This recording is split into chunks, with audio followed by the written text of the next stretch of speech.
Well, hello everyone, and welcome to Uncivil Law as we get ready for the Karen Read murder trial 2.0.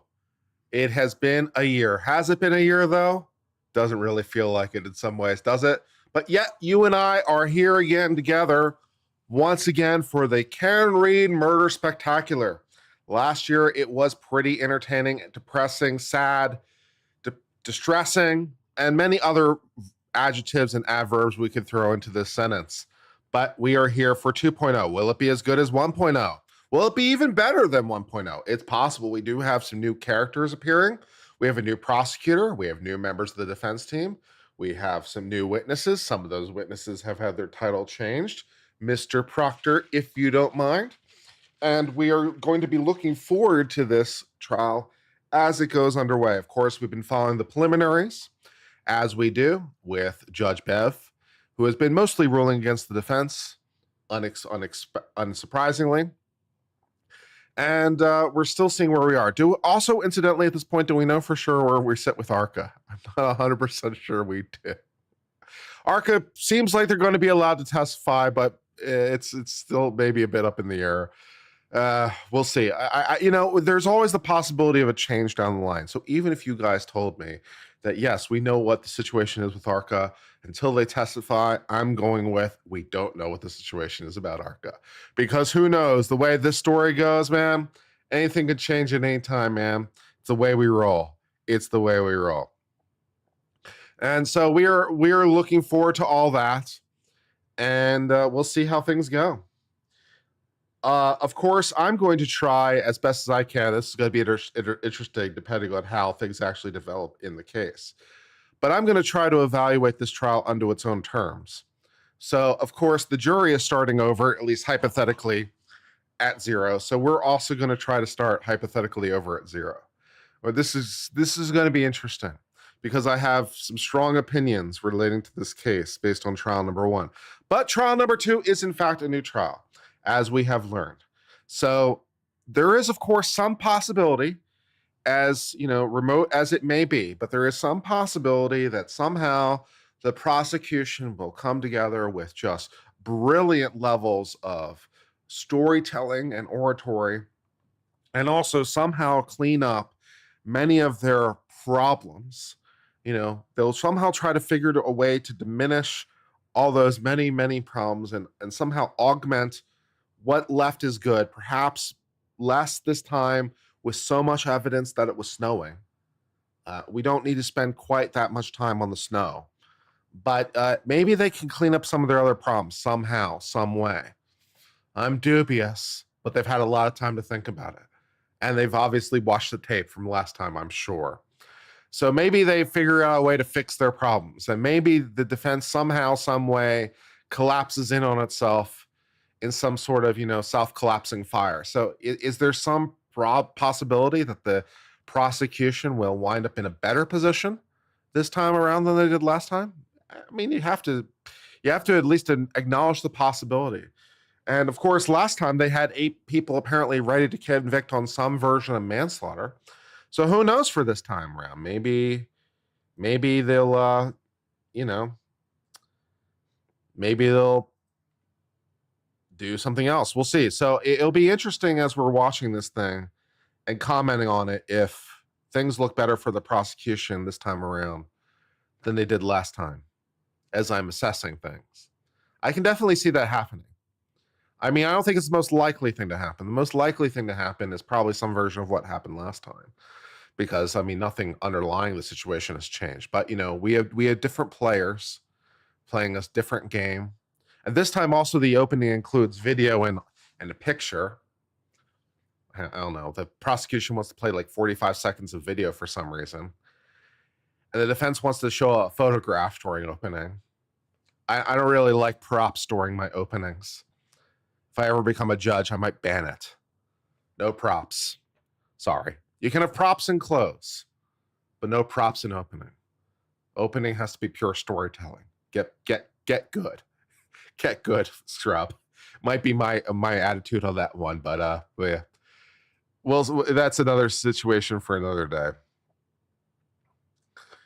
Let's see. All right. So let me go ahead and get the video up and rolling so that we can get that going. Oh. Aha. We can watch some of the melee outside the courthouse as we're getting ready for whatever this thing is going to wind up being. Of course, we're going to have edited videos as we did last time. We're going to make, and Tony, our thumbnail guru, is going to make many, many, many glorious thumbnails. It's going to be fantastic. So make sure to get ready for that, Tony, because we need you. Sweet. Is there any audio for this, or is there no audio at all? There is no audio. It's not me. There just is no audio. Okay, so we're just sitting in silence. That's nice. Let me just check and see if there's a different feed, because I'm not sure if I trust it.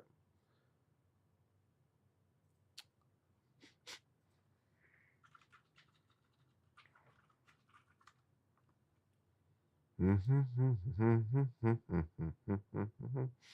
Associated Press is streaming. So it's me and the Associated Press. All right, we'll stick with Law and Crime for the second, but we'll keep Associated Press open in a stream just in case we need them. Do they have audio? They do have background audio. I think this is the team coming in. Yeah, here's the team coming in. Exciting. I'm not sure why their feed is so incredibly janky. Oh, apparently we're filming this on a potato. You ready for the second round? Apparently we're filming this on a potato. Yeah, but there the team goes in all their glory.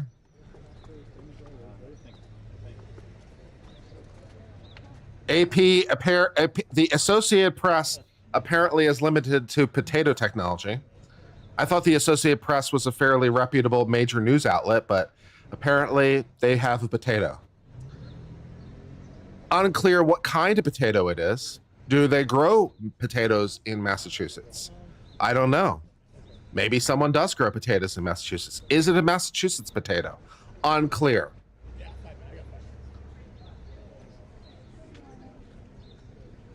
Do we have anyone else?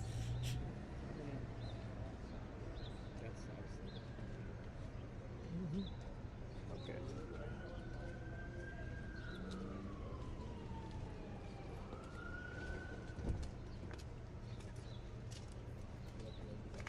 Seriously, Associated Press, can we find a non-potato? I can lend you a webcam. It would be better than this.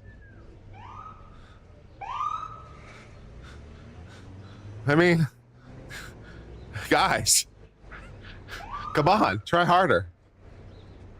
Oh, well, what can you do? Everyone, let's get hyped. Hype. Hype for Karen Reed 2.0. I'm excited. Also, I was under 330 pounds today, 329. Let's go. Also, I want credit for this, okay? I went out to Michael's yesterday, all right, because you guys were upset about the glare on the picture. And I'm like, all right, I just bit the bullet. I bit the bullet, I did it for you. So yesterday, I took this picture out. Okay, this is Norman Rockwell's Freedom of Speech, holla. I took this picture out to Michael's and got it re-glassed with a nice museum anti-reflective glass, $90. Was the old glass broken? No. Did I get the glass replaced for you just so that it would be less glary? I did. $90, less glare, not no glare, but less glare. So now there will be less reflection. At the moment, it's overcast as shit, by the way. So in Houston. So right now you don't get any glare on it. But I just want to let you know, I replaced the glass for you, $90. Let's go. Okay? I'm just saying I care.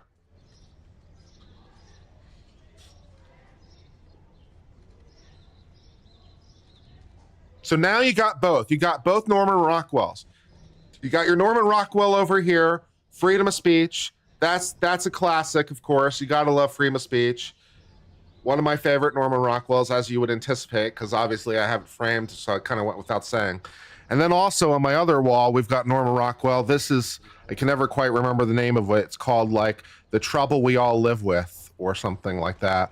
This depicts Ruby, the girl's name is Ruby, depicts Ruby being taken to school by the federal marshals in New Orleans during desegregation. So Ruby there is being escorted by the marshals to school.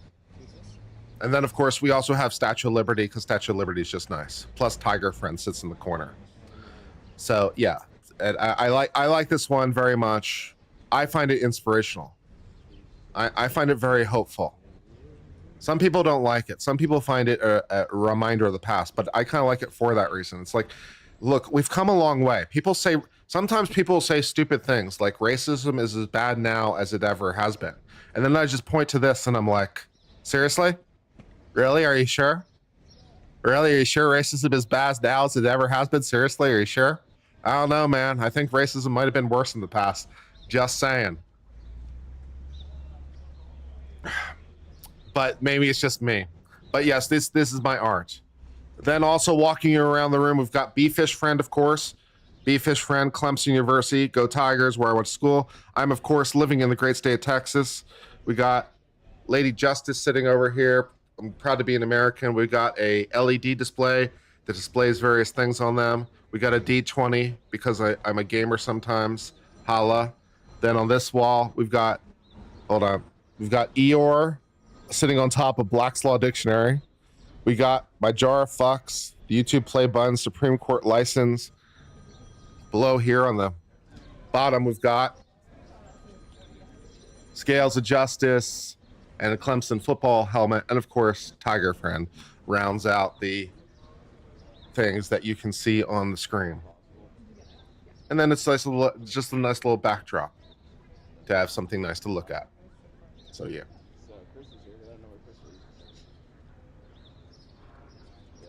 And the chevron tapestry, of course. The chevron tapestry, which is given to me, the chevron sitting in the Scales of Justice was given to me by a channel fan. And of course, we also have this braid, which was made by Torin, which has my logos on it and stuff. Very, very cool.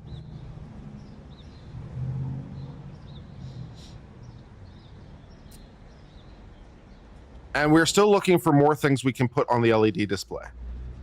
The LED display's got like 6 things. It alternates. So for a minute, it displays my YouTube statistics. And then for a minute, it displays like 1 of 6 graphics.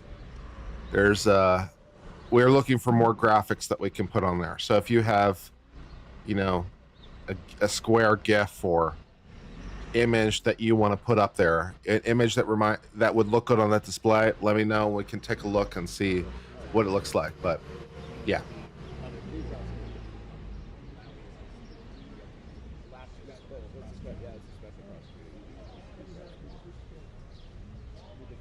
No lights today? No, my lights are on. My light is in fact on. That's why you can see me. And the lights behind the bookcase are on. You can see the lights behind the bookcase. They're on. Yeah. I mean, they're not funny colors. It's just a simple light, but it's on. All the lights are on. I could change the color behind me to a different color, but right now the sort of neutral color is working for me. So at the moment, neutral will be fine. Hey, Caleb. Yeah. If I'll show you the lights are on. Let's turn off the lights. Hello. Yeah. Now it's a little dark. Yeah. What happens if we turn off the bookcase light too? Hold on. Yeah. All right. Where's my? Hold on. Is unplug this and go into the. Okay. And make sure that. Yeah. Now it's a little dark inside. I don't know. It feels a little dark. Can you ask the slug Yeah. to take it down? All right. Let's turn the lights back on. To take it down?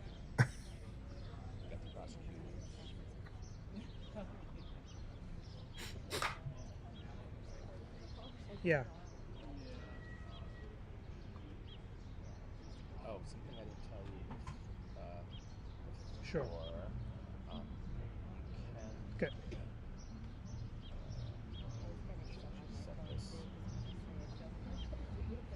We can see if we could. Let's see. Do we want to do a club? I mean, that might be a little much. We could do party. We could do pastel colors. We could just vacillate through various pastels. Spring. I wonder what spring does for us in terms of color scheme.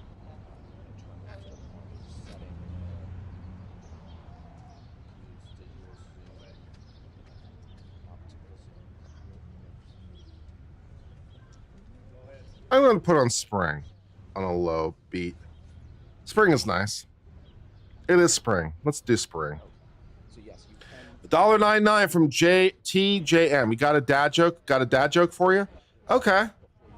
I will accept your dad joke. Is this the first day? It is, in fact. It's opening arguments today. Okay, I don't need your weird sounds. Oh, fan is back. Fan is back. Excellent. Glare on the picture was better with lights off. What the hell?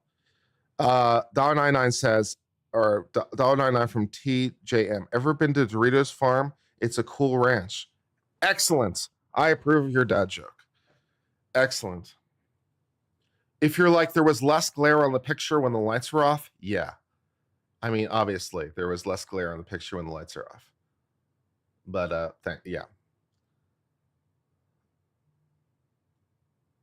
But I approve of your Doritos joke. Am I in Houston? I am in Houston, yes. I am in Houston.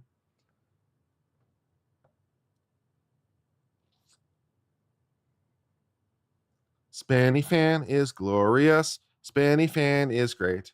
Spanny Fan does all the things so well for us all. iPhone with house long. Red Solo Cup. We do have a Red Solo Cup back there. A car bumper or free Karen Read. Hashtag free Karen Read isn't a bad call.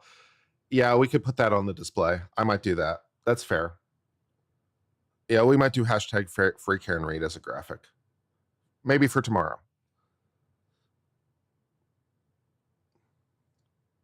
OnlyFan looks a little dirty. I think it's wall looking a little dirty. You know, wall, the wood has some marks on it and wall has a little bit of, I think other things are making fan look bad. Good morning, everyone, by the way.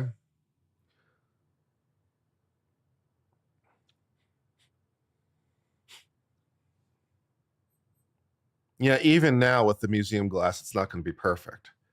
It's just going to be a lot less. Less will have to be acceptable. But yeah.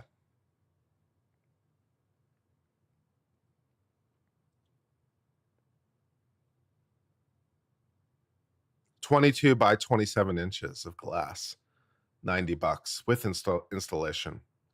I guess it was reasonable. I thought about calling out of work, but I'm sneaking to listen. Yeah, don't call out of work for this. This case is going to be going on for like 9 weeks or 6 weeks or something. Yeah. Uncivil Law, I got you hooked. I bought the game last night. Now I'm slinging sour mix with Red Bull and blue pills. For those of you not familiar with what Tony is speaking about, we're playing the game Schedule 1, which we will probably also play during court breaks if I don't take breaks for lunch. So we may also be playing drug dealing games while we're watching the trial. That could be fun. I mean, that's something else that the other channels are not offering you, I'm pretty sure. I'm pretty sure the other commentary channels are not offering you drug dealing games in between on breaks. So, you know, as we look for our unique value proposition, that could be us. We'll see.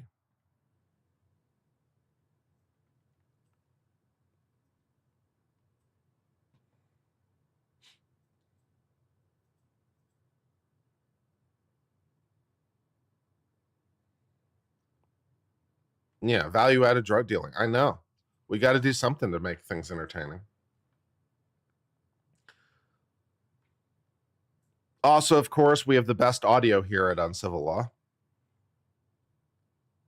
The best court audio, and yeah, we've got the best everything. Oh, the sun is speaking out a little bit. Okay, hello, sun. Sun is sneaking out a little bit. Oh, I need to clean the door. I need to clean the glass on my doors. My balcony door glass, it needs help. It's a little dingy. Yeah. Glass is dingy. Yeah. All right, maybe during a break I'll clean that up too.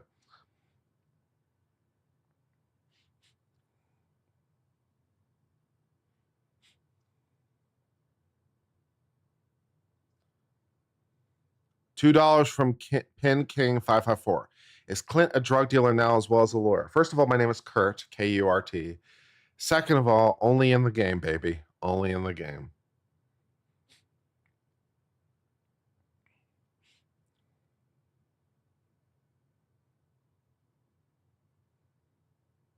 And thank you for the super chat.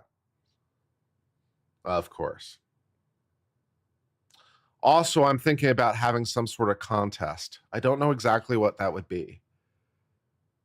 But maybe we have like a free piece of merch every day or something like that. I don't know. We'll talk about it.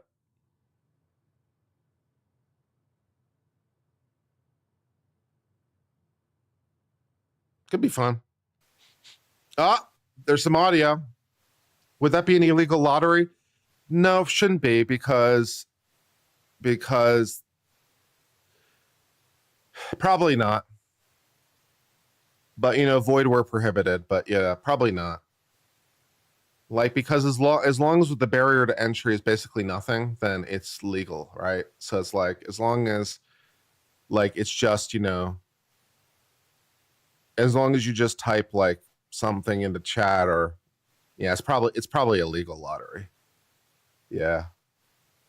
Where it becomes illegal is basically if you have to give me consideration. Is basically like but if you're not paying for it, it's not an illegal lottery. So as long as it's free to you, it's not illegal. And so it could be something like, put this in the chat and that's an entry, something like that, and that should be legal. But we'll work on it.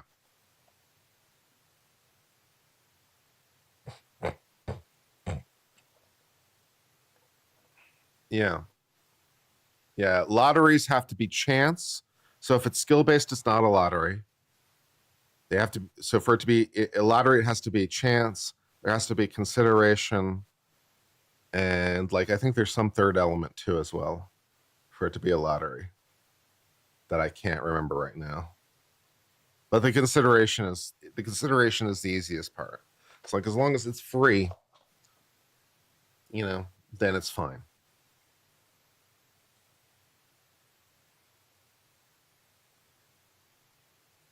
And incidentally, by the way, in case you're curious, most people get around this by having some free entry option. Like usually it's like sending a postcard, 3x5 postcard. I mean, if you've ever read the official rules of a contest, right? Usually it's like, send us a self-addressed stamp envelope, 3x5 card, handwritten with your name, must be handwritten, blah, blah, blah. Right.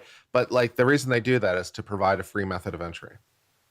Right. So it's like, as long as you provide a free method of entry, it's usually legal. Even if it's somewhat tedious. But, yeah.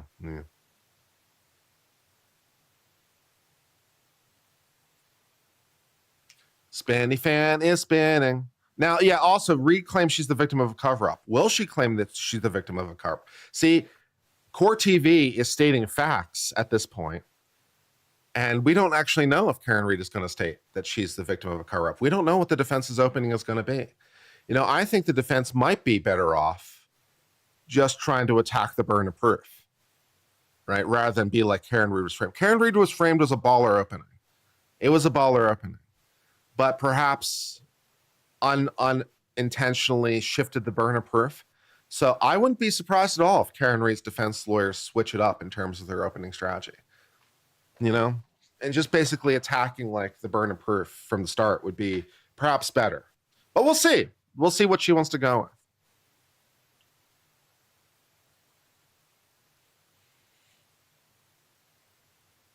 Yeah, the word of the day. Someone says in court that we give away something. Yeah, we have a word, and Every time they say the word, well, we could have bingo. Actually, bingo is actually not a bad idea. Bingo might be fun. So if we can come up with enough things for a bingo slot and we can figure out some way of like distributing the bingo cards and then like whoever gets bingo like wins the prize, that could be fun. We definitely have to look into bingo for next week. So, and apparently Spinny Fan has stopped spinning. Spinny Fan has stopped. It's very distressing for us all. I know. Now we just have a big black nothing. The big black nothing is entertaining, but not really what I'm looking for. Yeah, she's the victim of a corrupt investigation, corruption, and cover up. Yeah, something like that. The Spanny Fan is back. Yeah.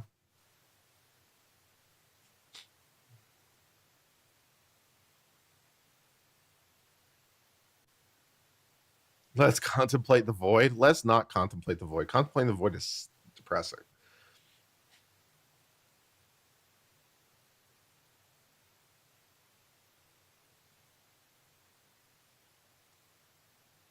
Also, in like 3 weeks, we're going to try making a watch again.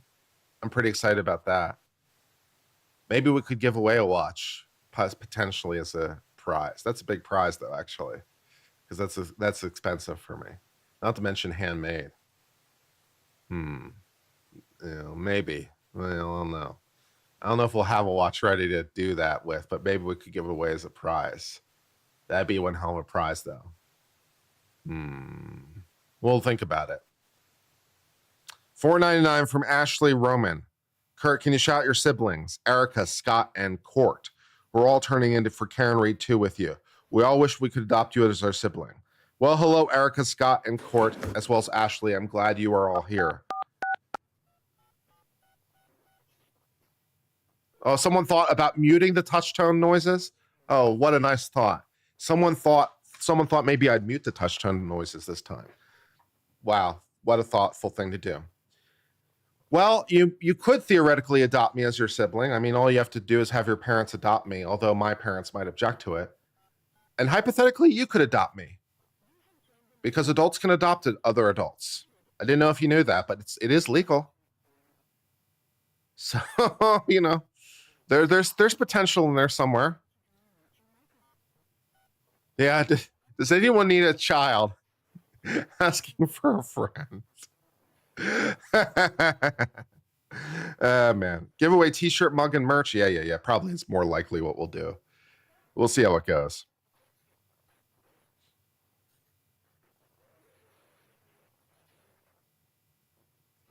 Yeah. Do I get to claim you on my taxes? Maybe if I'm legally a dependent. If you wanna give me enough money so that I'm legally dependent, then yeah, maybe you can use me, claim me on your taxes. I'm not sure. I might have to get wiser about tax law, but it's possible. Maybe. If you want a 44-year-old dependent that you have to pay for, sure.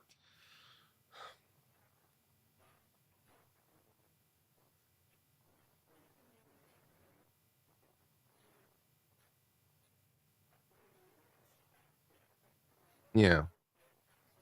We can talk about, for on topic, we can talk about Karen Reed and we can talk about watches. If you want to talk about watches, we can talk about watches. That's also on topic. Watches are always on topic. What watches do you like? What watches don't you like? Right now, I'm still lusting after the Nomos Neomatic in 42 millimeter, and I'm still also lusting after the Zen, either U1 or U50. I got myself a homage watch from China for $120 that looks a lot like the Zen. But I have a strong suspicion it is not going to scratch the itch. And I need the real thing. I was looking at it yesterday for the Zen 250 or the Zen U50 in tegimented steel. I think $2,300. Tempting. I can also get it on a 6-month payment plan. That's exciting. And also with the Nomos, it's $4,000. I can get that on a 12-month plan. Also tempting. Buy now, pay later. There's no way that goes wrong, right?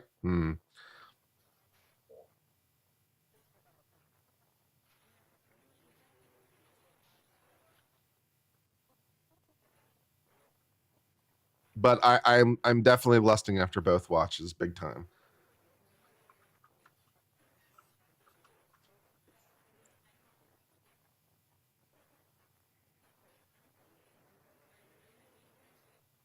Yeah.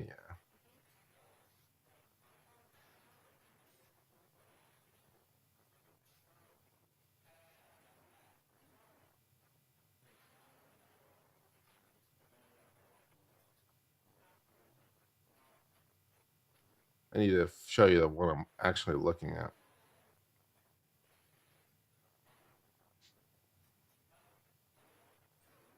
All right.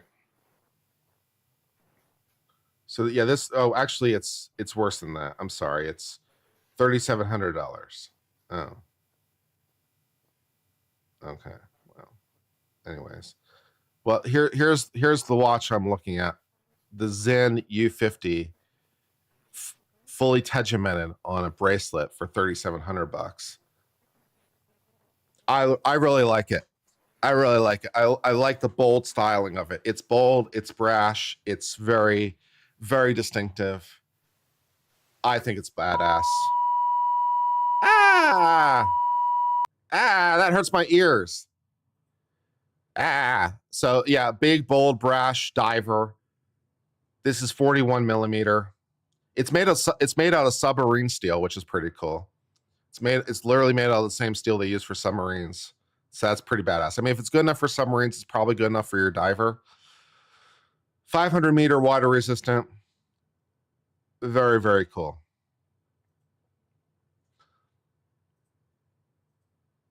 And then the other watch that I'm looking at that I am lusting after a lot right now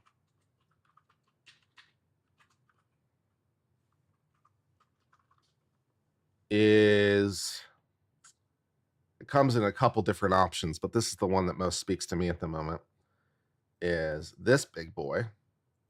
This is the Nomos. This is also German. They're both German companies. This is the Nomos Neomatic. This is water resistant for 100 feet or 1,000 feet, so 300 meters. And you can see it's got a nice big color match date. It's got the small seconds at the 6 o'clock position, which I really like. I really like that look a lot. Easy to read markers. It comes in either blue or black for this particular version. It can be yours for $4,200, $4,300. So those are the watches I'm lusting after right now that I want in my collection. Nate the Lawyer gifts 10 gift memberships. Thank you very much, Nate the Lawyer, for your gift memberships. They are, of course, appreciated. Yeah. So, and then, of course, Nate the Lawyer bought me this watch as a gift, which was very nice of him for my birthday. He bought me this nice Citizen that I keep showing you guys. This is the Citizen ProMaster Tough Ray Mears. Ray Mears is a survivalist. He's a British survivalist, like Bear Grylls or something like that. And he wore this watch, or at least one that looked a lot like it, not exactly this exact version of it, but he wore this version a lot on screen. And this is very, very cool. This is actually very technologically cool. I think it's very technically cool. First of all, it's made out of a single block of titanium. See, it's got no back. It's got no back there. So it's one solid block of titanium. The watch is assembled from the front. And that's just cool. 200 meter water resistant, sapphire crystal, solar powered, easy to read, no muss, no fuss. And I'm anti-magnetic, you know, does everything, $400. So I was very pleased about that. It was a very nice birthday gift. Thank you, Nate the Lawyer.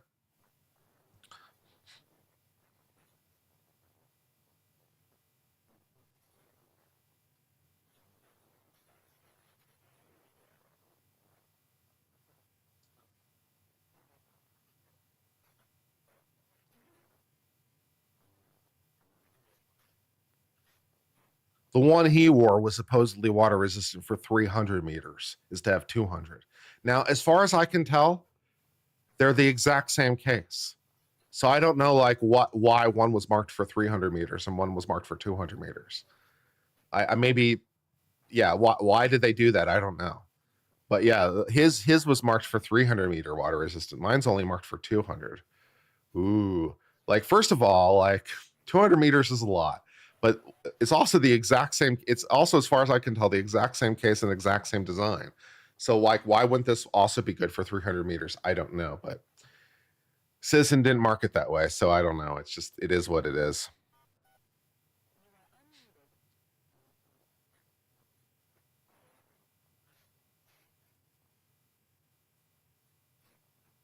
But I do like the green. I very much like the green dial.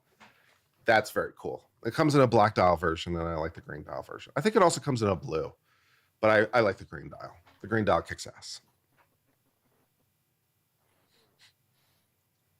You'll die before your student loans are paid?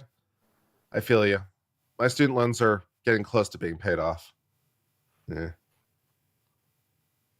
Yeah, for the 10 saturation divers, it will matter. Well, for the saturation divers, they really need a helium escape valve, or they need something that will be even more robust. So I'm not even sure for the helium for the divers, it wouldn't necessarily be enough. Yeah.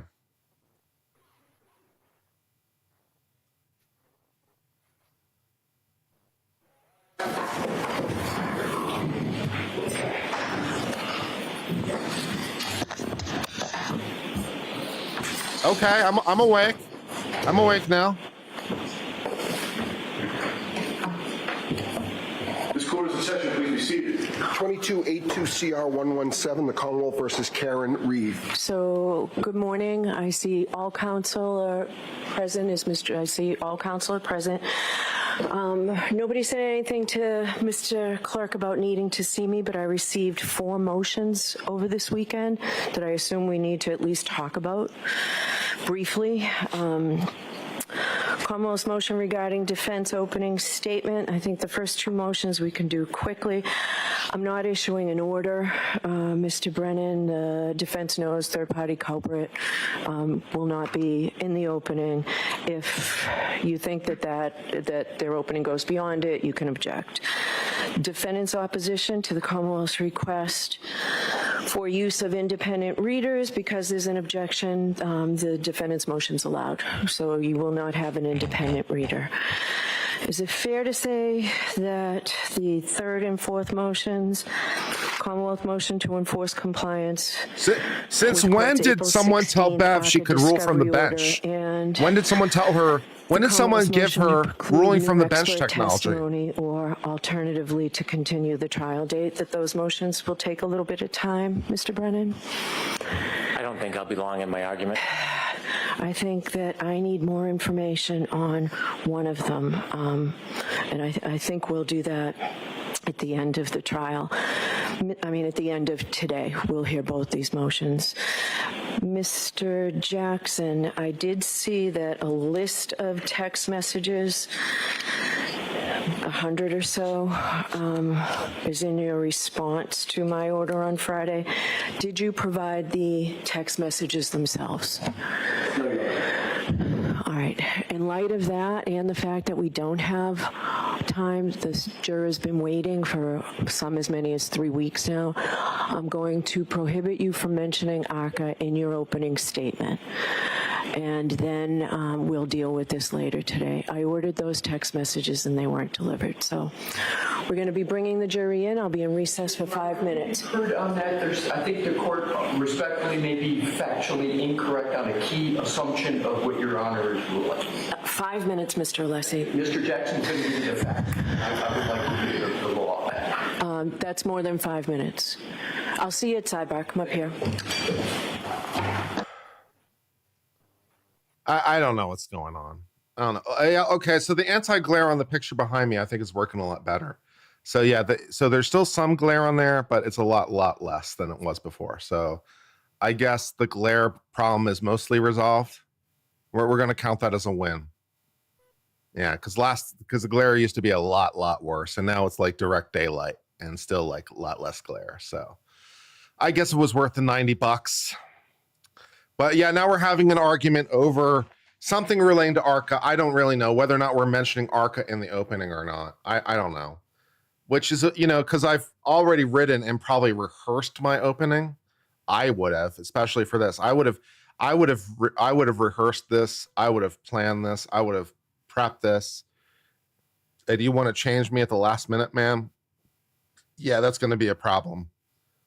So we're going to see what's going on. So something relating to Marka. Apparently, Tony says she went all the messages between defense and Arca. Apparently didn't get it, so she said, don't mention Arca. Yeah. I guess. I don't know what's happening. I don't know. You come to me for knowledge of things. I have a lot of knowledge on law. Sometimes what's happening factually is a little less clear. Like what is going on? I'm not quite sure. What is the law on it? I can help you more. But it helps to know what they're talking about so I know what the legal issue is. I suppose to the extent there's a legal issue here, it just relates to the scope of ARCA, which is an issue we've been dealing with for weeks. Like, will they be allowed to testify about what, to what scope, and so forth and so on. And she is still mad, apparently, that the defense has not provided all the information relating to their conversation with ARCA, which I find it difficult to believe that those messages really reveal anything of substance.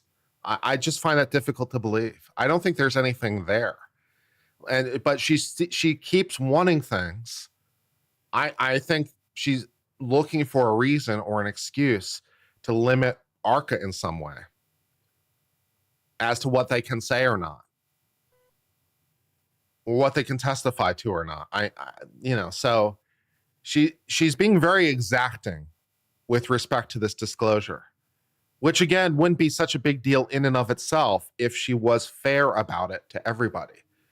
The problem isn't necessarily that she's such a dick to the defense. The problem is she's not a dick to everybody. Different judges have different styles, and different judges care about different things. Some judges care a lot about some things, and some of them don't care about other things as much. Like for me, for example, foundation, like for me, not as big an issue for me. It's a stylistic thing, right? It's just like not as big a deal for me personally. It's a taste. It's somewhat of a taste thing. So if you're in my courtroom, like foundation, I'm a little bit looser on it. It's like, it's like, okay. Some judges are really strict about it. There's not necessarily a right answer here, right? Some judges are very exacting and very particular, and some judges want things in a particular way. It's just that, there's a human element to this that is not ignorable. And so, if she was just a dick to everybody, it'd be like, okay, that's her style. She's a dick to everybody, but she's not. The unfairness of it all is the problem. That she's not being equal about it. That's what I'm saying. All that good stuff. Terry and Sue in chat says Judge Kearney is trying to hogtie defense.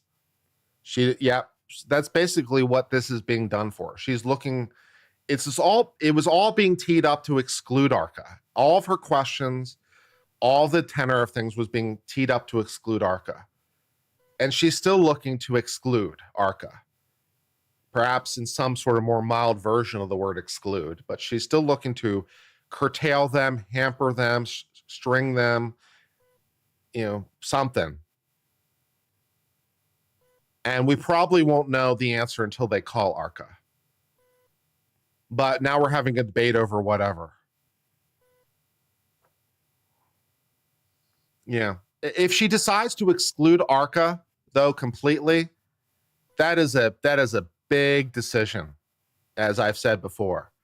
Like, judges can issue penalties. Those penalties can include excluding witnesses. That is a thing a judge can do. But ARCA is a big witness for the defense. It's a huge part of their defense. And so that is a big girl decision. Because if you're wrong about that, you're just inviting reversal. Apparently, we're back to the fan. Apparently, it's going to take a hot minute. Yeah, we're back to the fan. So it's like, you better be really, really sure as the judge if you're going to do that, because you are just begging for that to be like item number one on the eventual appeal. And, maybe it's the correct decision, or maybe it's a valid decision, but you better have your P's and Q's minded carefully. That's a big girl decision. $5 from Isaac says Judge Kearney is just the worst. That she treated the crash site expert cop as credible when he misunderstood basic physics really bothers me. Yep, that's a problem. And like, this is, again, The problem is that she's just not even with the witnesses. Like, she gave the medical doctor witness a really, really hard time. The female ER doctor with 30 years experience, who I believe has written books and also served previously, I think, either as a medical examiner or assisted in that role or she has a lot of experience, in other words. And she's like, okay, basically I've been in the emergency room for 30 years. I've seen some dog bites in my time. This looks like a lot like a dog bite to me. And of course it was even more thorough than that, but she really raked that witness over the coals. We had a whole hearing about it. We had a whole voir dire about the expert witness and exactly what they could or could not testify to. And again, would not be such a big deal if she were even about it. But with the prosecution's dog bite expert, who is a dog behavioralist, and so not particularly knowledgeable about dog bites. He's familiar about how dogs act. He knows about that, but he's not particularly familiar with what dog bite wounds looks like. And, didn't give him a hard time. There was no voir dire. Fortunately, the judge said that he can't testify that Chloe was not the person or not the dog. So she did eventually restrict him, but only after the defense, fought for it, tooth and nail, as it were. Wasn't as skeptical in the first instance. She's a lot more, and the same thing with ARCA. Like, the ARCA witnesses are good. They did the Challenger explosion, okay? They did the Challenger explosion investigation. They're pretty good. But she gives them a really, really hard time and doesn't give the prosecution witnesses a hard time. Again, wouldn't be such a big deal if she was even, but she's not even. That's the problem. So is the prosecution basically can do no wrong and the defense can do no right, is essentially what it boils down to. The defense has to have every jot and tittle marked exactly perfectly. If they slip up one word or one stray mark, versus, we'll give a lot more largesse to the other side. So, yeah. For example, of a more even judge, there's Judge, what's his name? Fletcher, I believe his name, in Houston. He's a misdemeanor judge. He does misdemeanor cases. He broadcasts on YouTube. I think they all do, but his channel gets a lot of love. And I think people love him because he's very, very even. He gives, although I feel like he's a little light in his penalties for my taste, but when the bad guy is bad, but he's very even on them in the first instance. Like, the prosecutor gets up and like, I have probable cause. And he says, no, you don't, a lot. Right? He actually listens and is like, no, there isn't probable cause, go away. I've never seen a judge turn away as many cases on lack of probable cause as Judge Fletcher does. And he's not wrong. He's not wrong. He is correct. He is correct. I've just never seen a judge actually do it. And he actually does it. It's amazing. And, so he's hard on the government, and he's at least, hard with his words on the defense. And so he's even. I wish he was a little bit stronger with his penalties. He says things like, well, we're going to give you one probation, and if you screw up, then, we're going to bring the hammer down. And then someone will come in with, 12, outstanding warrants or something. And he's like, okay, we'll give you a bond. I'm like, It's like, where's the hammer? Where's the threat of the hammer is there, but where's the hammer? So I that bothers me a little, but that's okay. Yeah, he cuts way too much slack in his penalties. He's like, yeah, we're going to give you, one warning. We're going to give you one PR bond. And if you screw up even a little, I'm going to come down on you like hellfire. Next case. Okay, this guy has, 3 outstanding warrants. He has a history of not showing up to court. He's also wanted in a different state. Okay, we'll give this guy a bond. I'm like, what the fuck? But you know, that's my criticism on that end. But that's okay.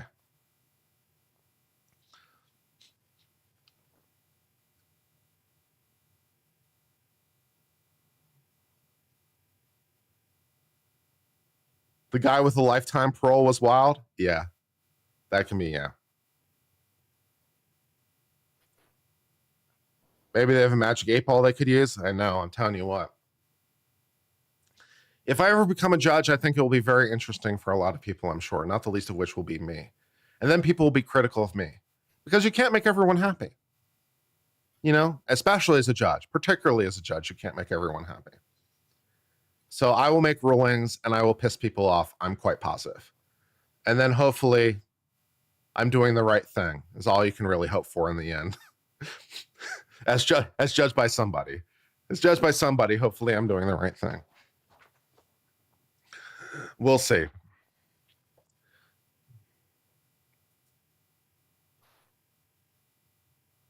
Also, I might wear the hat in court.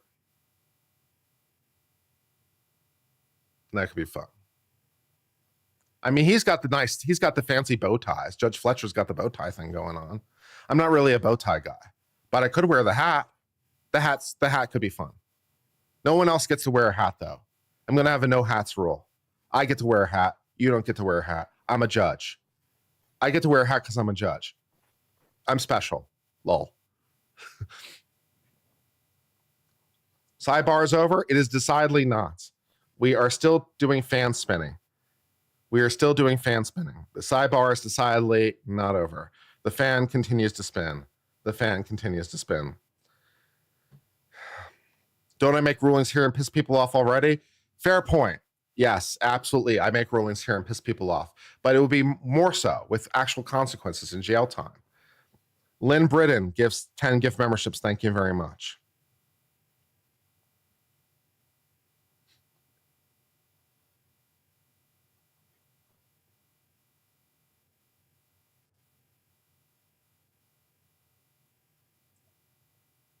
You get to just look at me and the paintings behind me in their glory. Turtle Boy says there's some taunting going on from Paul O'Keefe to Karen. I believe it. Do I think Brandon does his moral grandstanding even at sidebar? Yep. I think he's the same at sidebar. I definitely feel it.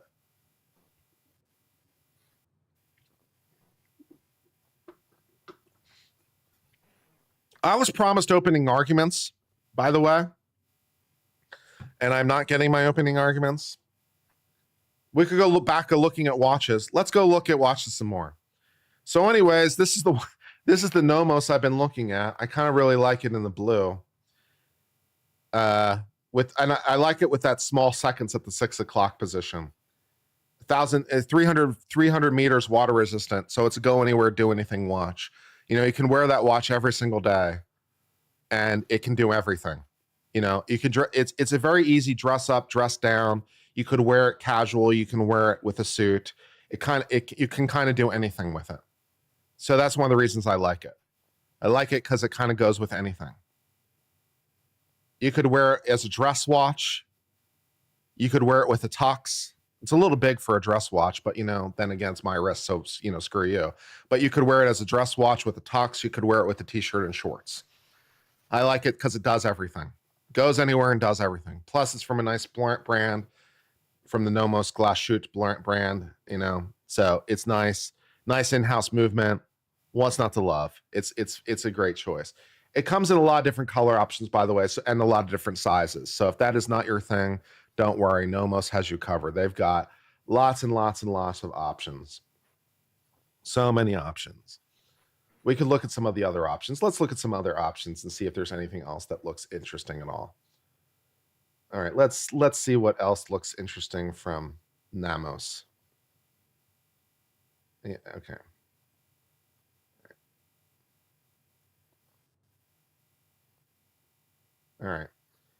All right, so we want to look, all right, so let's look at all the watches they have. All right, so what we want is we want at least 100 meters water resistance. You really need at least 100 for go anywhere, do anything. The reason, by the way, is because of water pressure. When they measure 100 meters, they're talking about static water. They're talking about literally just the weight of the water on top of the watch. And you're like, well, why do I need more than 50, right? I'm never going to dive that deep. Like even divers dive 30 or 40 meters, right? So like, why do I need more than 50? A diver doesn't dive that deep. The reason you need more is because of dynamic water pressure, right? Anything where water's moving, like from the head of a shower or from a jet of a hot tub, or, you know, just like waves or things. So you need it because of dynamic, right? So you really need at least 100 meters for go anywhere, do anything, in my humble opinion. So you don't have to worry about it in the shower. You don't have to worry about it swimming. You just don't ever have to worry about it, right? So let's see what else we got. All right, so, all right, they got this one in black. This is $5,200. This is a different color scheme. The color scheme is cool. I'm not sure it's worth an extra $1,000, but you know, maybe that speaks to some of you guys. I don't know. We got some of this club stuff. In terms of size for me, well, we'll just keep it. Yeah, so you got some club stuff in different styles. This is like $1,600, but I think this one is like a little small for me. This is let's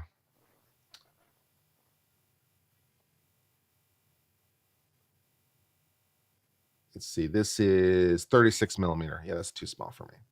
But if for a woman's watch, it could work. So we need large, or we need extra large for me. All right. So here's one in a deeper blue. It's got Roman numerals.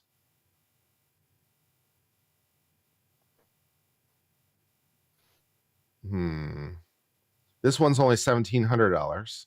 I'm not sure about the Roman numerals at the 4 and 8 o'clock position. That's a weird choice to me. This is 38.5 millimeter. It's a little small for my taste. I'd really like at least 40 millimeter. But this could work potentially. It comes in a variety of colors. There's the one in black. That's the same as I showed you earlier. So there it is in black. There's the one in blue. Then there's these ones. I hate the way these look with this 24-hour dial on the side. I think it looks like bullshit. So that is not for me. Let's see, 38 millimeter, kind of small. Auto band, no. Yeah, so I think we're kind of just stuck where we started. Nothing else really works for me.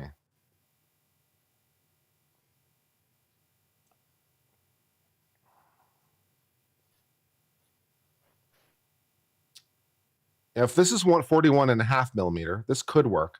This one's 41.5 millimeter. This is 20 atmosphere. So if I don't mind like the styling of it, that could work. I'm not sure if I like the color. $3,600 though, and I'm not saving that much money versus the one I had pointed out before. So like, I'm only saving like $600. Yeah, I'm not sure it's worth saving $600. Get the one you want, right? This one in white though, this one could work. $3,500 in white with a date at the bottom. That's kind of cool. I like that. 41.5 millimeter, 20 atmosphere. Okay, so this is also a contender. This is a contender. This is 200 meter water resistant. That's plenty. Yeah, so if I want it in whites, I can save myself $700. Maybe. It's also a little cleaner in some of the dial. Maybe. That could be good. Yeah, that's definitely a contender. So maybe in white. I mean, the white would go with more things, to be honest. And it's a little less busy as a dial. Yeah, maybe it in white is the way to go. For $3,500. $3,500 versus $4,200? Maybe. You are muted. You are unmuted.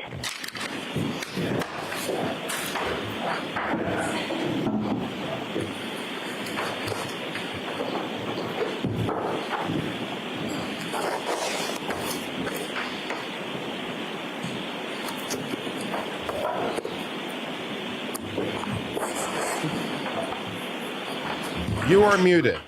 You are unmuted. The drama of our life.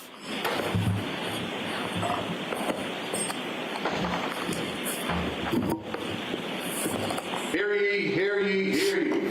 All persons having anything to do before the Honorable Beverly Kearney, the Justice of the Superior Court, now holding in Dedham, within and for the County of Norfolk. Draw near, give your attendance, and you shall be heard. God save the Commonwealth of Massachusetts. This court is in session. Please be seated. 2282CR117, the Commonwealth versus Karen Reed. Can I have counsel identify themselves for the record? Morning, Your Honor. Adam Lally for the Commonwealth. Morning, Mr. Lally. Good morning, Your Honor. Hank Brennan for the Commonwealth. Morning, Mr. Brennan. Good morning, Your Honor. Alan Jackson on behalf of Ms. Reed. Good morning, Mr. Jackson. Good morning, Your Honor. Elizabeth Little, also on behalf of Ms. Reed. Good morning, Ms. Little. Good morning, Your Honor. Robert Leslie on behalf of Ms. Reed. Good morning, Mr. Leslie. Good morning, Your Honor. David Yannetti for Karen Reed. Good morning, Mr. Yannetti. Good morning, Ms. Reed. Good morning, jurors. So I have 3 questions I have to ask you because I haven't seen many of you for a long time, and we do appreciate that you are all here ready, willing, and able to get started early. We sometimes have to deal with a few things before bringing you in, but we do appreciate your patience. So those questions are, were you all able to follow the instructions and refrain from discussing this case with anyone since we last saw you? Everyone said yes or nodded affirmatively. Were you also able to refrain from doing any independent research or investigation into this case? Yes. Everyone said yes or nodded affirmatively. Did anyone happen to see, hear, or read anything about this case since we last met? Everyone said no or shook their heads. Thank you very much.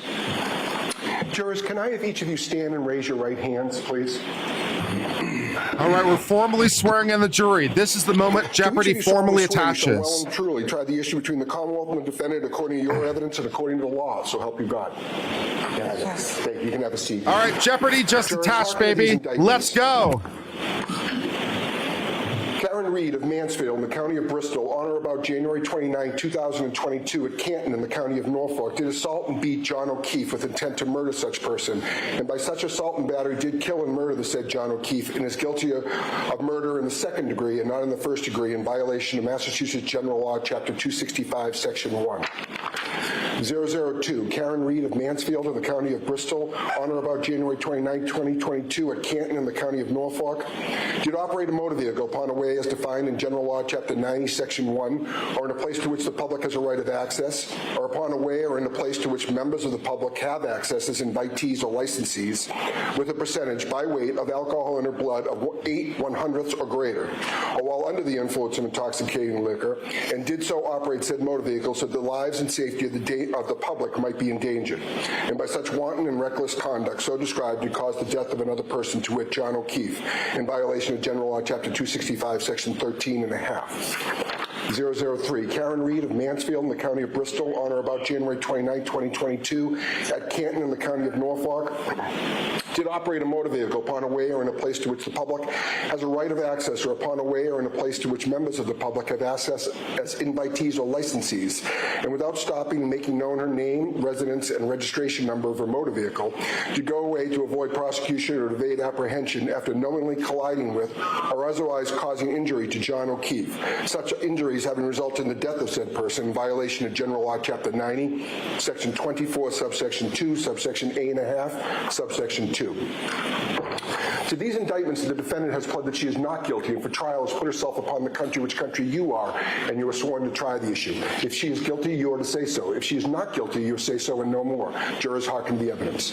Hearken. Thank you. They hearken the evidence. All right. I like that. We don't just don't listen. We hearken. Remarks to you to acquaint you with some of the legal principles, procedure, and terminology that you may inquire during the course of this trial. These comments are not intended intended to be a substitute for the more detailed instructions on the law that I'll give you at the conclusion of the case. So you'll remember that this is a trial of a criminal case. Ms. Reed is charged with second-degree murder. She's also charged with manslaughter while operating under the influence and leaving the scene after causing personal injury or death, the indictments that Mr. McDermott just read to you. I'll describe the law in detail at the end of the case and the elements of these charges, but briefly, murder is the unlawful killing of a human being. In order to prove Ms. Reed guilty of second-degree murder, the Commonwealth must prove beyond a reasonable doubt that she committed an unlawful killing and that it was done with malice. In comparison, manslaughter while operating under the influence is an unintentional, unlawful killing caused by wanton or reckless conduct while under the influence of intoxicating liquor. And leaving the scene of an accident after causing personal injury or death requires the Commonwealth to prove that Ms. Reed knowingly collided with John O'Keefe, that she caused him injury or death, and then she fled the scene. These terms and the elements of the crimes will be explained to you in detail at the end of the case before you begin your deliberations. Now, please remember that Ms. Reed starts this trial presumed to be innocent. The fact that she was arrested or that she was indicted is not proof of anything. An indictment is just a piece of paper. It just makes an accusation. It is merely a formal manner of accusing a person of a crime and bringing that person to trial in the Superior Court. But it is only the jury, in other words, you folks, who can decide whether the prosecution has proved its case beyond a reasonable doubt. If the Commonwealth does not do that, then the presumption of innocence alone requires you to find the defendant not guilty. The law never requires a defendant to prove her innocence, to produce any evidence whatsoever, or to do anything other than attend the trial.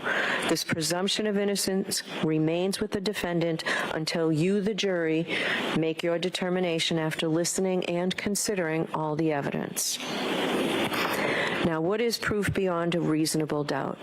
The term is often used and probably pretty well understood, though it is not easily defined.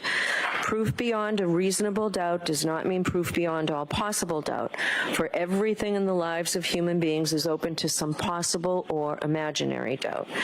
A charge is proved beyond a reasonable doubt if, after you have compared and considered all the evidence, you have in your minds an abiding conviction to a moral certainty that the charge is true. When we refer to moral certainty, we mean the highest degree of certainty possible in matters relating to human affairs, based solely on the evidence that has been put before you in this case. I have told you that every person is presumed to be innocent until he or she is proved guilty, and that the burden of proof is on the prosecutor. If you evaluate all the evidence and you still have a reasonable doubt remaining, the defendant is entitled to the benefit of that doubt and must be acquitted. It is not enough for the Commonwealth to establish a probability, even a strong probability, that the defendant is more likely to be guilty than not guilty. That is not enough. Instead, the evidence must convince you of the defendant's guilt to a reasonable and moral certainty, a certainty that convinces your understanding and satisfies your reason and judgment as jurors who are sworn to act conscientiously on the evidence. This is what we mean by proof beyond a reasonable doubt. Now, our system of justice depends on judges like me and jurors like you being able and willing to make careful and fair decisions. All people deserve fair and equal treatment in our system of justice, regardless of their race, national origin, religion, age, ability, gender, sexual orientation, education, income level, or any other personal characteristic. You have agreed to be fair, and I am sure that you want to be fair, but that is not always easy. One difficulty comes from our own built-in expectations and assumptions. They exist even if we're not aware of them and even if we believe we do not have them. Some of you may have heard this called implicit bias, and that's what I'm talking about. Of course, we judges have the same problem as everyone else, so let me share a few strategies that we have found useful. First, slow down. Do not rush to a decision. Hasty decisions are more likely to reflect stereotypes or hidden biases. Second, keep an open mind. Avoid drawing conclusions until the end of the case when you and your fellow jurors deliberate. Remember that when you deliberate, you will have all the evidence and all the time you need to make a careful decision. So there truly is no need to stop making up your mind before then. Third, you should listen closely to all the witnesses. That is the best way to ensure that you decide this case based on the evidence and the law instead of upon unsupported assumptions. Fourth, as you listen to the testimony about the people involved in this case, please consider them as individuals rather than as members of a particular group. And finally, I might ask myself, would I view the evidence differently if the people were from different groups, such as different racial, ethnic, or gender identity groups? At the end of the case, I will remind you of these strategies and ask you to focus on the evidence instead of any unsupported assumptions you may have. All we ask is that you, individually and as a group, do your best to resolve this case based upon the evidence and the law, without sympathy, bias, or prejudice, to the best of your ability as human beings. Now, when I finish these initial instructions, the Commonwealth, Mr. Brennan, will make his opening statement. Then Ms. Reed's lawyer, Mr. Jackson, can choose to make an opening statement or not, because, again, remember, the defendant has no burden of proof and doesn't have to prove anything. Her lawyer does not need to make an opening statement. An opening statement is a summary of what the lawyer expects the evidence at trial will be. It is intended simply to introduce the main issues in this case to you. Next, the prosecution will introduce evidence in support of the charges in the indictments. After that, the defendant may present evidence on her behalf if she wishes to do so, but she is not obliged to do so. Remember, the burden of proof is always on the Commonwealth to prove that the defendant is guilty. The law does not require any defendant to prove her innocence or to produce any evidence at all. After all the evidence, each side will have an opportunity to offer you closing arguments about what conclusions you might draw from the evidence. Like the opening statements, the closing arguments are not evidence. They're merely intended to help you understand the respective contentions of the parties. Finally, after all the evidence and the lawyer's arguments, I will instruct you in detail on the principles of law which you are to apply in your deliberations when you retire to consider your verdict. Your verdict must be unanimous. Let me speak briefly about our respective roles in this case. As the judge, my responsibility is to see that this case is tried orderly, fairly, and efficiently. It's also my instruction to decide any questions of law that come up during the trial and to instruct you about the law that applies to this case. It is your duty to accept the law as I stated to you, whether you agree with it or not. Your function, you folks are the most important people in the courtroom. Your function is to determine the facts. You are the sole and exclusive judges of the facts. You alone determine what evidence to believe, how important any evidence is that you do believe, and what conclusions all the believable evidence leads you to. You will have to consider and weigh the testimony of all the witnesses who will appear before you, and you alone will determine whether to believe any witness and the extent to which you believe any witness.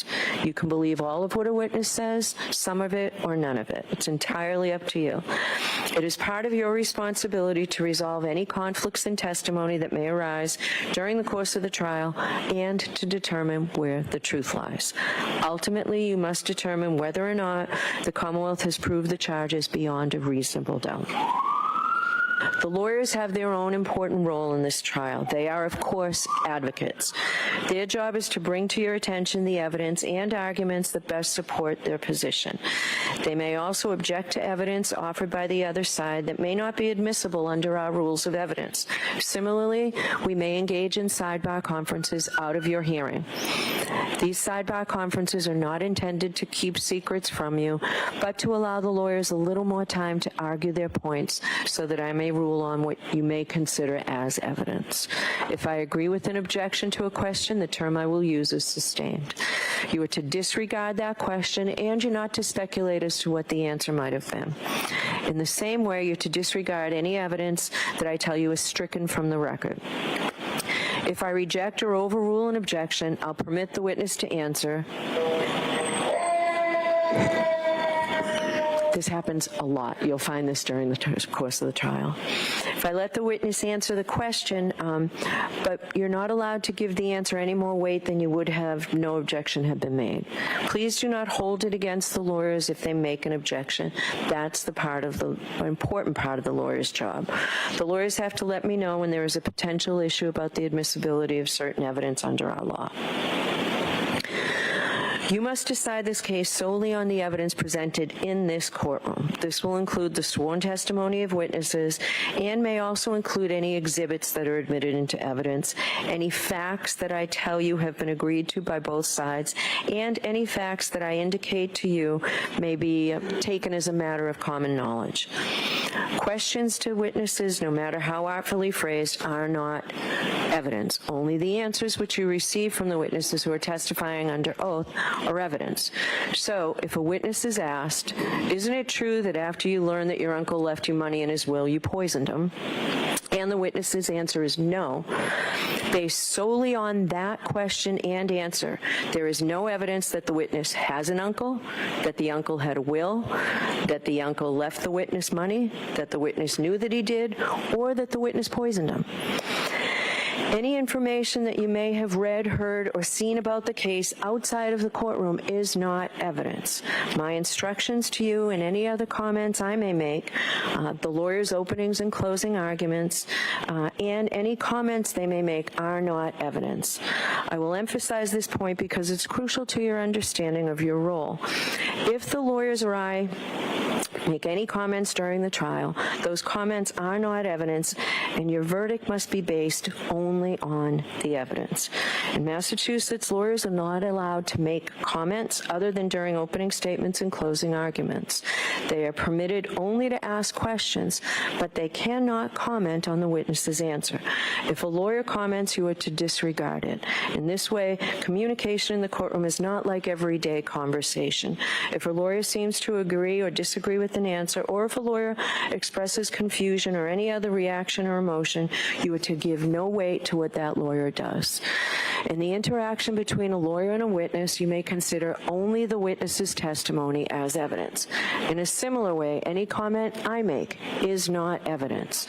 But of course, you can't disregard what I say when I provide you with instruction or direction.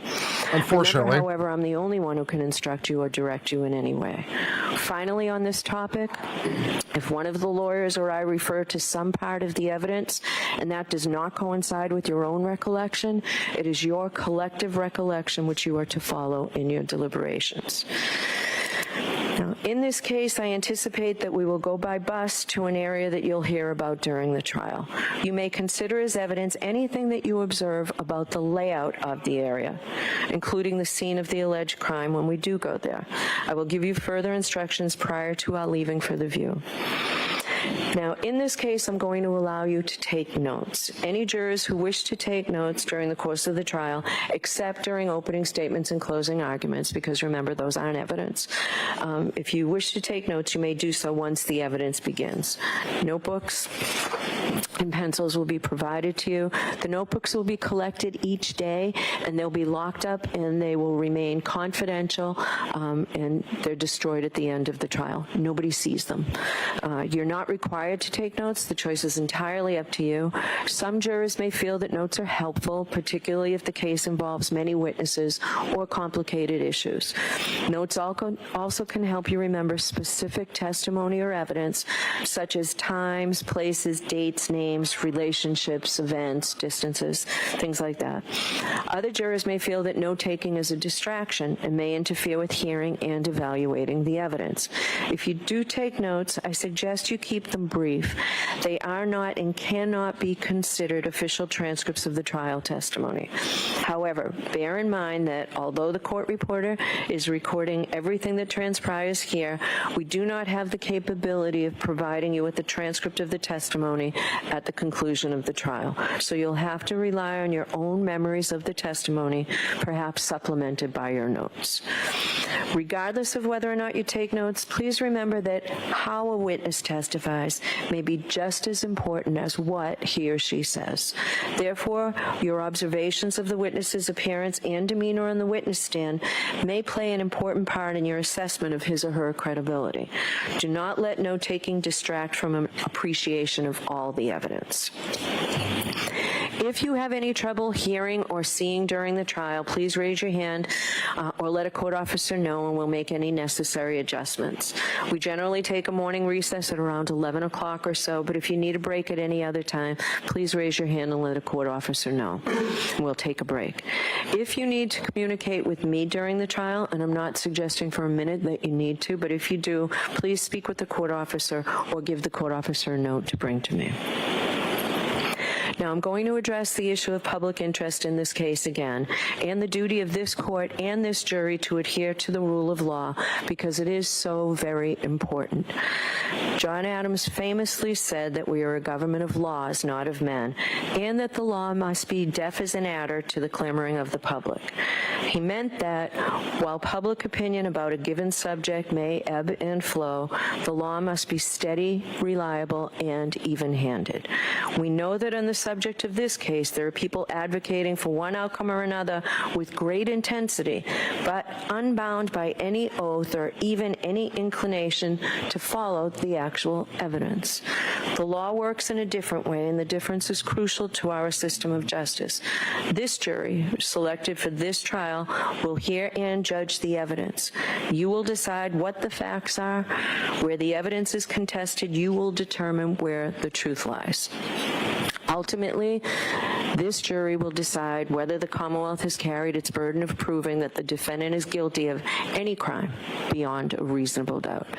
People outside of this building have rights, and we know that they have voices, but this trial will be decided by you, an independent jury, free from outside interference, based only upon the evidence presented in this courtroom and the law. This is the only way to ensure that every person who comes before the court receives a fair trial. It is just that simple and that important. So while public comment will likely continue, you must ignore it so that the rule of law will be upheld. Which leads me to the fact that it is very important that during this trial, until you deliberate, you must not discuss this case with anyone. This includes your family and friends, and even your fellow jurors. Nor should you allow anyone to communicate with you about any specific aspect or any aspect of this case. You must not conduct any independent research about this case, the matters in this case, and the individuals involved in this case. In other words, you must not consult the internet or do anything else to try and find out information from any source outside the confines in this courtroom. Please be very careful with your social media use. Please do not use X or Twitter, Facebook, Instagram, or Reddit. Though you may never have seen anything about this case before on your social media feed, you cannot control what may pop up. You should also remember that use of these platforms can be public and traceable, and any searches undertaken or information received by you can and likely will be discovered. So please be extremely cautious. If you inadvertently see something about this case, please disregard it and let us know. As best as you recognize them, please have no contact with any of the participants in this trial or anyone associated with either side, including the lawyers. Please do not visit any locations that may be mentioned during the trial. We'll go on a view, as I told you, and I'll discuss that with you before we go. Remember, you were instructed that you must not, and you assured us that you would not read, watch, or listen to any account of any aspect of this case in any news media, social media, or from any other source. It is critical that you follow that instruction. Finally, please continue to keep an open mind. I know that you will try this case according to the oath that you've just taken as jurors. When you took that oath, you promised that you would well and truly try the issues between the Commonwealth and the defendant according to the evidence and the law. If you follow that oath, approach this case with an open mind, and make your decisions fairly and without prejudice or bias or sympathy for anyone, then you will arrive at a true and just verdict, and that's all we ask of you. So it's now time for the opening statements. Let's go. Thank you, Your Honor.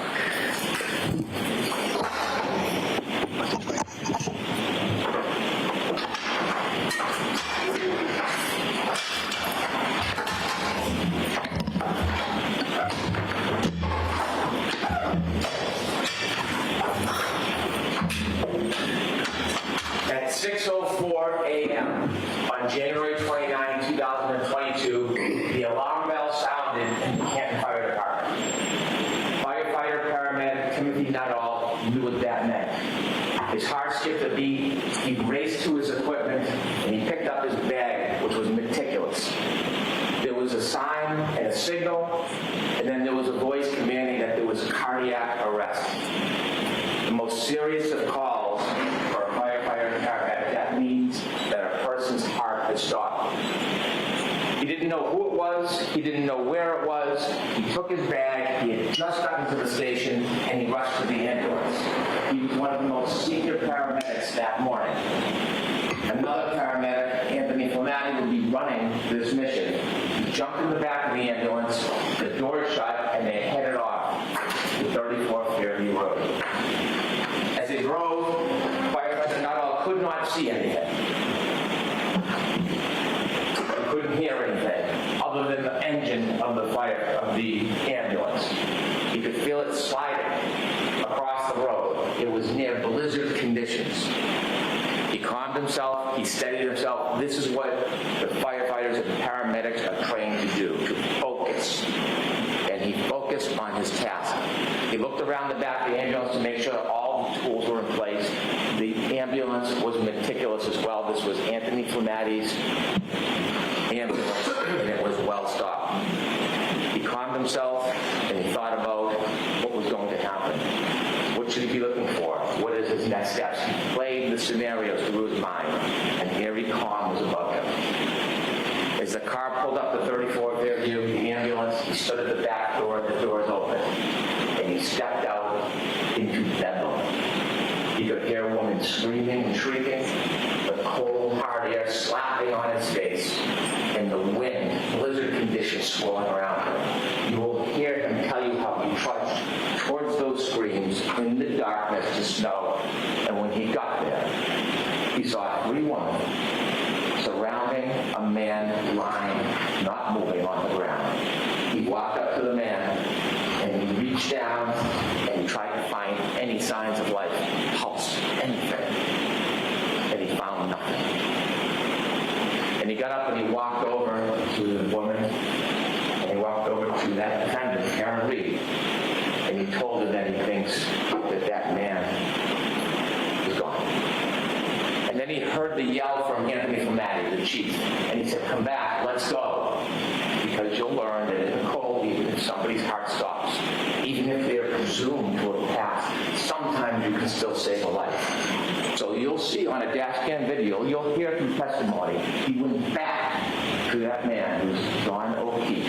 He went back to him, and that crew, coordinated effort, they did everything they could to save his life. They got on their knees, they began CPR, and firefighter Nuttall will explain as he kneeled over John O'Keefe, he looked up, and the defendant approached him, and you'll see it on the video. Now, he wanted any information, because when you're trying to save someone, you want to know, are they on drugs, medication, do they have a heart condition? And he looked up at Miss Reed, and he said, "What happened?" And you'll hear her words to firefighter Nuttall. She said, "I hit him, I hit him, I hit him." And it was at that time, with the words of the defendant, that she admitted what she had done that night, that she hit John O'Keefe. Now, those words didn't mean anything to firefighter Nuttall. They weren't in context, they didn't reconcile with the injuries, it didn't help him in his treatment, so he ignored it. Now, firefighter Nuttall is not a police officer.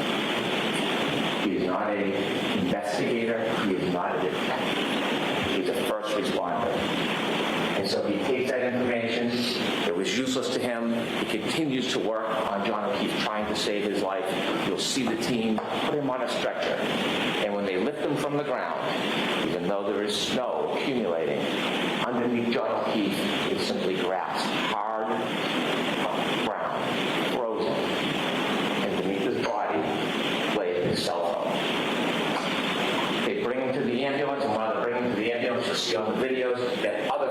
responders speak to the defendant. One first responder, for that issue, will say, I hit him, oh my God, I hit him.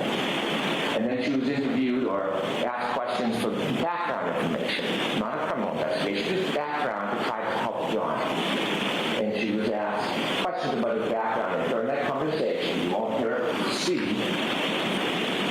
the defendant was a person by the name of Jen McCabe and a firefighter McLaughlin. And she tells Fire McLaughlin, the third first responder, I hit him. They bring Mr. O'Keefe to Moose Merritt Hospital, and his body is cold. The doctors work feverishly. They treat him, try to save him. They try to warm his corpse. And unfortunately, firefighter not all's first instinct is accurate. John O'Keefe passes. So why are we here today? We are here today because John O'Keefe was killed by the actions and conduct of that defendant, Karen Reed.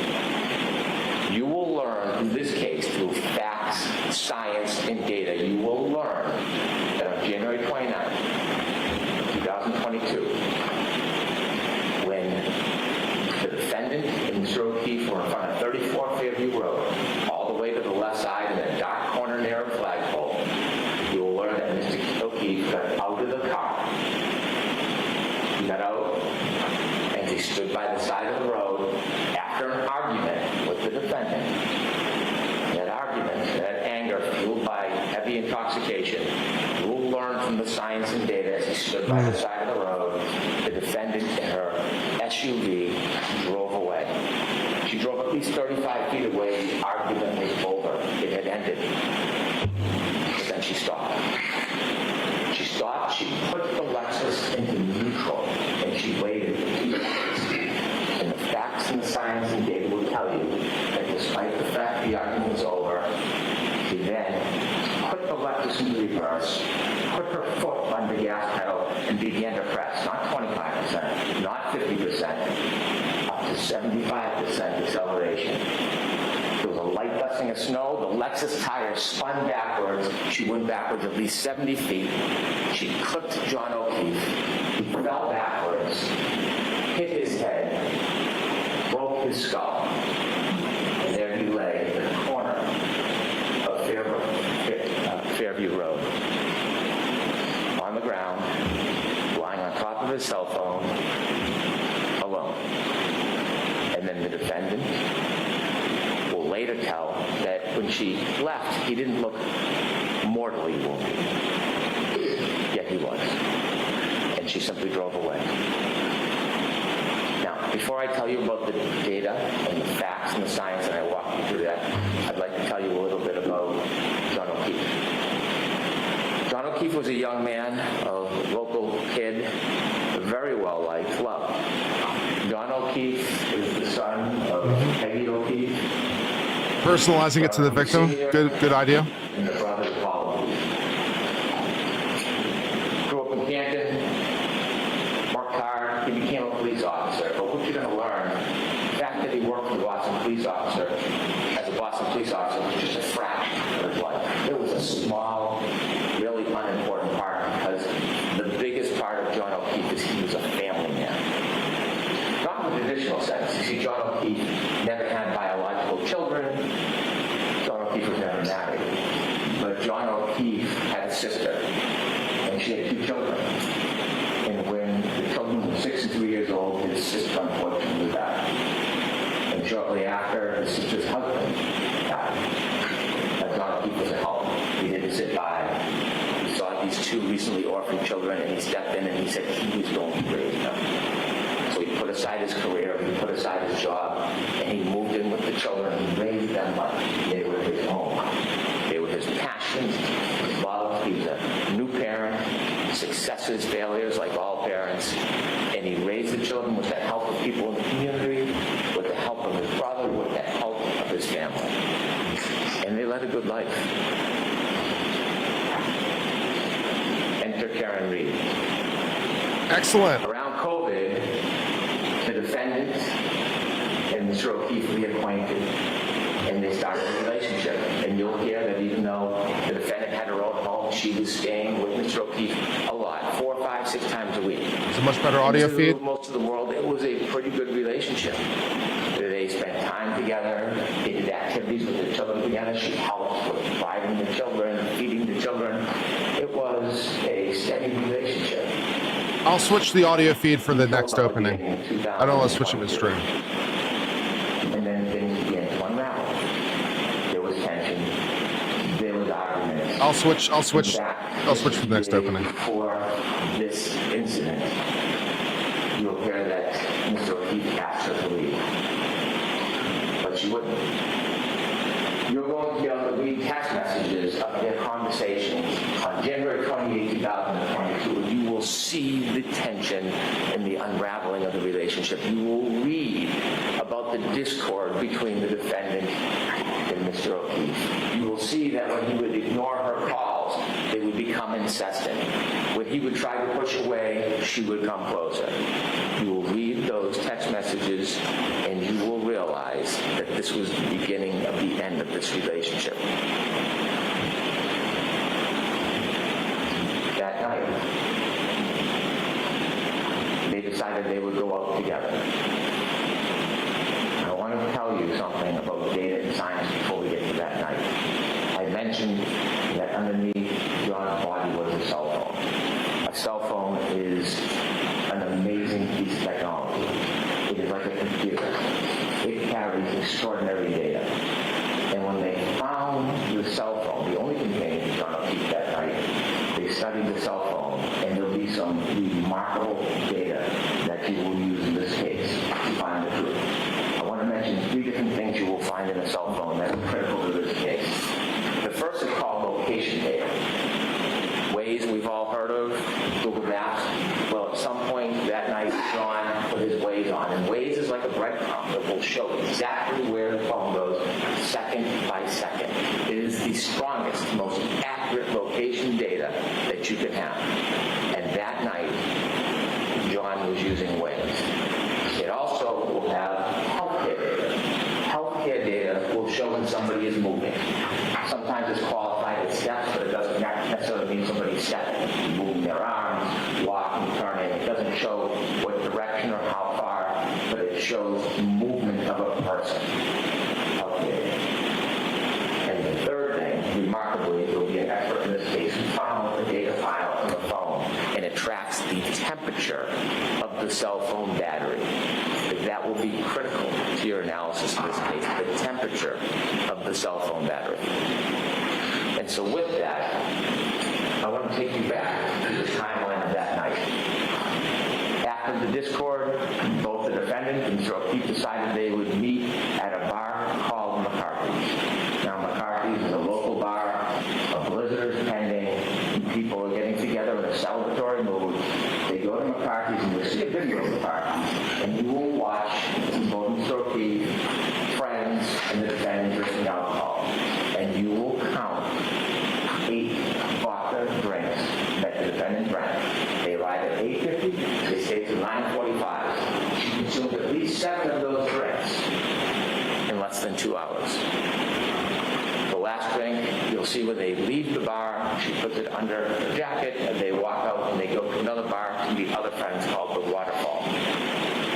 They reach the Waterfall sometime around 10 p.m. And when they go into the Waterfall, you'll see a video. And when I said celebratory mood, you will see a group of friends of John O'Keefe, many who are friends with Karen through John, and you'll see them clapping and happy and joyous that they're there. You'll see many hugs between John O'Keefe and his friends and the defendant and many of the people there.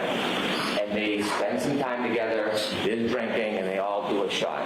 And that will be at least the 8th drink within 3 hours that you consume. You will see from the data, not just the cell phone data, but there's some other very important data. And the other piece of data that goes hand in glove with the cell phone is information on the defendant's Lexus vehicle chips. You might have heard of black box in an airplane, or there's some type of event that captured a small amount of time.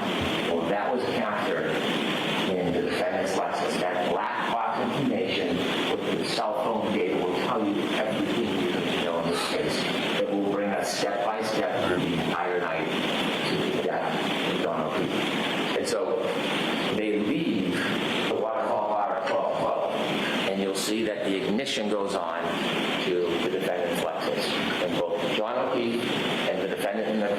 decide that they're going to go back to 34 Fairview Road, what we talked about earlier. They're going to go there for a get-together for one of the homeowner's sons who's having a birthday party.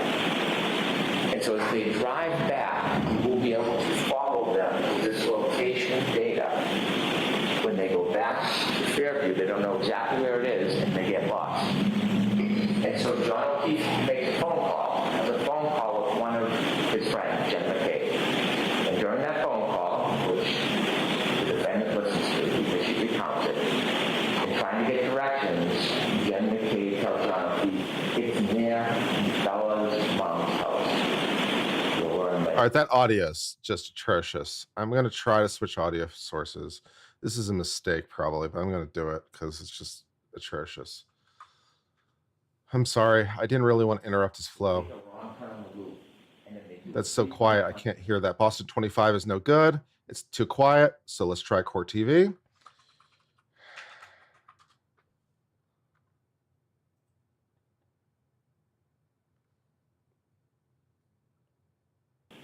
And during that phone call, which the defendant listens to because she recounts it, trying to get directions, Jen McCabe tells John O'Keefe, I don't think it's really any better.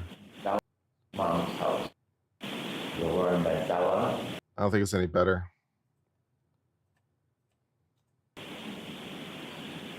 They decided they would go out together. It's a little better, not by much. I want to tell you something about data and science before we get to that night. I mentioned that underneath John's body was a cell phone. A cell phone is an amazing piece of technology. It is like a computer. It carries extraordinary data. And when they found the cell phone, the only companion to John O'Keefe that night, they studied the cell phone, and there'll be some remarkable data that you will use in this case to find the truth. I want to mention 3 different things you will find in a cell phone that are critical to this case. The first is called location data. Waze we've all heard of, Google Maps. Well, at some point that night, John put his Waze on, and Waze is like a breadcrumb that will show exactly where the phone goes second by second. It is the strongest, most accurate location data that you can have. And that night, John was using Waze. It also will have healthcare data. Healthcare data will show when somebody is moving. Sometimes it's qualified as steps, but it doesn't necessarily mean somebody's stepping, moving their arms, walking, turning. It doesn't show what direction or how far, but it shows movement of a person.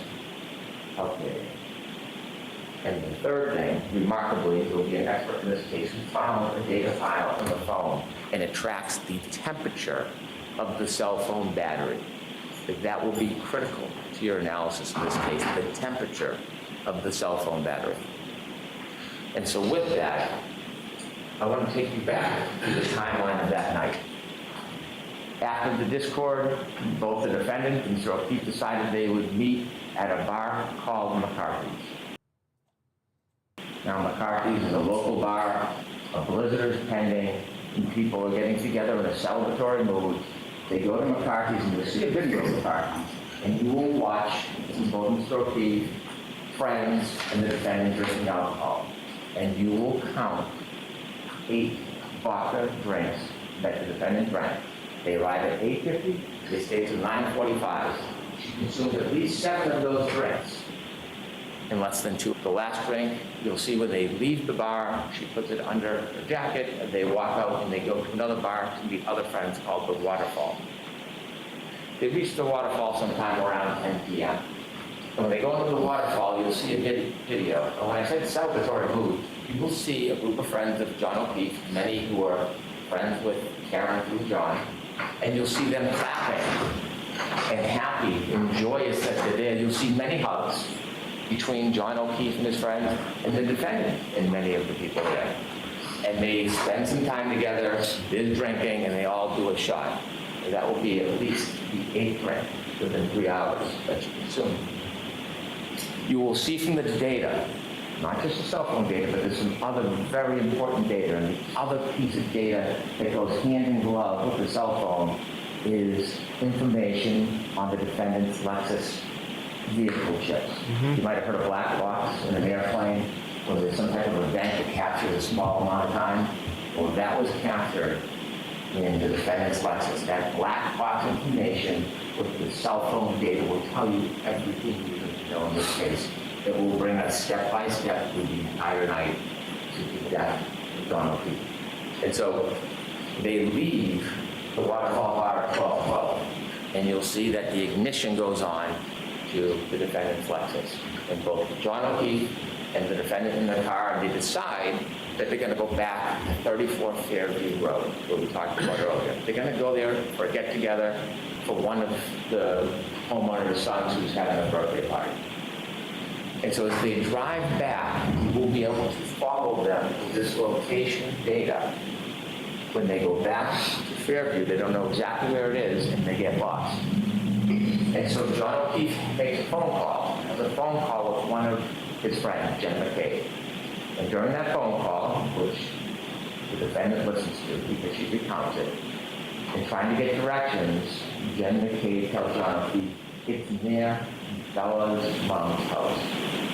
You'll learn that Bella, or her mom, was somebody that John had dated before the school.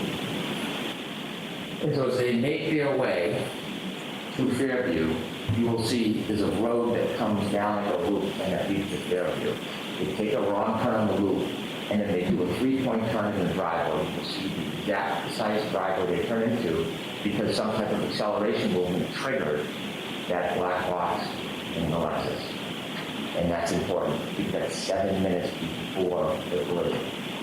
And you'll see from the waves exactly where the car was. You'll see from the black box the event of the 3-point turn in the driveway, and then a return down to Fairview. But before they get there, at 12:23, a truck is coming the other way.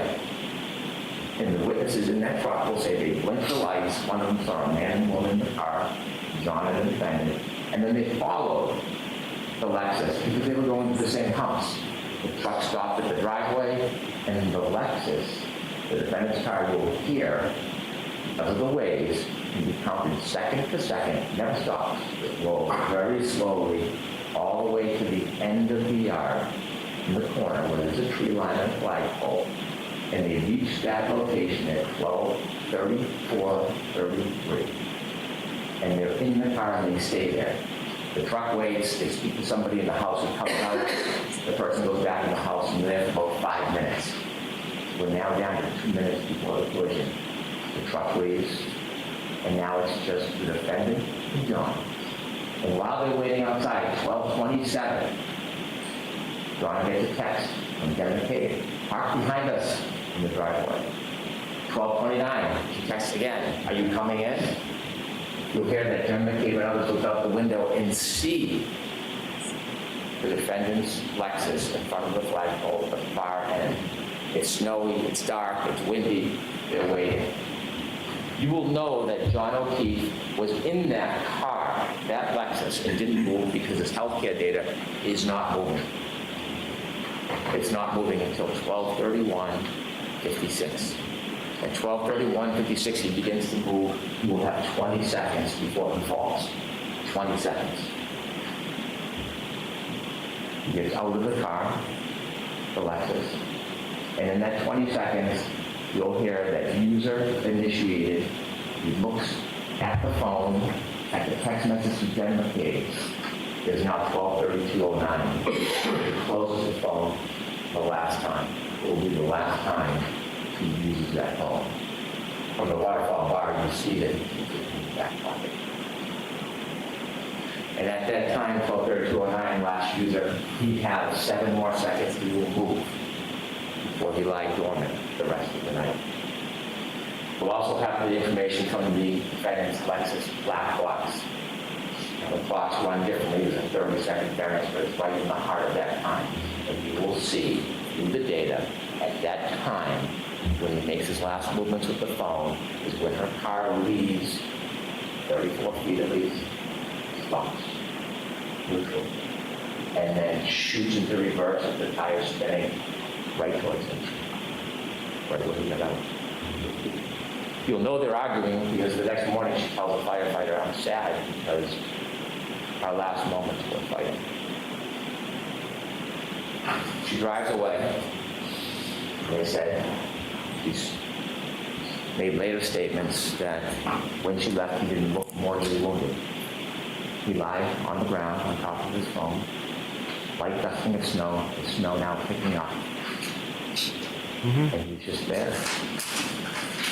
It's 12:37. This is now, good. When he's in the car, before he gets to Fairview, the battery temperature of that phone is 77 degrees. 77 degrees in the warm car. Now that he's been outside the car for 5 minutes, drops to 72 degrees.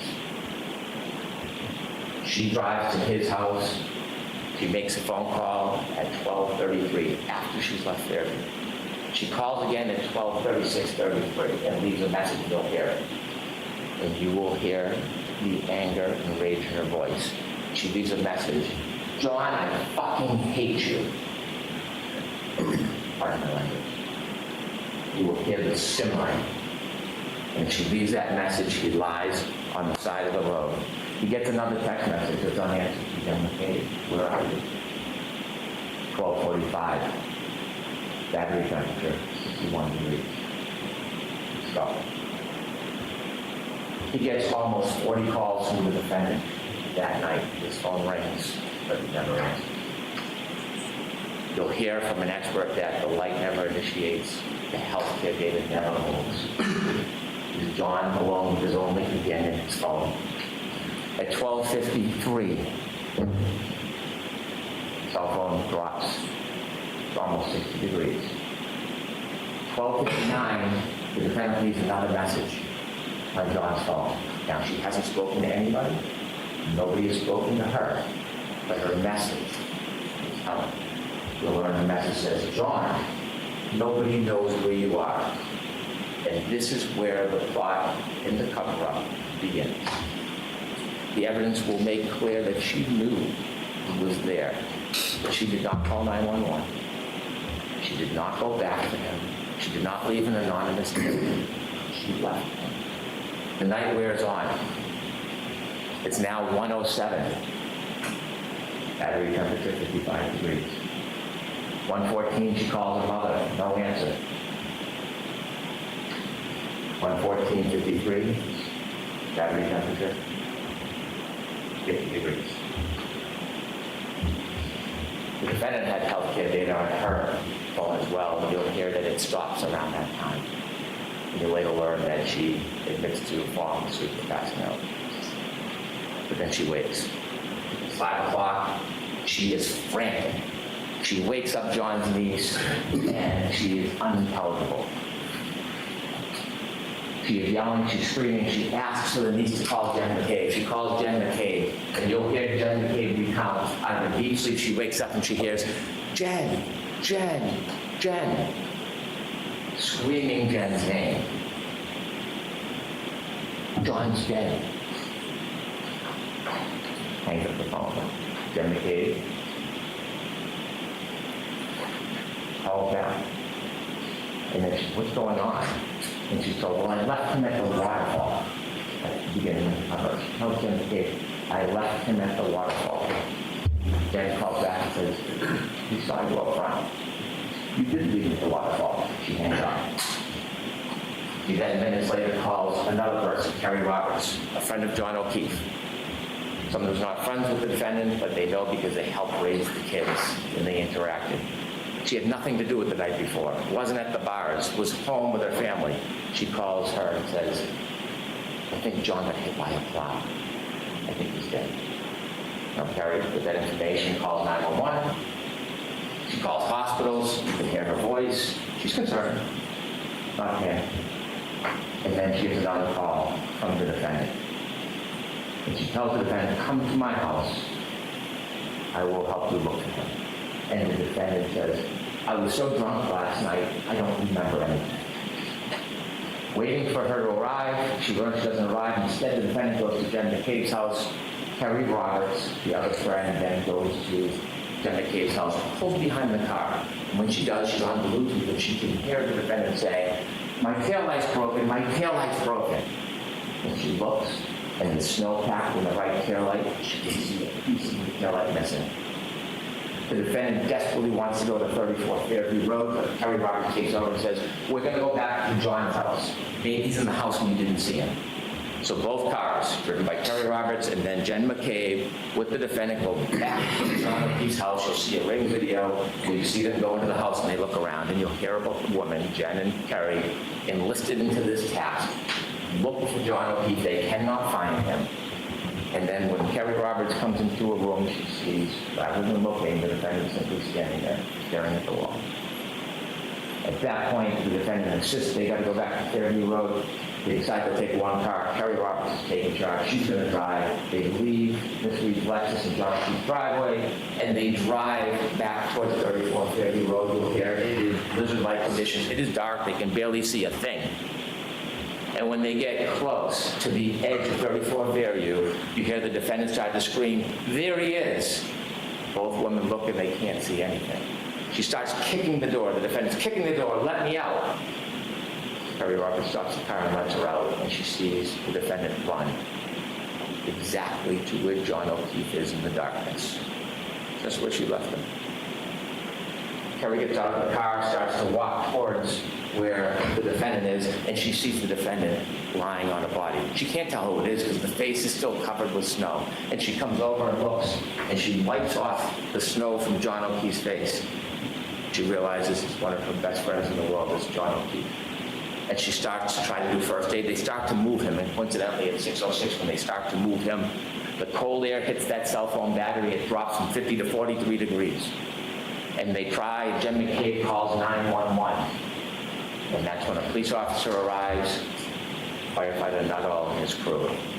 And when they lift him, that cell phone battery that is shot down to 37 degrees, Terry Roberts picks it up and puts it in her pocket, and it immediately starts to warm as she moves to help get a data showing movement starts again. At that point, nobody knows what happened. The Canton Police Department come. You can see the police cars and cruisers. They're not sure, so they look in the area where John's body is and find a glass from the bar near his body. They find blood spots. They try to put the blood spots in plastic containers. They don't know what they're looking for at this point. There's no information. They don't believe or know that there's a crime. They just know that John O'Keefe somehow ended up here with the broken glass and the blood. And so that morning, you can see the work of the Canton Police Department try to uncover a little bit around his body to see what they could find, which was very little. And then, Terry Roberts goes and picks up Peggy O'Keefe, tells her the news, and they go to the hospital. They go to the Good Samaritan Hospital, and Terry Roberts is walking, and Peggy O'Keefe is going to go see her son with her husband. And as she walks down the hall, Karen Reed is also at the hospital. See, there was some reports of maybe she was upset or suicidal, so they sectioned her. They put her in for evaluation to make sure she was safe. You'll hear Peggy O'Keefe tell as she walked down the hall to go see her son. The defendant was screaming, "Is he dead? Is he dead?" As she walked by Karen Reed, she stopped and she said, "Karen, what happened?" And you'll hear that Karen was excited and yelling, "Is he dead?" Stops her excitement. He becomes stoic. Doesn't say a word. CBS? All right, CBS. Fine. Pays respects to her. Let's give CBS a shot. Let's see if that works.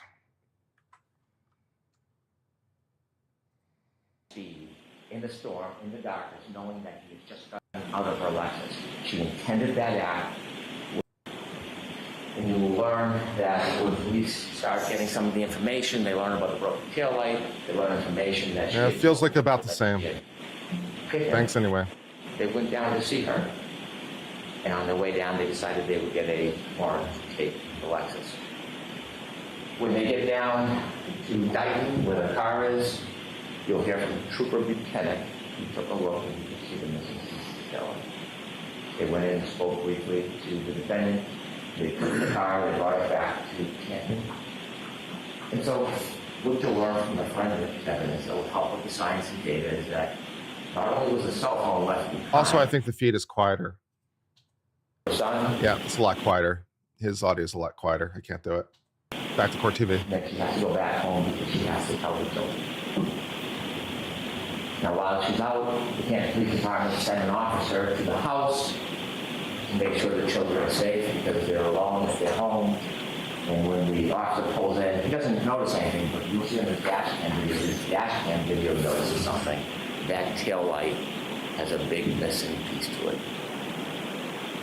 They can't find the children. Ultimately, Peggy comes home, a friend can take it down, and they bring the nephew home, and he is distraught. And then Peggy hears a knock on the door. It is the defendant and her father. They want to come in. They come in, they open doors, Mrs. Peggy, and they ask, can we go upstairs to John's room? And she's busy consoling her grandson. They go upstairs, they're upstairs for about 15 minutes. They come down, and quickly they leave. Now they got there from the defendant's father, drove his wife and the father to that house. But when they leave, they take two cars. They take the Lexus with the broken taillight with them back to the defendant's father's house. And you will learn that when police start getting some of the information, they learn about the broken taillight, they learn information that she had told people that she had hit him. They went down to see her. And on their way down, they decided they would get a warrant to take the Lexus. When they get down to Dayton, where the car is, you'll hear from Trooper Buchanan, who took a look and you can see the missing taillight. They went in and spoke briefly to the defendant. They took the car, they brought it back to Canton. And so what you'll learn from the forensic evidence that will help with the science and data is that not only was the cell phone left behind, but also around that area, broken taillight was littered around John O'Keefe's body. Littered around that area. When they got to the hospital, they noticed there was a shoe missing. As time went by, snow melted, they dug the excavations, they found his shoe on a little berm on the border between the street and the grass. You'll learn days later when they did a plant excavation, they found his hat frozen into the ground. Ultimately, they would find over the course of 10 days that the snow melted almost all, every piece of that broken taillight in that area. The hat, the sneaker, the glass. When the defendant left Mr. O'Keefe behind, took with her something of Mr. O'Keefe called trace evidence. You'll learn on the back of her Lexus, around the taillight area, was John's DNA, and stuck to the side, grasping one last piece of John O'Keefe's hair. Now, John O'Keefe fell backwards and hit his head after he was clipped by the car. And you're going to hear from a very renowned doctor, a neurosurgeon, who has treated thousands and thousands of head injuries. And the wound on the back of the head, when he fell backwards, not only cracked the skull, it's called a basal fracture. It created an injury called counter-coup. After he was put by a car and fell backwards and hit his head on that hard rock ground, remember there's no snow, it's just a dusting at this point, the back of his brain hits the back of his skull and bounces up. When it bounces up, it leaves marks showing that impact. And this neurosurgeon will tell you, he treated thousands of patients, that this injury, to a reasonable degree of medical certainty, is counter-coup caused by falling backwards and hitting your head. When the medical examiner for the state looked at it, they generally said blunt force trauma. They had it undetermined. So we brought it to the renowned neurosurgeon who does exactly this. You're also going to hear from an active reconstruction. His name is Doug Welcher. He does not work for the state police or local police. He was hired to take a look at this case and the data. He will come in and explain to you exactly what I talked about, how the data from that black box coincides with the cell phone and the movements of the car, the moments before, during, and after the defendant struck John O'Keefe with her car. Now, just a few more things I want to share with you. There are 3 charges against the defendant in this case. The first one, second-degree murder. When most people hear murder, they instantly think shooting somebody, stabbing somebody, spraying, deliberate premeditation.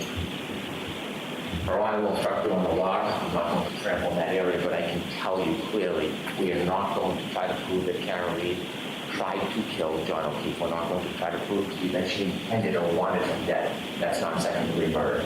What we will prove to you is she engaged in an intentional act, driving back at him at that speed, in the storm, in the darkness, knowing that he had just gotten out of her Lexus. She intended that act, which could cause a plain and strong likelihood of death. That's what will prove to you second-degree murder. Also, operating under the influence of alcohol, manslaughter will prove to you that she drove her Lexus recklessly. She hit John O'Keefe, and because she hit him and he fell back, she caused his death. The third charge is leaving the scene after knowingly causing death. Again, she hit Mr. O'Keefe with a car. She knew he was injured. She left him behind. And died. That's what we'll prove. This case will come down to the science and the data. The science and the data that the cell phone is the best of historians. It doesn't suffer from intoxication. It doesn't suffer from memory loss. It doesn't suffer from emotion, pride, or prejudice. It is facts. It is data. And that facts and data will lead you to the truth in this case. But after Ms. Reed was charged, she began what you'll learn as a campaign. A campaign to make public statements. 2020, Nightline, Fox 25, a documentary. And we've had an opportunity to get many of her statements in the footage, and we're going to show much of it to you. And her statements to you will confirm what you already know from the science and the data, what you will already conclude from the facts independent about what she did that night. Her word simply confirmed that her judgment is sound.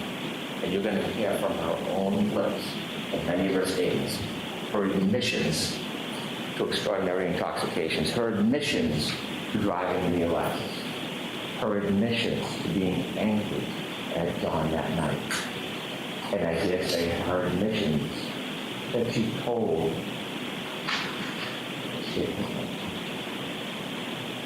I'd like to play for you clip 1. You're going to hear the first of the statements that she made after she was charged.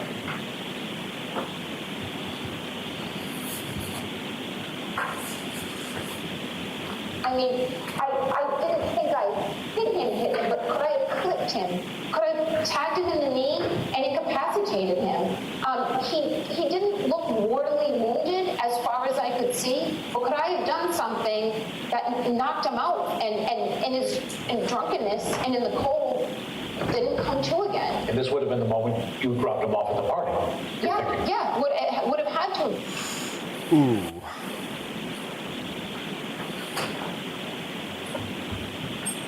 Ooh. Ladies and gentlemen, I simply ask you to follow the evidence, follow the science, follow the data. Ignore speculation, surmise, conjecture. Stay true to the evidence. It will lead you to the truth. That on January 29, 2022, a very intoxicated defendant was angry and arguing about the relationship with John O'Keefe. And after the fight was over, she left, but she brought the fight back to him in the form of her SUV. She clipped him, he fell backwards, he broke his head, and then this man who helped, a lifetime of help. New donation from the Redneck Ram. Thank you, Redneck, for the super chat. With no help. The facts, the data, and the evidence will bring you the truth, and the defendant's own words will confirm everything you've already concluded. All right, guys. All right, here's an unpopular hot take. And I swear I'm not saying it just to be contrarian. I'm just going to tell you what I think. That opening was essentially perfect. That was flawless. I could critique it. I could nitpick it. But why?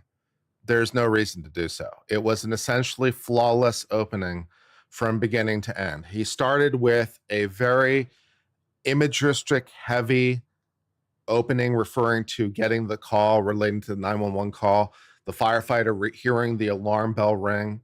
He starts off with this imagistic excitement, energy that gets you invested into the action of the thing and gets you to the scene of the crime with everything there. He then, after he does that, he then transitions to talk about the victim, talk about his life and who he was, make it personal. He talks about the person who they were, you know, whether you want to critique him for calling him a family man, despite the fact he doesn't have a wife and kids, whatever. But he made his pitch for who this guy was as his traits. He talked about it. And then he talked about the evidence that would be heard. And he integrated it with story. The story dominated. He told story. And then he put in little pieces along the way of evidence he will show and witnesses that will highlight that story. But it was very well integrated, and it was all in the service of the story and this narrative arc. He brought in the evidence when it needed to be as spice to bring you to where you want to be.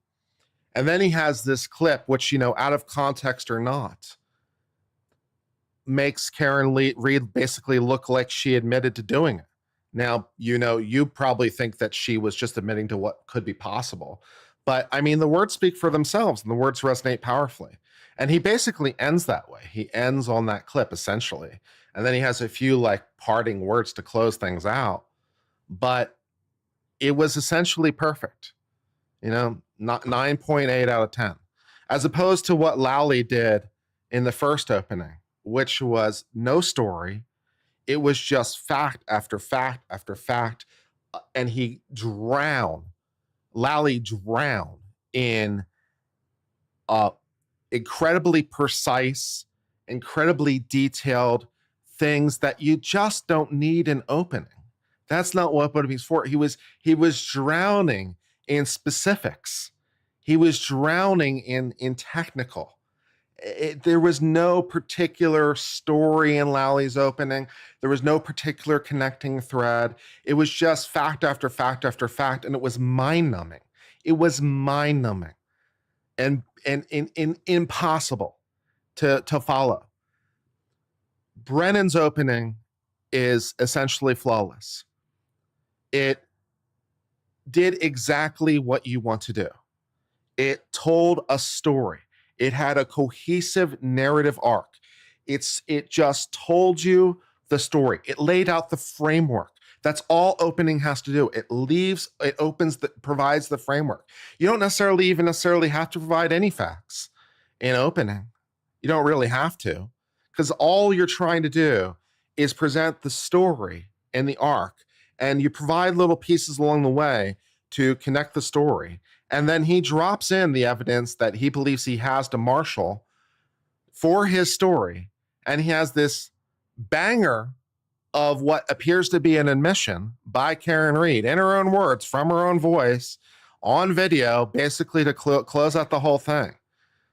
It was perfect. It was perfect. He used good control of the room, good pacing, good the only real criticisms I could have is relating to his natural voice. His natural voice is a little monotone, so it could have more vocal variety for my taste, but he had vocal variety within his own range. He should probably work to improve his range, but within his range, he had vocal variety.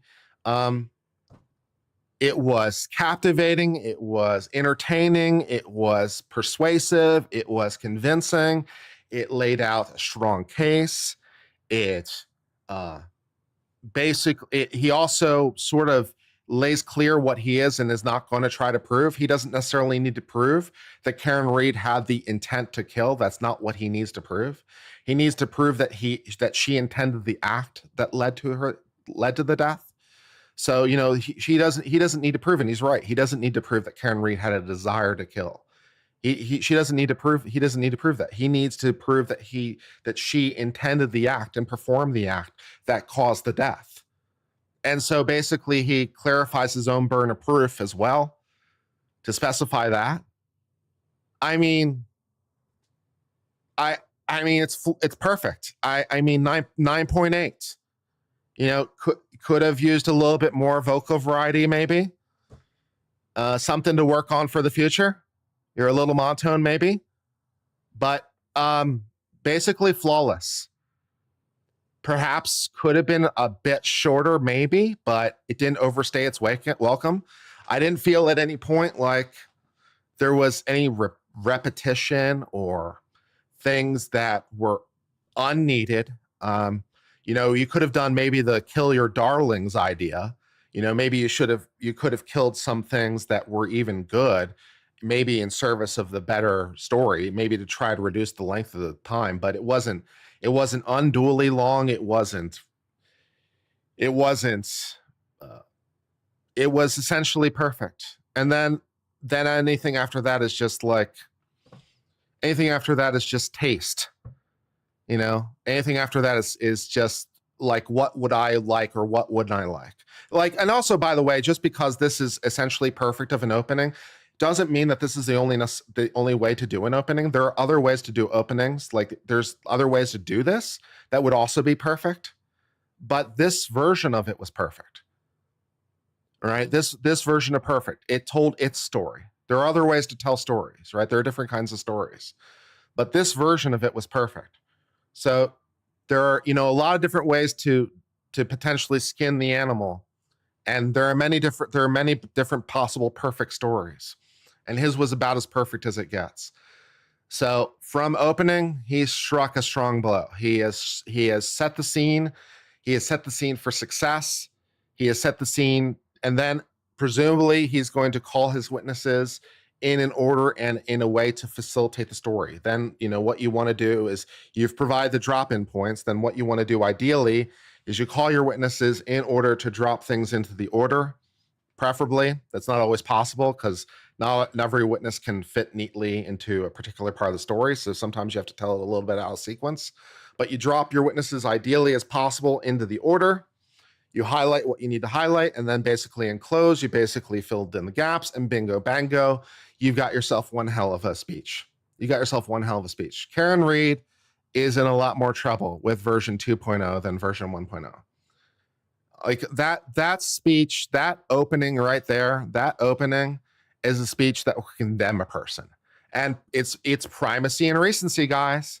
It's primacy and recency. It's the first thing they heard. It's the first thing they heard. It's powerful. It's organized. It's detailed. It's emotional. But it not overly so. It's not like sycophantic. It's not trite. It uses emotionality in great measure with fact and lays everything out just in a essentially perfect story. Now, of course, he has evidentiary problems. You and I both know he has evidentiary problems, but the jury doesn't know that. The jury doesn't know that. And how that's going to all play out, I don't know. But I do know that he got primacy and recency, and he's literally the first thing they heard is a strong connecting tissue that if he can play this right, if he can make this work, and he has challenges, but if he can play this right, if he can make this work, if he can do this, if he can close as well as he opened, you know, then he probably's got it. And then it's just up for the defense to be able to kick ass. The defense has to just kick all the ass. But, you know, right now you have to give it to him to favor him. It's like right now the odds just favor him. And that's just the truth of the situation. You know, that's where we're at least in my humble opinion. Yeah. Let's see what other chats there were relevant to this issue. I'll just read some super chats and everything up to this point. Pretty Kooky became an uncivilian. Stingy became an uncivilian. Tony P gifted 10 gift memberships. $1.99 from TJM. We read it earlier. $2 from Brandon. Thank you. $1.99 from TJM. $2 from Pin King 554. $4.99 from Ashley Roman. Nate Delore gifted 10 gift memberships. $5 from Isaac. Lynn Britton gifted 10 gift memberships. DS has been a member for 30 months. $5 Australian from the Book of Light. Is necessity a defense to theft? It can be, yes. $5 Australian from Book of Light. The only thing I would have changed is that his opening argument should have done a musical number. And $2 from Sledge and Wedge. Isn't introducing evidence in your opening bad? No, it's not necessarily bad. It's not necessarily required, but when you do it, you need to do it in a judicial way. And his use of it was much better. Lally tried to basically prove his entire case in the opening. Lally just dumped all the evidence basically, and he dumped it in an incredibly precise fashion and overly specified fashion without any connective tissue or any story. Is introducing evidence in opening bad? No, it isn't bad. It isn't strictly speaking necessary. But if you do it, this is the way to do it. This is the way to do it. You bring in basically just the witnesses you need, basically your capstone witnesses. You know, you just use, a half dozen witnesses. Basically, that's what he had, something like that. Half dozen capstone witnesses that, fill in the necessary parts of the story. And, you're there. So it was perfect. It was perfect. All right, so we're going to watch the defense's opening and hope they can also be perfect, because they certainly have their challenges in front of them. So yeah, things are problematic at the Karen Reed table. Let's see if they can fix this. This should be detailed. All right. Thank you, Mr. Jackson. Could I have just a moment to readjust? Sure, the court officers will be kind enough to help you.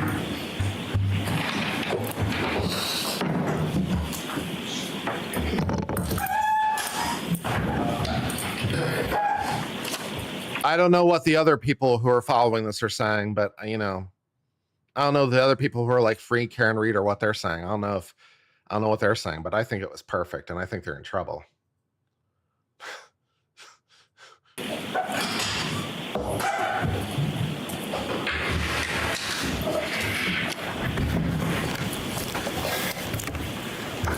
May I, Your Honor? The evidence in this case will establish above everything else 3 points. There was no collision with John O'Keefe. There was no collision. There was no collision. John O'Keefe did not die from being hit by a vehicle, period. The facts will show that. The evidence will show that. The data will show that. The science will show that. And the experts will tell you that. You'll learn that the Commonwealth has pinned its entire case on a brazen and a flawed assertion that is untethered, unconnected to the facts and to the evidence. And their assertion is contrary to science. Because at the end of the day, folks, there was no collision with John O'Keefe. Much better. So how did we end up here? Much better than Karen Reed was framed. How did Karen Reed end up sitting in that Much chair better. on trial for an event that literally never happened? Well, the evidence is going to explain it. And it can be summed up in the following text message at the very beginning of this investigation. A text message of a now fired Massachusetts State Police officer named Michael Proctor. Yep, get that out early. Absolutely. He's the lead investigator on this case. And he was talking about a fellow officer, a fellow cop, who owned the property where John O'Keefe's body was found. Text message with a buddy. Question, is the homeowner going to catch any shit? Answer, nope. He's a Boston cop too. That quote defines the lack of integrity of the Commonwealth's entire case, its entire investigation, and this prosecution. During the course of this trial, you'll learn much more about Mr. Proctor, why he said that, and what it really means. What you'll see and hear in this courtroom in the coming weeks is not just a story of a tragic loss. And make no mistake, John O'Keefe's death is and was a tragic, tragic loss. Nice.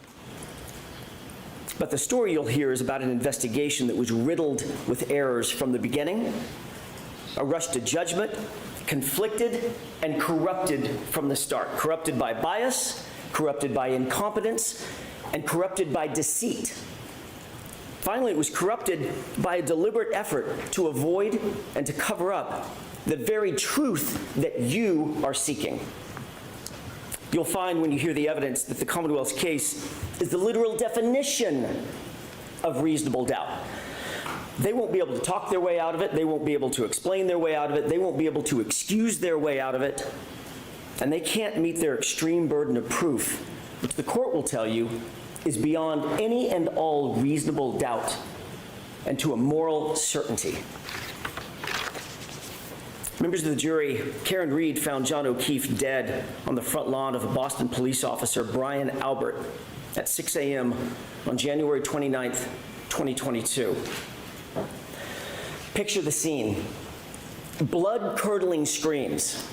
Ambulances, emergency lights on, fire engines, ladder trucks, paramedics, patrol vehicles, patrol cruisers, police officers, first responders, firefighters, all swarming all over Brian Albert's lawn. Literally feet under his bedroom window. Yet Brian Albert, a sworn peace officer, a first responder himself, never came outside. Never went outside to see what the chaos was about, never went outside to see if he could assist a man in need, never walked outside his house to see if he could help a fallen fellow officer on his own front lawn. Nice. More shockingly, you'll learn that lead investigator for the Massachusetts Police, Michael Proctor, never set foot inside Brian Albert's house that day. Never engaged in any investigation inside that house that day, even though a party with much alcohol had just occurred in that house, and even though a Boston police officer was found dead or dying just mere feet from the front door on that lawn.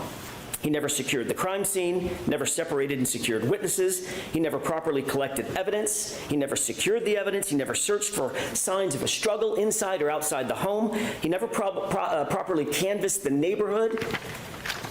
Michael Proctor never did any of these things, even though fellow officers of his, of Michael Proctor's, actually mentioned, in their words, not mine, that it looked like John O'Keefe may have been, quote, in a fight. You'll have questions about that conduct.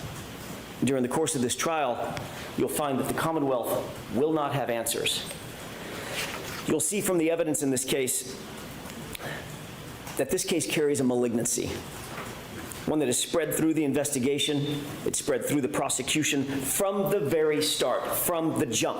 A cancer that cannot be cut out, a cancer that cannot be cured. Mm-hmm. And that cancer has a name. And his name is Michael Proctor. Nice.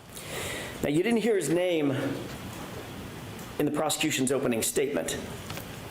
Not once. And I suspect that was probably by design.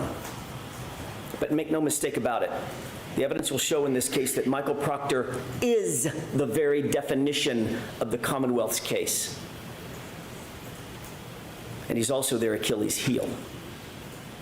He was the lead investigator on the case officer, the architect of the entire prosecution. You'll learn there's not a single part of this case, folks, not a single part that he didn't touch, that he didn't direct, that he didn't orchestrate personally. Every single bit of it. Love it. Has his fingerprints on it. Love it. You'll learn that Michael Proctor was a longtime family friend of the Alberts.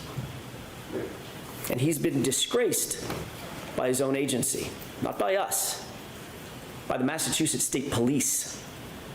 Investigated, suspended, and fired The evidence will show that Massachusetts State Police found him guilty, found Michael Proctor guilty of bringing dishonor to the department for his conduct, not in some other case, not in some tangential case, in this case. They sure did. They sure did. The investigation of Karen Reed. Conduct that included bias in favor of his friends, the all-powerful Albert family, and bias against my client, Miss Reed, the outsider. Do you have any idea how hard it is for a state trooper to get fired? It's pretty hard. Well, the evidence is going to show that Michael Proctor earned it. Every bit of it. You'll hear that within hours of a Boston police officer being found dead on Brian Albert's lawn, Michael Proctor, the lead investigator, who had investigated exactly nothing up to this point, right at the beginning, made an early pronouncement that Brian Albert himself was not going to, quote, catch any shit, end quote. And that was for one reason, and one reason only. He's a Boston cop. The evidence will show that Michael Proctor made this statement in a text conversation with his high school buddies. A text he never thought would see the light of day, certainly never thought we would get a hold of. And when he thought no one was looking, he actually said the quiet part out loud. He's a cop too. We'll give him a pass. Yeah. You'll learn that in Michael Proctor's world, rank has its privileges. And the evidence will show that's privileges that you don't get and I don't get. But apparently a Boston police officer, Brian Albert, and his friends, they do get. You'll learn that in Michael Proctor's world, he didn't care about finding the truth. In his world, his priority was to protect the brotherhood, to protect that blue wall, to protect his friends who were at the Albert's house that night. I want to take a step back, if I could, and spend the next few minutes talking a little bit more detail about what the actual facts in this case will show, not based on speculation, not based on surmise, not based on guesswork or conjecture, but the actual true facts that you will learn through the course of this trial. Great setup. On Let's see January the laying out. 2022, it was a Friday night. John and Karen had made plans to meet up with friends for drinks. It was a happy and normal night for them. They were affectionate, they were loving, they were in good spirits, nothing out of the ordinary. They started at a local watering hole called C.F. McCarthy's. You've heard that name before and you'll hear it again. And eventually they made their way over to the Waterfall Bar and Grill, another bar where they ended up. When they got to the Waterfall Bar and Grill, the Albert family was already there, already heavily drinking. You'll learn that this was no ordinary family, the Alberts. The Albert family was a well-known Canton family. Some might even describe them as a very powerful Canton family. Brian Albert was there at the waterfall. You'll hear that he's a longtime Boston police officer. His wife, Nicole Albert, was there with him. His brother, Chris Albert, a powerful Canton politician. He sits on the select board. The select board actually governs the police department, the Canton PD. He was there. His wife, Julie Albert, was there. Their daughter, Caitlin Albert, was there. His sister-in-law, Jennifer McCabe, was there. Her husband, Matt McCabe, was also there. They were all there drinking before John and before Karen ever arrived. You'll learn that a man by the name of Brian Higgins, also a law enforcement officer and longtime friend, longtime pal of Brian Albert, he was also there. And the two of them, the two Bryans, had been drinking most of the night together. You'll see video footage from the waterfall, which will show you that Karen and John were happy. They were affectionate. They were caring. They were loving. Just business as usual, out on a date on a Friday night. But that exact same video footage which lead investigator Michael Proctor plainly chose to ignore that video footage. It paints a very different picture of Brian Higgins. You'll learn that Higgins had romantic designs for Karen. That becomes important. Brian Higgins had engaged Karen in flirtatious texts, but days earlier she had put a stop to it. She had ghosted him, in common parlance. In other words, just ignored him. Yep. The evidence will show that the first time he saw her and was in Her presence, after being rejected by her, was when she walked into the Waterfall Bar and Grill along with her boyfriend, John O'Keefe. At 11:58 p.m., just minutes before John ultimately arrived at the Albert residence, you'll see a video at the Waterfall of an unsettling interaction, troubling interaction between Brian Higgins and John O'Keefe. And unlike the lead investigator, Michael Proctor, in this case, you won't ignore that evidence. Nice.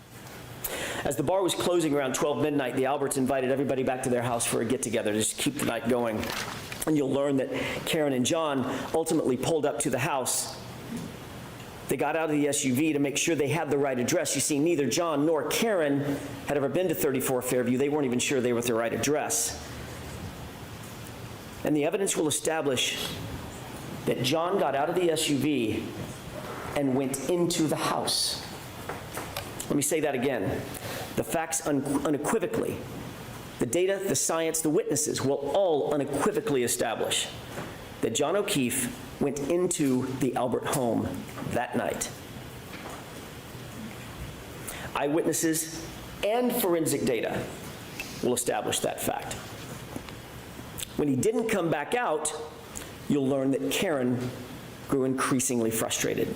She got upset. She was left alone in a car, in the cold, in the middle of the night, with the car idling. John had gone into the house. She expected him to come right back out, and when he didn't, seconds turned into minutes, and minutes started to clock away.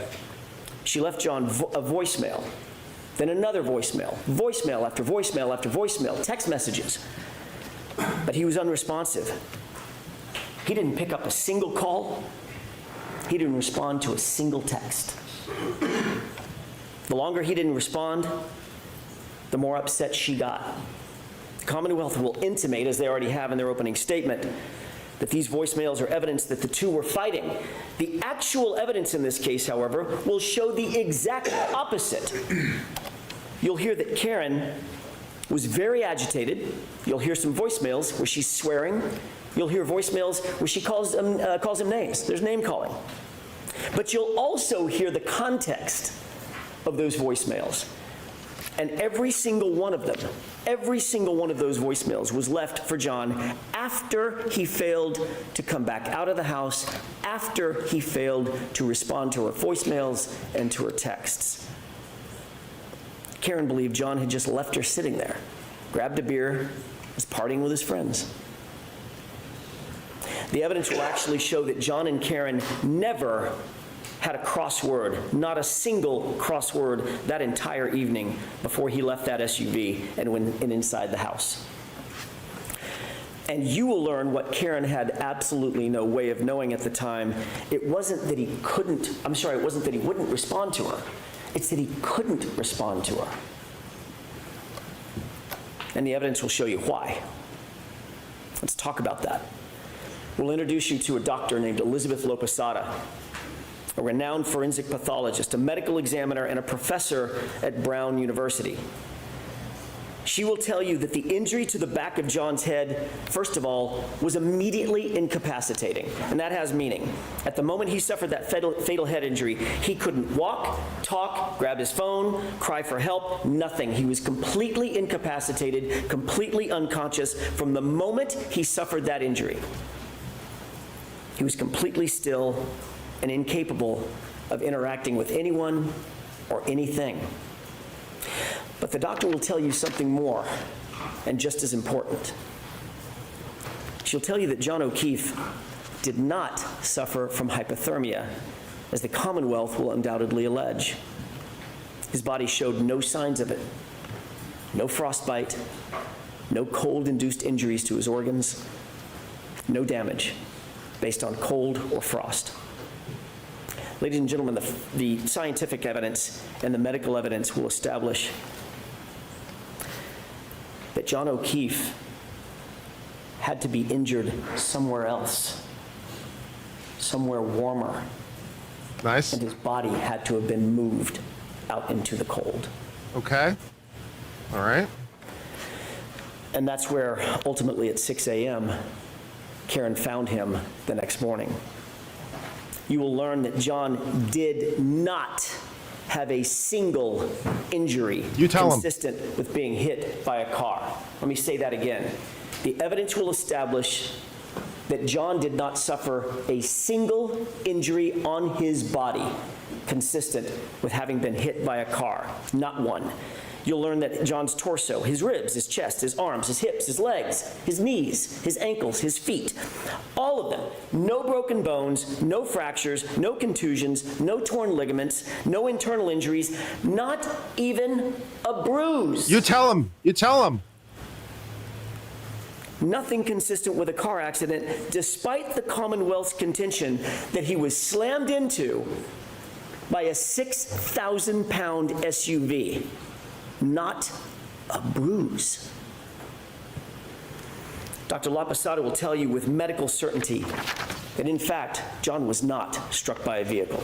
Medically and scientifically, he could not have been struck by a vehicle. Therefore, as I said, there was no collision. She will tell you that the patterned abrasions on John's right arm, the patterned abrasions you see over my left shoulder, they're not the result of being struck by a car or a taillight.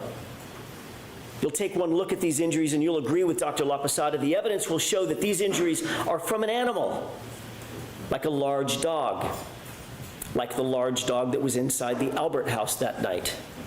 Yeah. You'll learn that Brian Albert has actually admitted that his large dog, the family dog, is, quote, not good with strangers. And of course, John, never having been to the house before, was a stranger that night. You'll also learn that oddly, very oddly, after having their family pet for 7 years, a short time after this incident, the Alberts got rid of that dog. They called it rehoming her. But she was gone. Yep. Dr. LaPosada will also tell you that the injury to John's head was not the result of falling backward onto a flat lawn, cold or otherwise. Rather, Dr. LaPosada will tell you with medical certainty that the injury pattern to his scalp was produced by an impact from a raised or ledged surface, a surface that does not exist on Brian Albert's front lawn where John was found. The medical evidence will establish no hypothermia, no injuries from a car strike, no collision with a motor vehicle. And forensic analysis of John's cell phone, Mr. Brennan mentioned that in his opening statement. The Commonwealth's own expert will ultimately support the exact facts that I just told you, including the temperature data. John O'Keefe was injured someplace warmer, and he was moved. That alone is reasonable doubt, but there's much more. You'll also learn that there were many people at that after-hours gathering at Brian Albert's house who would have left by the front door just feet from where John O'Keefe's body would have ultimately been, had he actually been there, right after 12:30 a.m., which is what the Commonwealth's claim is. There were nearly a dozen people who walked out that front door directly adjacent to the precise spot where John O'Keefe would have been lying. Not a single person, not one, not a single person, saw a 6'2", 216-pound man laying sprawled in the front lawn in dark clothing on a light white dusting of snow. Not one. Then the evidence will also show that every one of those same people drove by that same spot, not walked by it, drove by it to leave the house, and still not one of them saw John laying in the yard when they left between 1 a.m. and 2 a.m. in the morning. Mm-hmm. But you know who else you'll find never saw a body on that lawn? The snowplow driver. Yep. A completely independent witness charged with plowing the streets in Canton that night. You'll hear that Michael Proctor, oh, he's not done yet, Mr. Proctor. You'll hear that Michael Proctor wrote a report where he claimed that Fairview had not been plowed that night. You'll learn that that was completely false. That was a lie. Michael Proctor did not want any more witnesses. He didn't want the truth, and he falsely claimed that the road was never plowed. You'll learn that he wouldn't look for the plow driver, but we did, and we found and will introduce you to Brian Loughran. He's the He plowed best. Fairview that night, and what he's going to tell you is that there was no body on that lawn at 2:30 in the morning. You'll learn that Brian Laughlin passed by 34 Fairview, traveling right next to Brian Albert's front yard, and at 2:30 a.m., John O'Keefe was not there. But you'll see that the plow driver also provides some other troubling information, troubling testimony for the Commonwealth. You'll learn that after making that pass at 2:30 a.m., he showed up with his plow an hour later. He stopped at the entrance of Fairview. He was looking up Fairview to decide whether or not to plow it, but he saw an obstruction. At 3:30 a.m., he looked down the street, and in the very spot precisely where Karen would later find John's body laying at 6 a.m., there was a car parked in front of it, a Ford Edge. You're going to ask yourself, who's moving a car at 3:30 in the morning into a blizzard on the side of the road? Nice. You'll learn that Michael Proctor, the lead investigator, intentionally ignored this fact as well. He did no investigation to find out who owned a Ford Edge, but again, we did. And the evidence will establish that a Ford Edge happens to be a favorite model of the Albert family. More than one Albert owned a Ford Edge at the time. You'll learn that those facts will add to the mounting and the overwhelming evidence that there was no collision, and John O'Keefe's body was moved onto that lawn.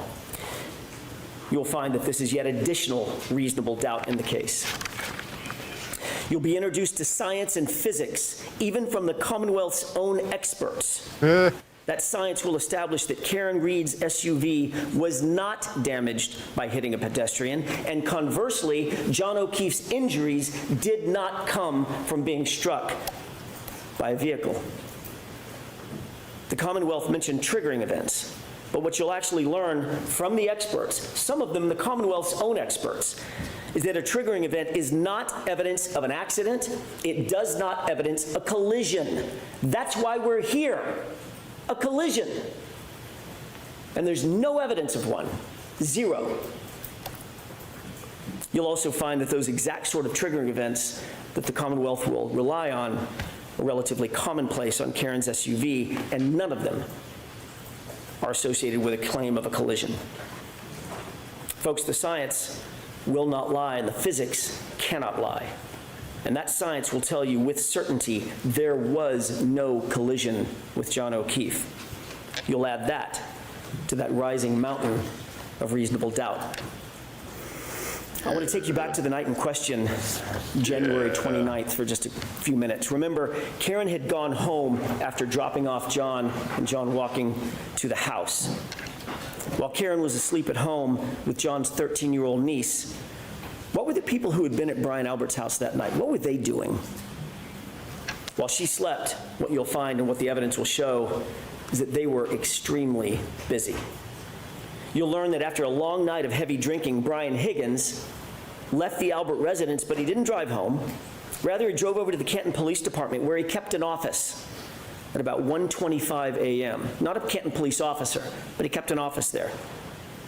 Why go back to his office at 1:25 a.m.? Why go back to the Canton Police Department at 1:25 in the morning on the night of a blizzard? You'll learn that while there, Higgins made a call at 1:30 a.m. Higgins will later deny that he made that call. You'll find that curious. And his explanation for that late-night visit to Canton PD, you'll find that it changes nearly every time he's asked about it.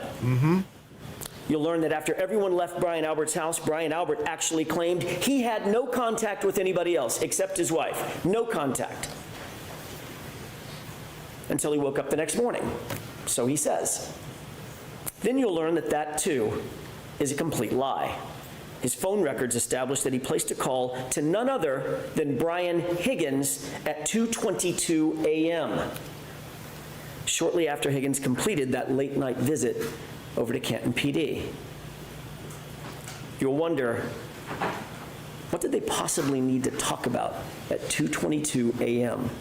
that night? The evidence will establish that Brian Albert called Brian Higgins first. Brian Albert then disconnected that call when Higgins didn't answer it. Seconds later, Brian Higgins returned the call. Brian Albert then did answer that call. They spoke for 22 full seconds, had a conversation, then they both hung up their respective phones. You'll learn that when they were asked about these calls and conversations, both Brian Albert and Brian Higgins lied about it. Both of them. They said they never had a call with each other. But then ultimately, when they were confronted with their own cell phone records and they could no longer deny the calls, they were asked independently, explain yourself. And they both came up with the exact same explanation. A butt dial. Mm-hmm. The evidence will make you question, why did Albert and Higgins speak at 2:22 a.m. and why did they both try to cover up that phone call? You'll also learn after this incident and within days of one another, both Brian Higgins and Brian Albert, both police officers, both trained investigators, got rid of their phones. Both of them.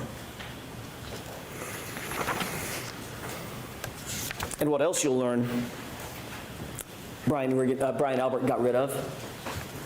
Shortly after this incident, Brian Albert got rid of his house, the whole thing. Just sold it. His childhood home, a home that had been in the Albert family for generations, he literally sold it mere months after this incident. Dog rehomed, phones destroyed, house sold. You'll learn that all these things happened shortly after the incident where John O'Keefe was found unresponsive and dying in Brian Albert's front lawn. And you'll also learn that Michael Proctor looked the other way. He did not investigate any of what I'm telling you. He pre-selected Karen Reed from the start, and he ignored everything and everyone else. Let's get back to what was happening with the others while Karen slept. What you'll learn during this trial is that Brian Albert's sister-in-law, you've heard her name before, Jennifer McCabe, she was at the waterfall that night and she was over at the Alberts' house that evening as well. She left the after-hours gathering about 2 a.m., a little before 2 a.m., got home around 2 a.m. And you'll learn that according to the Commonwealth's own evidence from a forensic software program called Physical Analyzer made by Celebrite, it's considered the gold standard for forensic tools, you'll learn that a Google search was discovered on Jennifer McCabe's phone. A Google search that Michael Proctor and his investigators never revealed to us. But we found anyway. A Google search that was time-stamped, according to their own data, at 2:27 a.m. 5 minutes after that 2:22 a.m. call that Higgins and Albert denied having. And that Google search on Jennifer McCabe's phone read, "Hoslong to die in cold." A question that still haunts me. To die in Hoslong cold. indeed. Now, she misspelled the first word. Hos is supposed to be how, but the meaning's the same. How long does it take to die in the cold? Time-stamped 2:27. And then that search was also noted by the same Celebrite program as having been deleted. The evidence will force you to ask, why is there a search on her phone? Why is it logged at 2:27 a.m.? When the Commonwealth claims that she first learned of John's death and where his body was hours later at 6 a.m. So what you'll learn is that while Karen slept, here's what was actually happening by some other very busy bees. Bees? 1:25 a.m., Brian Higgins makes an unexpected visit to Canton PD. 1:30 a.m., he makes a phone call that he later denies ever making. At 2:22 a.m., Brian Higgins and Brian Albert talk. They both deny and lie about having made that phone call. 2:27 a.m., 5 minutes later, a Google search appears on Jennifer McCabe's phone, Hoslong to die in cold, hours before John's body was ever discovered. A Google search she denies making, and that she later, or at least it was later logged as deleted. Meanwhile, at 2:30 a.m., the plow driver confirms that O'Keefe's body was not on the lawn of Brian Albert's house, not at 2:30 in the morning. And at 3:30 in the morning, that area was obstructed by a Ford Edge like the one the Albert family liked to own. The evidence will show in the meantime, Karen dozed in and out of a fitful sleep for the rest of the night, only to awaken just before 5 a.m., and that's when she realized, in a panic, John had never come home. And you'll see, it wasn't like John to not come home. That morning, you'll see and hear evidence that Karen's emotions had morphed. They'd gone from frustration and anger, which you'll hear in the voicemails, to abject fear. Fear that something bad had happened. The evidence will establish by this time Karen was panic-stricken. She had a feeling something was very, very wrong. She was unable to get a hold of John. Karen went to go look for him. She got in her Lexus and she backed up to leave her garage at One Meadows. You'll hear a lot about that address, One Meadows. That was John's house where Karen was staying. She backed out of the garage, and during the course of the trial, you'll hear that she actually struck another car with that right rear taillight. During the course of this trial, the Commonwealth is going to desperately claim that Karen Reed's taillight was actually damaged by hitting John O'Keefe. They'll have no evidence of it, mind you, none, but they'll make the claim. We'll show you a video of exactly how that taillight was originally damaged, or exactly what happened at 5:07 in the morning. The facts will show that it was damaged in John's own driveway at 5:07 when Karen backed up and made contact with another car in the driveway. This is 5 hours after she dropped John off and he went into the Albert residence. As a result, the taillight was minimally cracked, but it wasn't completely shattered or damaged or broken. And that's the condition of the SUV when Michael Proctor got a hold of it. That becomes important. You'll hear from an independent police officer, an eyewitness to the damage on that SUV, someone not connected to Michael Proctor or under his control. And he'll tell you that he saw the taillight damaged before it was in Michael Proctor's possession, but it was not completely shattered. And you won't have to speculate how that taillight got cracked originally. You'll see it for yourself. It's on video. You'll learn that part of the reason that Karen's Lexus hit that car at One Meadows is because she backed out looking for him at a time when she was absolutely panic-stricken and grief-stricken. Where was John? Why hadn't he come home? What had happened to him? Is he hurt? Is he passed out somewhere? Her mind was reeling. The evidence will establish she wasn't giving anything away. Everything was on the table. What could have happened to John? You'll learn that when she woke up and he still wasn't home, she was just racking her brain for what could have happened to him, and she was worried about possibly the worst. He'd gotten out of the car, he'd walked to the house, she was confused, and later, when she found him at 6 a.m. on the lawn, where she last saw him going toward the house, her mind started reeling, oh my God, did a plow hit him? Did I hit him? Could I have hit him? What could have happened to him? And that video clip that you saw, out of context, when she said the words, he did not look like he was mortally wounded, she's not talking about at midnight. She's talking about at 6 a.m. when she found him. That's what she was talking about.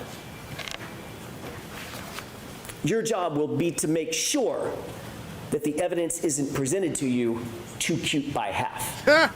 Nice. She was saying all those things. Did a plow hit him? Could I have hit him? Did I hit him? She was saying that to herself and to other people, and the Commonwealth, very obviously, will try to seize on that panic and twist this into some admission. But here's the actual truth. That's not a confession. Could I have hit him? Did I hit him? Could a plow have hit him? That's a person trying to make sense of an unexplainable circumstance, a natural concern of a bereaved significant other. Yep. A woman desperately trying to piece together what could have happened on this tragic night. John didn't come home. And the evidence will show that Karen Reed never said, I hit him. Never. Not in the background of the 911 recording, not on any dash cam video, not on any audio, not on any police body cam, not to a first responder. It's never mentioned in a single report. It's never reported in a single report from January 29th, not by one person, because it never happened. Yep, you tell them. The evidence will show that the evidence will show that there were at least 13 members of law enforcement or first responders and 2 civilian witnesses that were intently focused on what was happening at that scene. They were all over the lawn. They were all over Karen.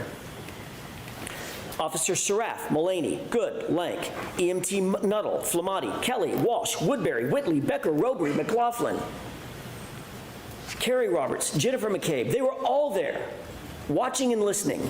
On January 29th, when John O'Keefe was found, not one first responder reported having heard Karen Reed say the words, "I hit him." Not one. You tell him. Not one civilian reported having heard Karen Reed say, "I hit him." The facts will show that the first time this improved statement was ever claimed to have been made was some 24 hours later by a single EMT in an interview. Now listen to this. In an interview coordinated by a Canton police detective named Kevin Albert. Yeah. Brian Albert's brother. And remember, Chris Albert, the other brother, is the board selectman to whom the Canton Police Department reports. And what's more, you'll learn that Katie McLaughlin, that's the EMT, that's the single EMT, the first person to have claimed to have heard this unrecorded and unreported statement, is years-long close personal friends with a young woman named Caitlin Albert. You heard that right. It's Brian Albert's daughter. During the course of this trial, you'll become familiar with and you'll realize that the Alberts are indeed a powerful and indeed an influential family, and that will mean something. You'll learn that there are other major problems with the prosecution's case. The evidence will establish that Michael Proctor himself, the lead investigator and architect of this entire case, has a long-standing and personal relationship with the Albert family. Yes, that same Albert family. His sister was close friends with Julie Albert. He personally sat at head tables at weddings, or at a head table at weddings with the Albert family. He entrusted the Alberts with babysitting his own children. You heard that correctly. And yet he was the lead detective assigned to investigate the circumstances of a Boston police officer laying dead on the Alberts' front lawn. That's not just bias, you'll learn. That's not just coincidence. That, folks, is corruption. And you'll see how far it went. Michael Proctor was alone with all the critical evidence in this case, alone with Karen Reed's phone, alone with John's phone, alone with video footage, alone with the taillight material, alone when he claimed to recover evidence from 34 Fairview. He wrote the search warrants, he transported the evidence, he secured it, he submitted it, he did it all. That's Michael Proctor, and he did it without any reasonable oversight. You'll see during the trial that he intentionally lied and fabricated evidence during the course of this investigation. He lied in reports, warrants, he lied under oath. He lied about the time that he actually secured Karen Reed's vehicle. Why? Why would he lie about that? Why indeed? The evidence will give you the answer. He lied because he did not want it revealed that he had access to that vehicle and he had access to that taillight before any taillight fragments were found at 34 Fairview. Appreciate that. He had access to the vehicle before a single piece of taillight material was ever found at the scene. You'll find that there were two searches. The first and second search found zero, nothing. Nothing around John's body, nothing in the street, not one piece of taillight fragment. But once Michael Proctor had that SUV and had the taillight in his custody and control, suddenly items started magically showing up. And not just a few items, 46 pieces of bright red taillight laying in the snow, supposedly found in the exact same spot that was searched not once, but twice by independent officers. It came up with zero. To be clear, you'll learn that before Michael Proctor had access to that taillight, not a single piece was ever recovered at 34 Fairview. That will become vitally, vitally important. And what about those shards of plastic, by the way? What about this DNA that the Commonwealth mentioned? They're going to try to dazzle you with talk of DNA because it sounds so scientific. The DNA was on the taillight, but you'll learn that there was no DNA on the actual shards that they claim came in contact with John's arm. None. There was no blood, no tissue, no skin, no DNA on a single shard of plastic that they claim cut deep abrasions into John's arm, the arm that you saw overhead. The DNA that was actually found, the actual science will show, was found outside of the taillight housing where anyone with access to that vehicle would have touched. And it wasn't just one male's DNA. In that exact same sample, there were 3 men found.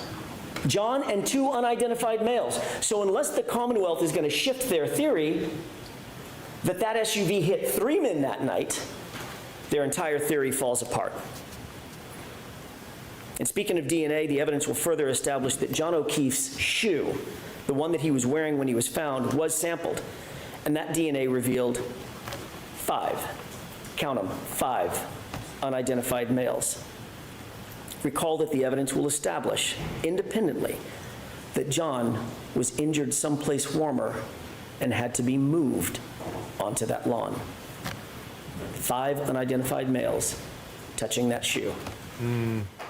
You'll also learn that you are not the first person, not the first to hear about the Commonwealth's theory of this case, that John was hit by an SUV.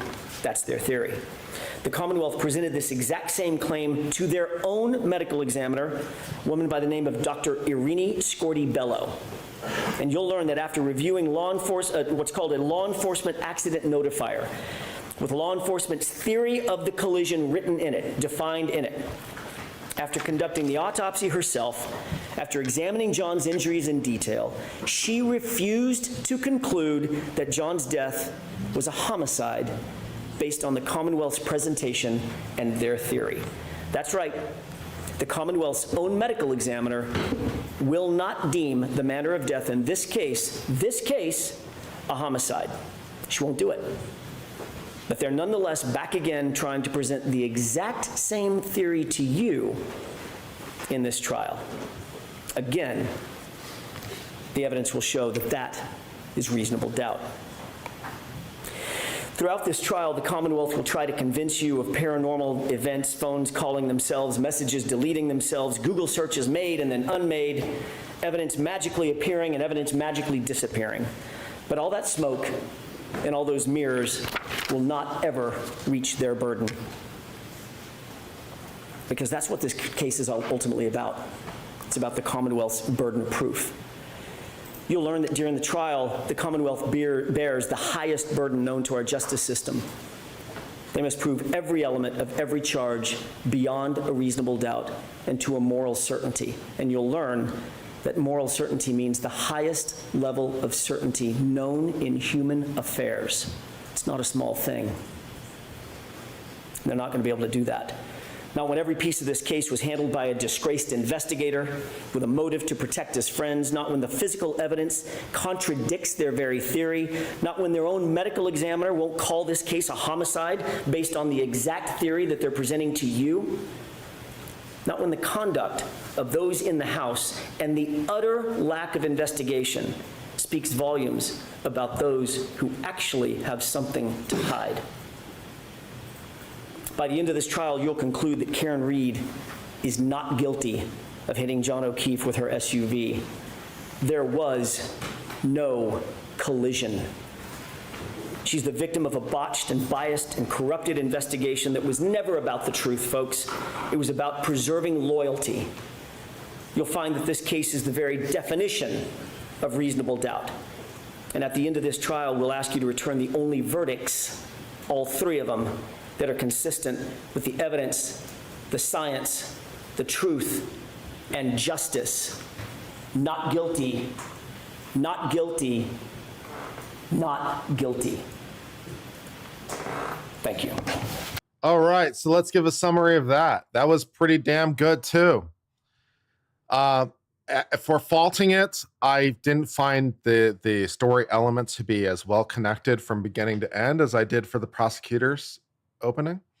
I liked the way he started it with that sort of same strong emotional put, and also starting it with, we're going to try to prove 3 things, or basically there are 3 things you need to know. The car never hit him, the car never hit him, the car never hit him, right? As opposed to what they did last time when they did opening, where they started out with Karen Reed was framed.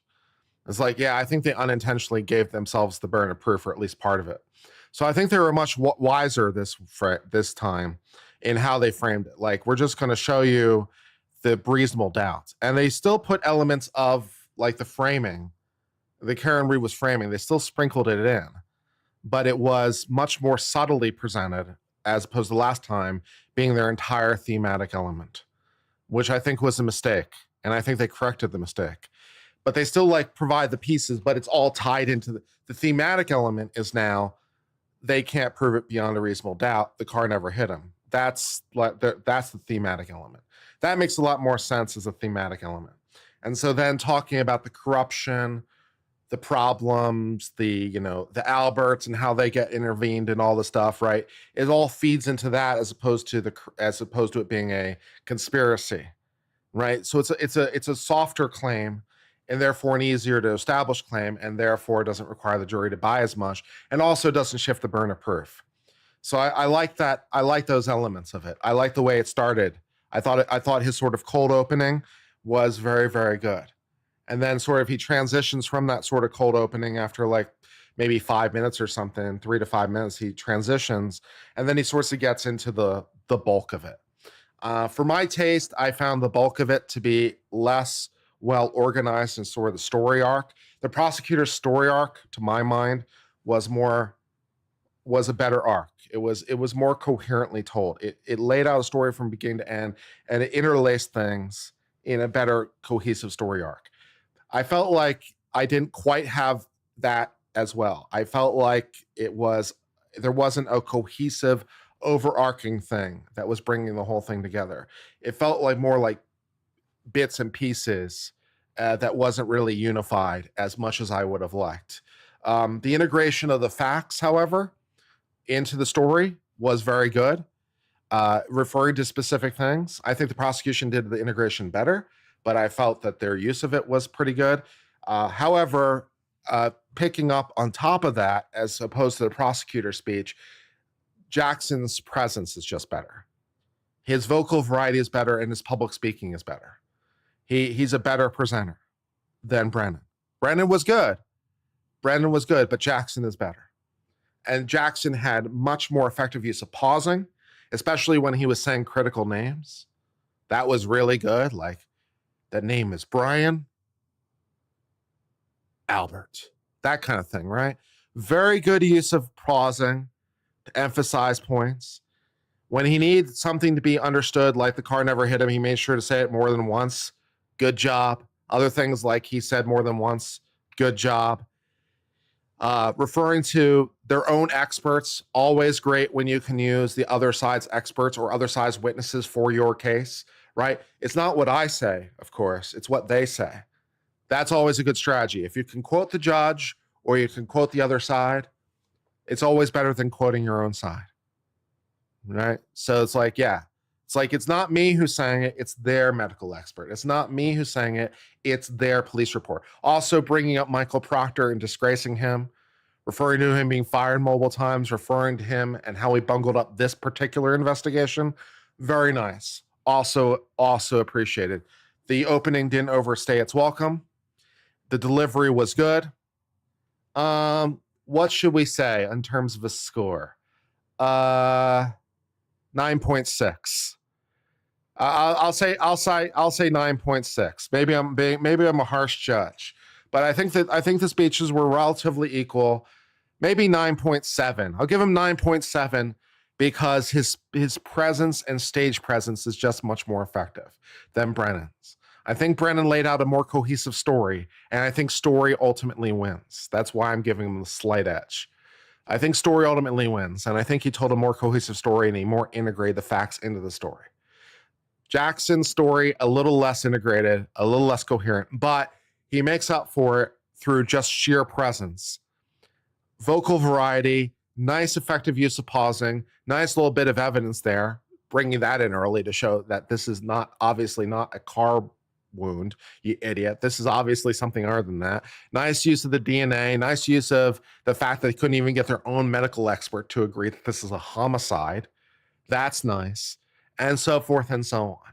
So I'll say 9.7. I liked what they did the first time, but this was better too. This was better too. So they're both at the top of their game. And I think a reasonable critic could easily disagree with my scores because we're fighting on the margins. So they're both 9+. And if you think Jackson was better than Brennan, I totally understand it. Right? I think for me, again, I think story is the thing. Story is the thing, and because people love stories, and the way that Brennan ended his with that, confession, words from the defendant's own mouth, juries eat that shit up. You know it, and I know it. Words from the defendant's own mouth, juries eat that shit up all day long. They will overlook all kinds of evidence if they think that the defendant confessed. You know it, and I know it. So let's not fool ourselves, okay? All the physics in all the world is mumbo jumbo. What juries love, they love words that come from the defendant's own mouth, because I'd never confess. I never say this. Because that's the way juries think, because juries are dumb. But that's how they do, right? That's how they roll. So Jackson has physics on his side, but Brennan has this nice thing at the end of the opening where he has this confession taken out of context or otherwise. Jackson has to explain it. If you're explaining, you're losing. This is a well-known idea. If you're explaining, you're losing. It's not great. He did it effectively. He explained it away. He didn't dwell on it, all the rest of it. But and Jackson, is the paid mouthpiece and all the rest of it, trying to get the woman off. So, how a jury will interpret it, who knows? But, 9.7 from Jackson, 2 outstanding openings. We have a great match. We have a great match fighting, man. We have a great match. Fantastic. What score did I give the prosecutor? 9.8. Yeah, Brennan got 9.8. Jackson gets 9.7. Both outstanding. Jackson maybe gets a few bonus tenths of a point for sheer presence alone. Without the presence, it'd probably drop another half of a point without his presence. Yeah, it's probably 9.2, and then his sheer presence alone adds another half. But yeah, that's probably where we're at. But yeah, all that good stuff. All right, guys, let's see where we're at, where we go to from here. Thank you, Mr. Jackson. Folks, why don't we take our morning recess? About 15 minutes. Cool. They're going to take a recess and let the jury sit on that for a while. I like that, man. That's going to let the jury kind of have that sit with them for a while. That's neat. All right, cool. All right, and we are back live, I believe. Oh, almost. Sir, could you pull the microphone down a little bit closer to you, please?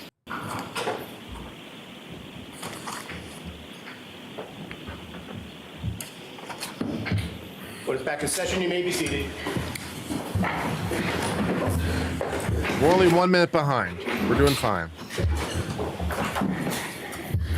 All right, Mr. Brennan, your first witness, please. Thank you, Your Honor. The Commonwealth calls Timothy Nuttall.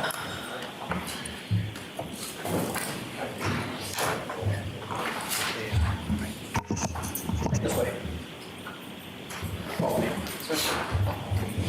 I think I'm going to replace the counter with the name of the witness because people always ask. And stand and face the clerk. Raise your right hand. You solemnly swear the evidence given to the court and jury in the case now and hearing should be the truth, the whole truth, and nothing but the truth, so help you God. Sir. Thank you. You can take the seat.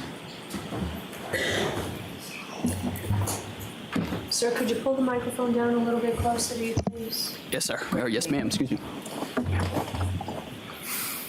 All right, whenever you're ready, Mr. Brennan. Thank you, Your Honor. Good morning. Good morning, sir. Could you please introduce yourself to the jury?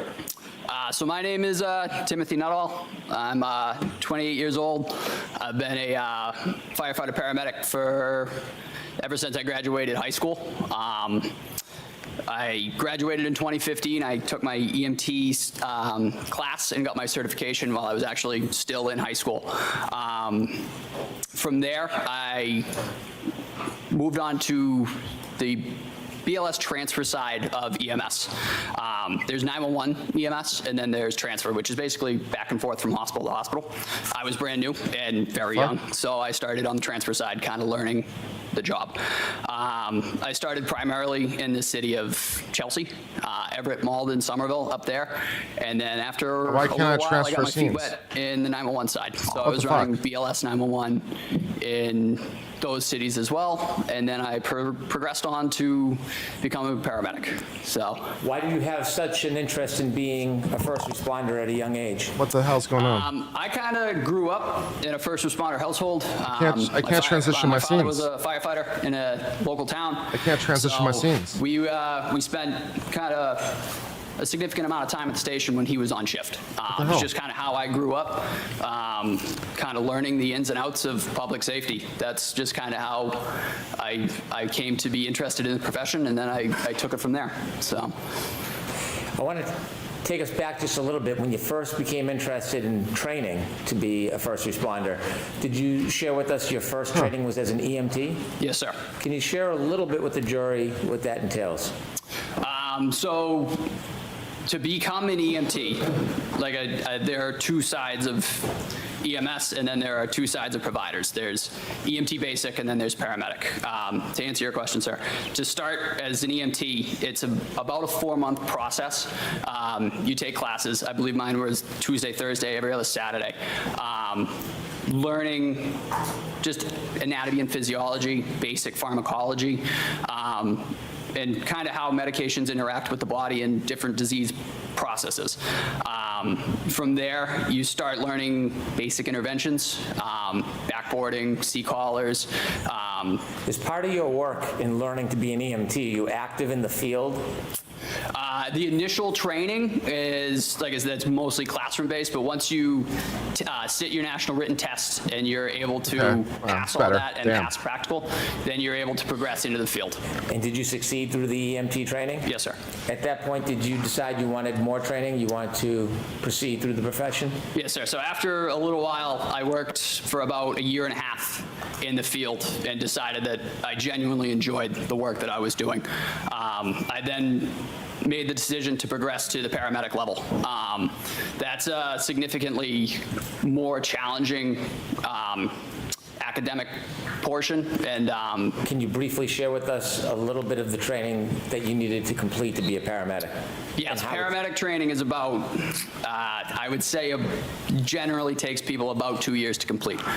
There's about 1 year of classroom. It delves far deeper into not only diseases, but how they interact with multiple body systems, multiple different treatment modalities that we can pursue, multiple different interventions, a whole host of medications, far more medications than a BLS. As a paramedic, I have a much wider range of drugs that I would be able to select to treat different patients. As you worked through your training and got this experience, did you ultimately become employed by the Canton Fire Department? Yes, sir. What did they hire you as? They hired me as a firefighter paramedic. And so you were both a firefighter and a paramedic? Yes, sir. Does the Canton Police Department, in their units, do they include paramedics and firefighters in the same division? The Canton Police Department or the Canton Fire? The Canton Fire Department. Canton Fire Department, the vast majority of the employees of the Canton Fire Department are paramedics. I believe there are I want to say 5 EMTs, but now as a requirement to remain employed by the Canton Fire Department, you have to become and maintain a paramedic certification. So when you would go to work as a firefighter or paramedic, was it always the same, or did you get assigned as a firefighter one night and a paramedic a different night? So we would cross-man trucks. We were always fire suppression personnel, but we were also cross-trained as paramedics. So for example, if a fire call were to come in the town of Canton, and I was assigned to Ambulance 1 for the day, I would take all my equipment off Ambulance 1, and I would transfer it to Ladder 1, and then we would take Ladder 1 to the fire call and operate as fire suppression personnel. If a medical call were to come in, I'm assigned again to ambulance 1, then we take on the role as EMS. I take my paramedic skills and put them to work in the town on ambulance 1. Let me ask you one more background question about how the Canton Fire Department works. When there's a call, an emergency call, is an ambulance sent with other vehicles or alone to the call? Yes, sir. It's typically an engine, the engine of that district, and the ambulance of that district. Depending on call volume, that can change, but if all is, not to use the word quiet, it's kind of a taboo word, but if all is everybody's in quarters, and there's a dispatch in District 1, it'll be Canton Engine 3 and Canton Ambulance 1, and they go as a unit together. Mr. Nuttall, I want you to take us back, if you would, to the early morning hours of January 22nd, 2022. I want you to bring us a little bit before 6 a.m. Do you remember what you were doing? Yes, sir. So that particular morning, I arrived at work earlier than I normally do. There was inclement weather that morning, so I left earlier than normal just to get in before the roadways got particularly difficult to travel and to relieve anybody that may need to get out if they needed to get home before the roads got particularly bad. I arrived just before 6 a.m. I was walking in. I was assigned to ambulance 1 for that oncoming 24. I was scheduled to be there at 8 a.m. Could you share with us a little bit about how the weather was as you arrived around 6 a.m.? It wasn't great. I was driving, it's about a 35-minute ride for me to get to Canton.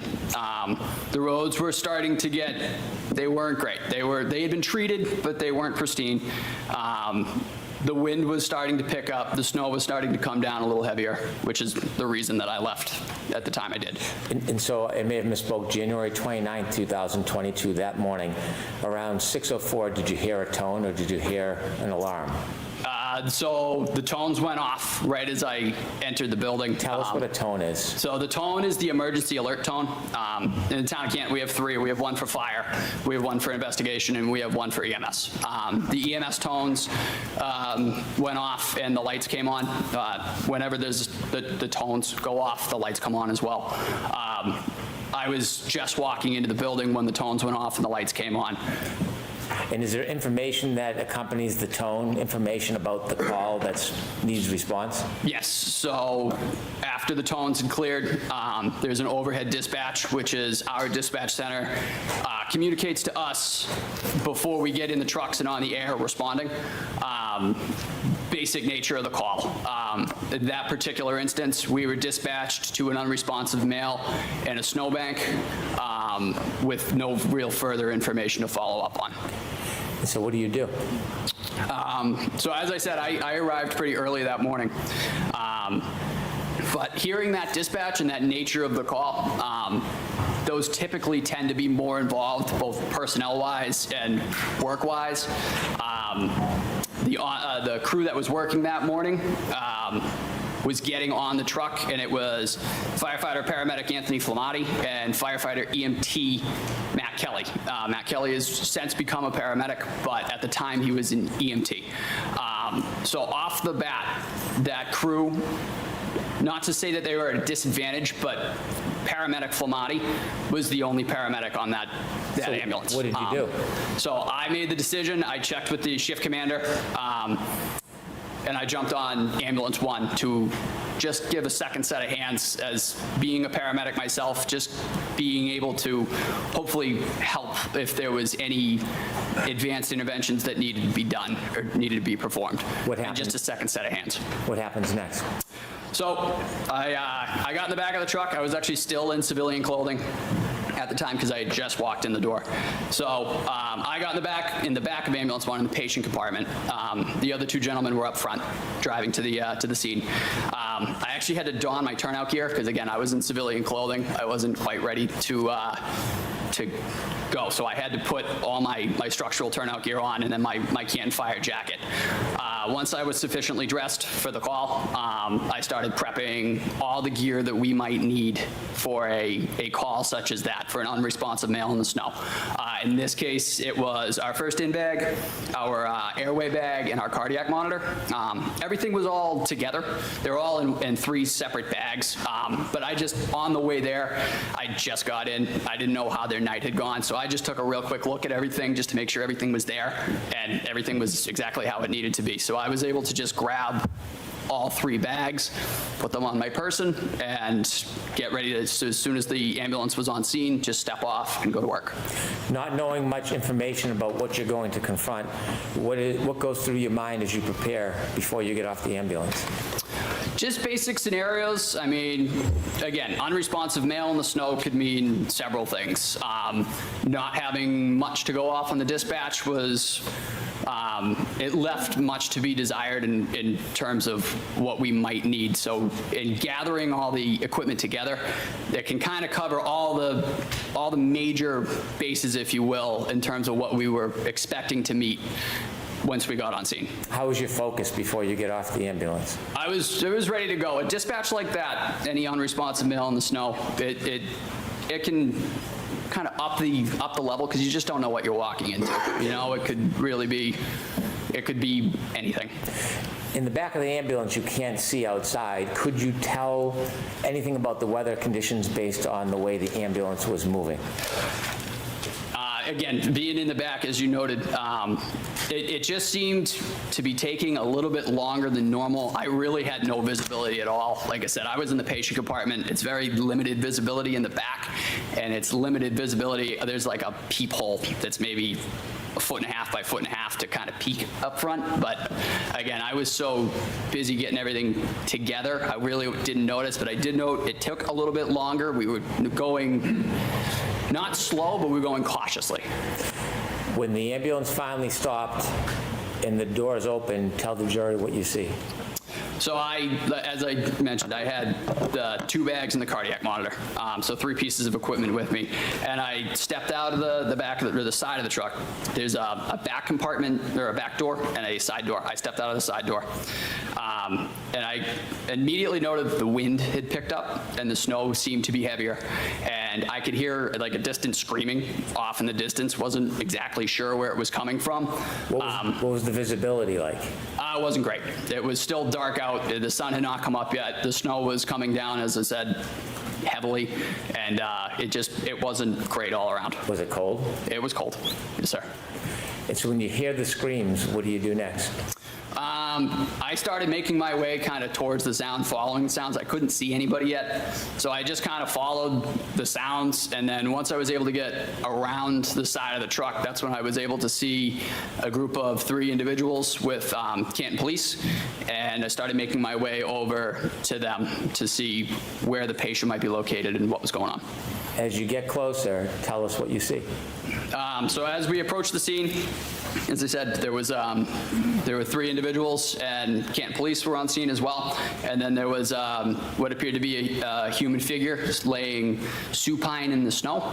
I'd say about 6 to 8 feet, kind of where the sidewalk met the front lawn of a residence. What does supine mean? So that he was laying on his back. Okay. From there, I made my way directly over to that individual and started checking for signs of life. How do you check? Do you get close? Do you get down on the ground? Yep, so I knelt right at his head. Typically, to check for any signs of life, it's just as you see in TV or anything like that. You check the carotid pulse, and you check for any signs of breathing or anything like that. Where's the carotid pulse? So the carotid pulse would be right in the neck. Like just real quick, 2 seconds, you can check either side. They're on both sides. Those are the strongest pulses that you can grab quickly. So I just real quick went right to that gentleman. Like I said, I looked for any signs of breathing. I found none. I checked a carotid pulse, and I found none. How was his skin to the touch? He was very cold to the touch. He wasn't warm? No. And so after you touched his cold skin and you felt the carotid artery, is that how you Yes, sir, carotid artery. Did you come to any initial quick sorry, did you come to any initial quick assessments or conclusions in your mind? So I found, like I said, I checked for signs of life, the carotid, the signs of breathing. I found none. From there, we had ascertained that there is no signs of life. As I was checking that, the other two individuals on the ambulance came and met me, and they began doing the same thing, just to check. I mean, sometimes you can look and you can miss. So the other paramedic, Anthony Flamati, started checking my work, and then we kind of went from there. But I found no signs of life in my initial.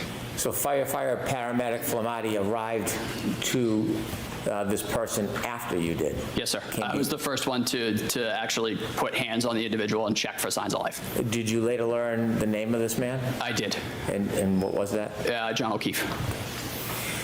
After you found no signs of life for John O'Keefe, did you get up and go to speak to anybody? I did. So as being a second set of hands on the call, it's really not my call, like in terms of treatment modalities and how we want to progress. So after I found no signs of life, I kind of got up to kind of look around real quick. I went over to the individuals, the three individuals that were there, and just said, hey, I just have found no signs of life. We're gonna see the next steps. And as I was saying that was when Anthony Flamati, who is the lead paramedic on this, made the decision this is a workable cardiac arrest. Let me ask you two questions. The first is, as a paramedic firefighter, are there times when you're the lead paramedic on a call? Yes, sir. And so it changes call by call, but this one was firefighter or paramedic Flamati's lead? Correct. He was the lead paramedic on this call. There are other times when you're the lead and firefighter or paramedic Flamati is on your crew and you lead? Yes, sir. So we typically switch off. We'll do one, and then once my rotation is complete, we'll do the next one. So it's patient for patient, typically. When firefighter paramedic Flamati called you back and said it was a workable situation, can you explain to the jury what that means? Yes. So in medicine, there is a term that is, you're not dead until you're warm and dead. Meaning your core temperature, your core body temperature has to be within normal limits for it to be considered a futile attempt at resuscitation. Noting that, Tony, the other paramedic, Tony Flamati, realized that this gentleman was very cold to the touch and that this was now a hypothermic cardiac arrest, or a cardiac arrest in a hypothermic setting, which means as providers, we have a duty to initiate life-saving measures, CPR, ventilation, and continue those efforts until we get him to a hospital and a physician is able to take over and they are able to monitor his core body temperature for a certain amount of time. I want to ask you about a term you used. You said a hypothermic situation. As a firefighter paramedic treating a patient at the scene, you're not diagnosing hypothermia, are you? No, sir. So you're not making a medical diagnosis, you're just saying it's a hypothermic situation because of why? Just because of the conditions. He was extremely cold to the touch, and he was in the elements. We didn't know how long, so taking the fact that he is extremely cold to the touch and he had been outside for an unknown amount of time, that quantifies it to us as a hypothermic arrest or a cardiac arrest in a hypothermic setting. But is there anything about Mr. O'Keefe's fingers or hands or his face that gave you any indication if he had been there just recently or had been there for a while? His fingers were quite cold. They were not well perfused at all. They were very, very. Mean? I don't know. What does not perfused mean? Sorry, there did not appear to have been any blood flow at all. Just because he was, again, presumably being outside, his fingers were very, very white. They were very stiff, which can be signs of hypothermia and frostbite. And again, touching the neck. So typically when you get cold, you kind of work back from your extremities in. So again, I noted his fingers were quite cold, but also when I checked his carotid, his neck felt quite cold as well. That just kind of tipped us back further down the road of a hypothermic cardiac arrest. I see. When firefighter Flamade called you back, Yep. where did you go exactly? So when I was told that this is what we're doing, I turned around and I went right back to where I previously knelt, which was right at Mr. O'Keefe's head, and then I took over the ventilation aspect of a cardiac arrest.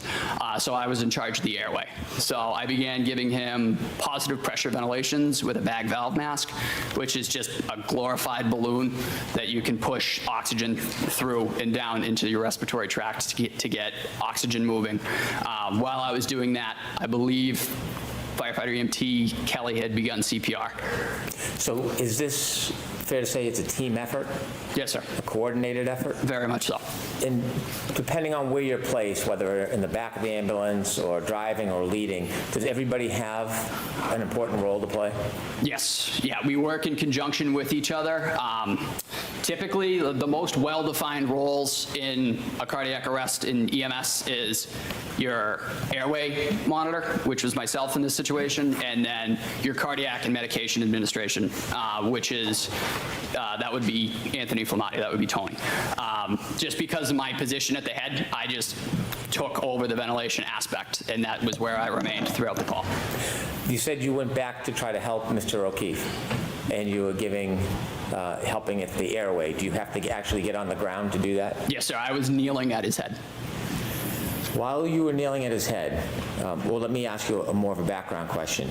Is it helpful to get information about the history of the person when you're trying to treat them when you happen upon a scene and you don't know the history?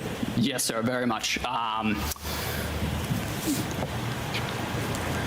Getting information on medications, history, and allergies is our top priorities in just any call, not even this call, just really any your run-of-the-mill fall or chest pain. Typically the first questions that we ask. What medications are you on? What medical history do you have? And do you have any allergies? The medical history is important because if you've had heart attacks in the past, or just using a generalized example, if you've had heart attacks in the past, does this feel like a previous heart attack? It kind of gives us something to go off of. As you were nailing, I want you to take us to that moment. As you're nailing, trying to help Mr. O'Keefe, did you have a chance at any point to look up? I did. And when you looked up when you were trying to help Mr. O'Keefe, can you tell us who you saw? I saw a middle-aged male, middle-aged female, with blood on her face. And real quick, as I was in the process of providing ventilations, I said, do you know this person? The person that you looked up and saw that was standing over you with blood on her face, do you recognize that person in this courtroom? Yes, sir. With the court's permission, sir, could you point out that person that you looked up and saw?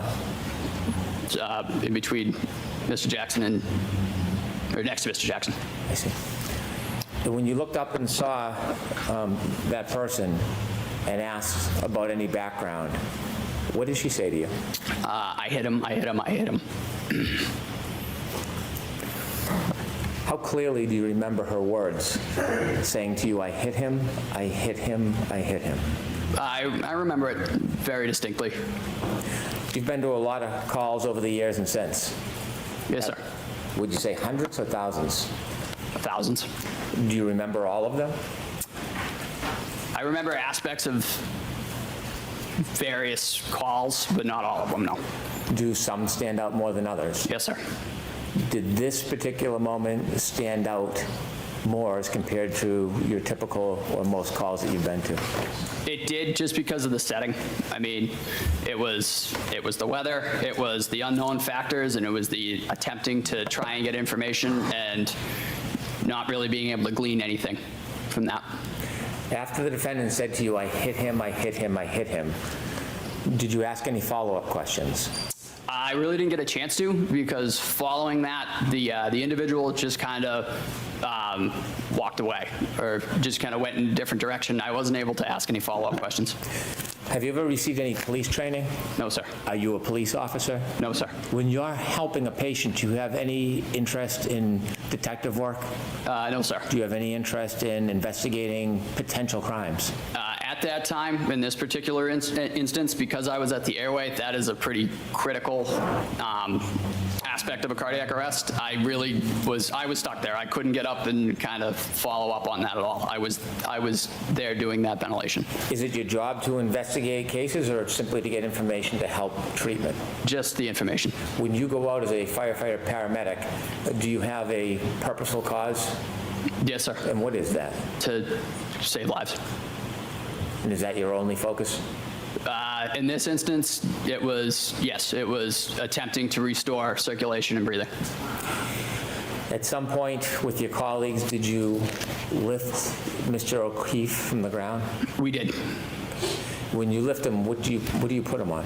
So we put him on, it's called a scoop stretcher. It's basically just a hard plastic moving device with some seatbelts on it, just to get the patient up and onto the stretcher, and then from there we can move from the stretcher to the ambulance. After you lift him to the stretcher, tell us what happens next. So we put Mr. O'Keefe on the scoop stretcher, and we were able to get him onto the stretcher itself and then off to the ambulance. From there, I maintained my role as the airway individual on this call. So we made our way to the ambulance. I got in the tech seat, which is directly behind where the stretcher locks in, so I had access to the airway again. I was continuing to provide positive pressure ventilations to Mr. O'Keefe, and we had put in an OPA as well, which is just a plastic hook, if you will. It just keeps the tongue from falling back into the airway, so we can continue to provide positive pressure ventilations. Once we got him in the truck and we continued that effort, we set up a suction system, and we prepared to intubate Mr. O'Keefe. We prepared a suction system just because as I was ventilating outside of the ambulance, there were some secretions in the airway that I could see, and you could kind of hear it as you go to squeeze in breaths into the individual. You can kind of hear the secretions kind of getting like bubbly and stuff like that. So we knew we were going to need to suction him. So we got him in the truck. We really quickly suctioned him, and then we were able to intubate him successfully to definitively give him an advanced airway and give him better ventilations, get more oxygen into his system. Now, you mentioned that he wasn't warm, he was very cold. No, he was still very cold. What does the team do to try to assist with that? The most basic thing that we did, we turned the heat on as high as it would go. We also stripped all of his clothing off. Just getting all of that wet clothing off of him. I didn't really have a role in that particular part of it, just because once you're on the airway, that is kind of yours.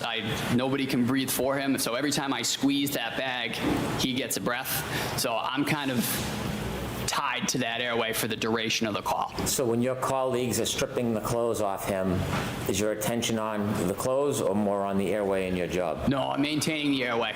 If an endotracheal tube is dislodged for whatever reason, it is typically more difficult to get one in. So the integrity of that tube staying where it is and not being dislodged, that is another key aspect of airway management. As you're doing that, do you notice what any of your colleagues are doing to help? Like I said, they were working on clothing removal. I believe they were also getting intravenous and intraosseous access on this individual to begin medication administration. But again, I was quite focused on that airway, just making sure that it was maintained and we didn't lose any tube. We didn't lose any end-tidal CO2, which is just another monitoring device that we use to confirm that tube is in place. How quickly do you get to leave the scene and start moving towards the hospital? I honestly couldn't give you an accurate estimate. It didn't seem to be out of the ordinary realm, though. We were able to move within the flow. In addition to Mr. Keefe being very cold, did you notice any other injuries on him? So I noted that he had a hematoma right above his right eye.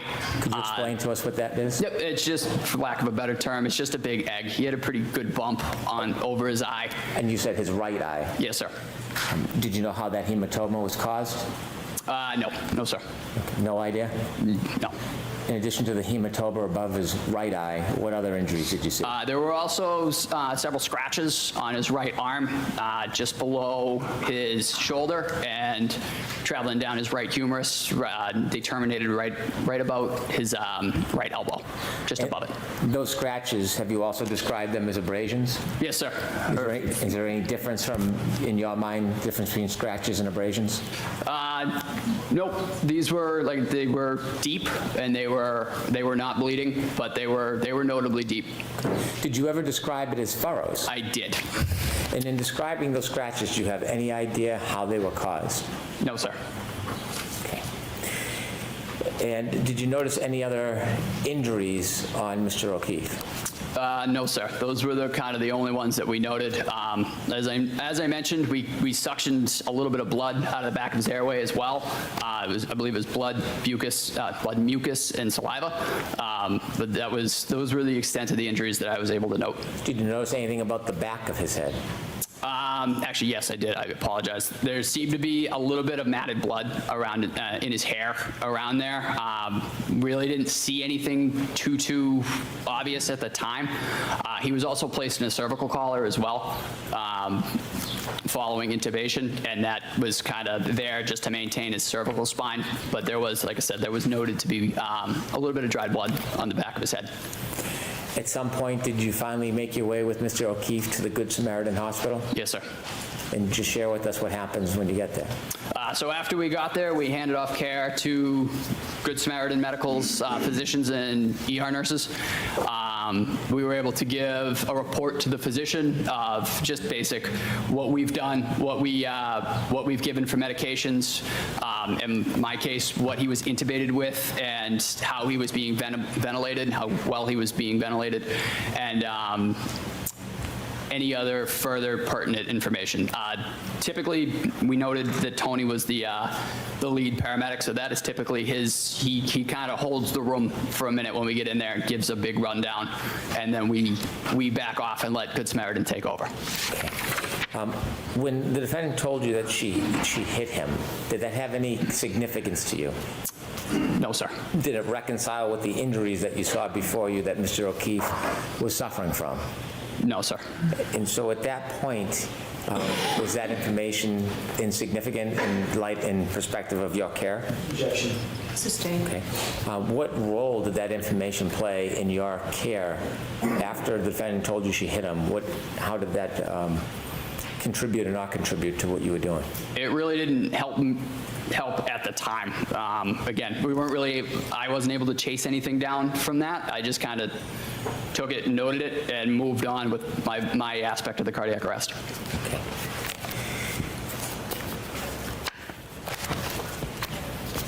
Have you had an opportunity at any point to see any video of that morning taken from any source, police car, dash cam? Yes, sir.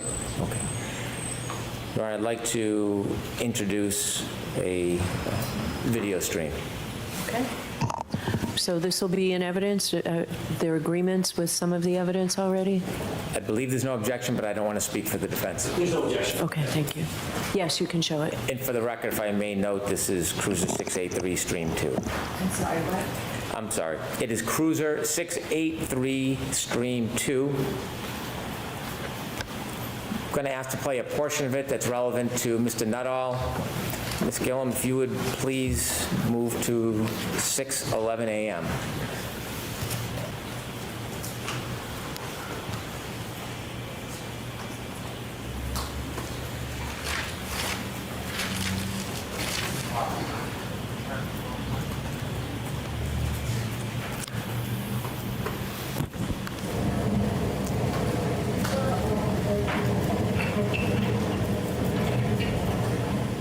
Please stop the video. Mr. Nuttall, do you see the red lights reflecting on the left? Yes, sir. Do you know what those red lights are? Presumably, those would be ambulance 1. Yeah, so not what you presume. Do you know what they are, sir? And those are the lights for ambulance 1. Okay. Do you see the weather conditions as it's depicted on this video? Yes, sir. As you stood outside, was it the same or different to how it appears in this video? That is the same. When you look to the left, you see a straight line about an inch or two from the left of the screen. Do you know what that item is? Sorry, sir, repeat the question? If you look to the left of the screen, you'll see a straight item from the bottom halfway up the picture. Do you know what that item is? I believe that's a flagpole, sir. Okay. Do you see a little bit of movement of bodies near that flagpole? At the present time, no. Okay. Could we continue to play, please? Yep, there they are.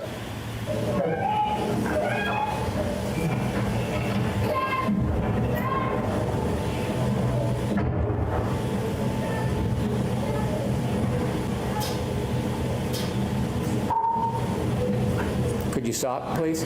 Did you see the first person in line now behind the person with in front of the person with the blue hat? I'm sorry, sir. Can you back it up like 10 seconds? Certainly.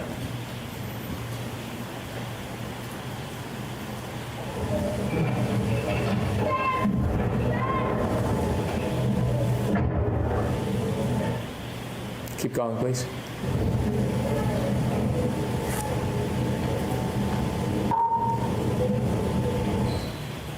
Do you know who that person is? I believe that's me, sir. Okay. Could you please continue? Is this your first assessment? Yes, sir. This is ascertaining any signs of life or breathing.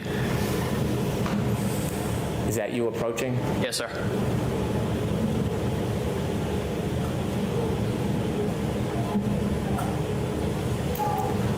Could you stop, please? After informing your return, is that after Firefighter Flamati called you? So right after that, when I turned around, that was when Tony said, hey, we're working this. Okay. Please continue.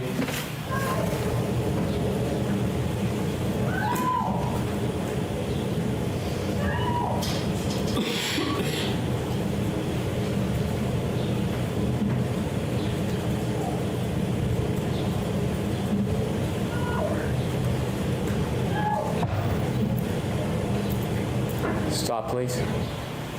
And do you see a person come over to where you are? Yes, sir.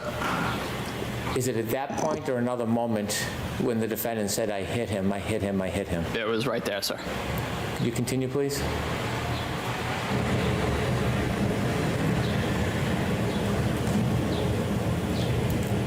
Can you stop for a moment?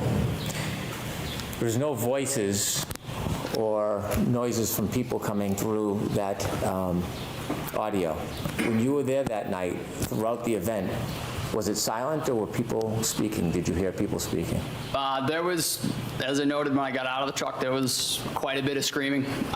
It was quite chaotic. The wind was also a factor, but there were people around. They were speaking within themselves too, but there was screaming, there was wind, and there was different side conversations as well. And when you were working on Mr. O'Keefe, were you having conversations with your colleagues? Yes, sir. They're not picked up on the audio? No, sir. Please continue.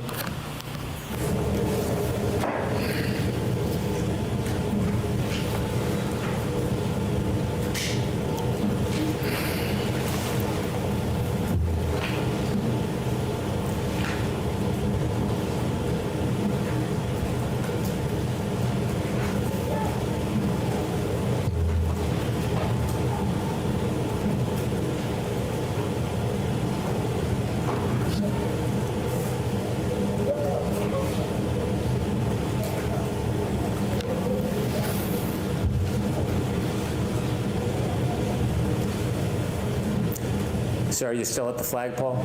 Yes, sir. I'm kneeling at the head of the patient.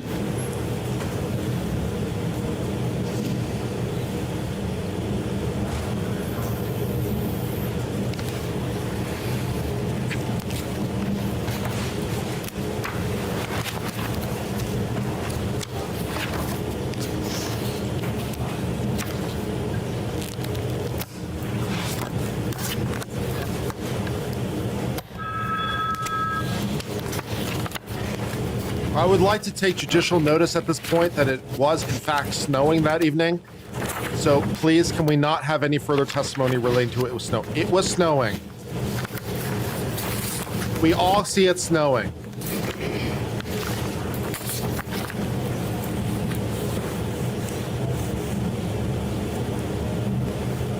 If they do another like 3 weeks trying to prove it was snowing, I'm going to lose it, I swear.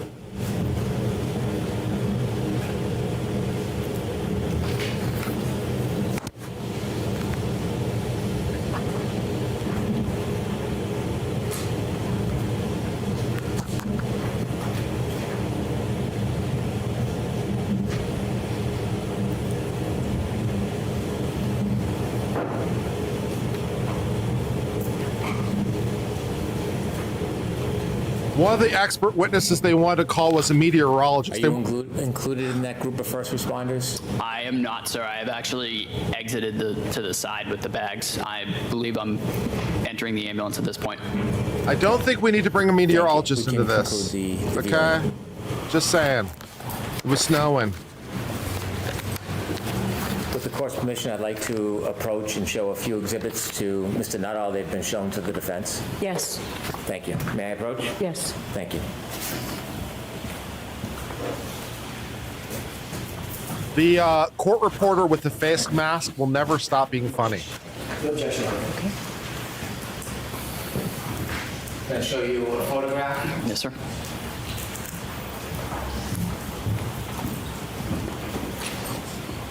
Sir, do you recognize what's in that photograph?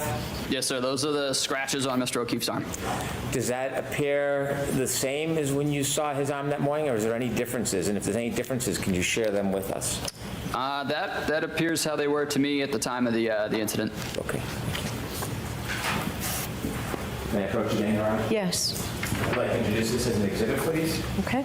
Coffee is good, man. Coffee is needed. Hooray for coffee. Hold on. I'm sorry. Thank you. Pardon me, Your Honor. I have to say I like the way this guy dresses. I mean, you know, it's simple, but you know, Yes. professional. I have respect for firefighter friend. Firefighter friend puts on a classic suit. No muss, no fuss. Is that I the have photograph respect. just identified on the screen? Yes, sir.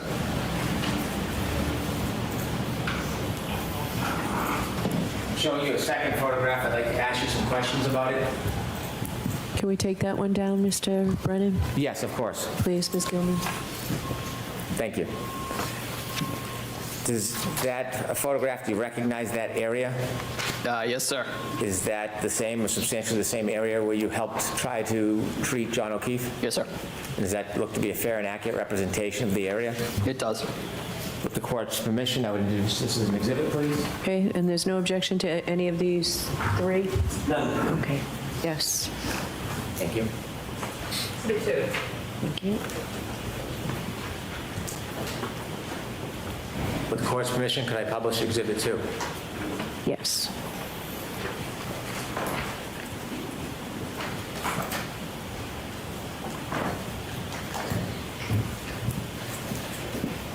And sir, that's what you recognize as the area where you were helping to treat John O'Keefe? Yes, sir. I've left one last photograph in front of you. Yes, sir. And do you recognize that? I do. Tell us about any differences between when you were there and what you see in that photograph. The street appears to be plowed. There's bare pavement. The weather conditions are significantly better. It is also daytime. Okay. If we could take down that exhibit 2, Ms. Gilman. May I approach, Your Honor? Yes. I would move to introduce this as exhibit 3. All right. The road appears to be plowed. Okay. Please, somewhere. With the court's permission, I'd like to publish exhibit 3. Sure.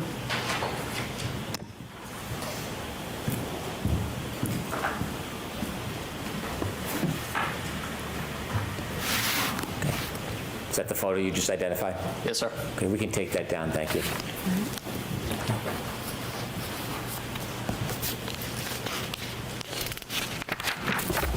Thank you, sir. I have no further questions, Your Honor.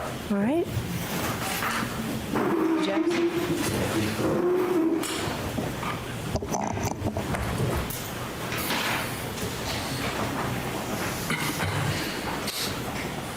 It's a good first witness for the state.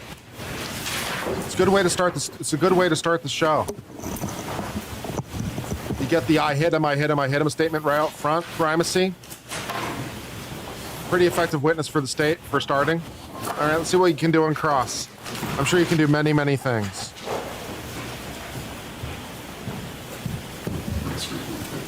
Where are you going? All right.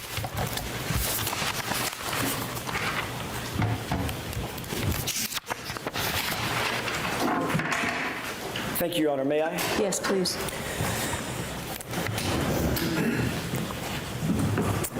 Good morning, good afternoon, Firefighter Nuttall. Good afternoon, sir. Nice to see you again. You as well.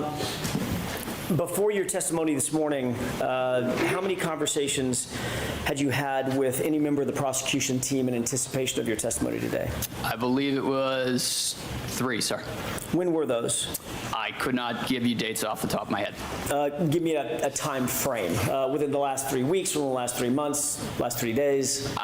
Within the last 3 weeks, I believe one the week after that, and then one last night. One? Last night. Last night. What you did discuss, let's take them in order. First of all, who'd you meet with 3 weeks ago? I met with Mr. Brennan and his staff. And when you say his staff, who else? I honestly couldn't tell you, sir. Mr. Lally? No, sir. Male, female? One female, one, I believe, state trooper. Okay. Had you ever met State Trooper Tully previously? Yes, sir. Actually, I believe that was him. It was State Trooper Tully? Yes, sir. Whom you've met with several times, correct? Prior to that, I believe only once or twice. He was the one that he has formally interviewed you previously, correct?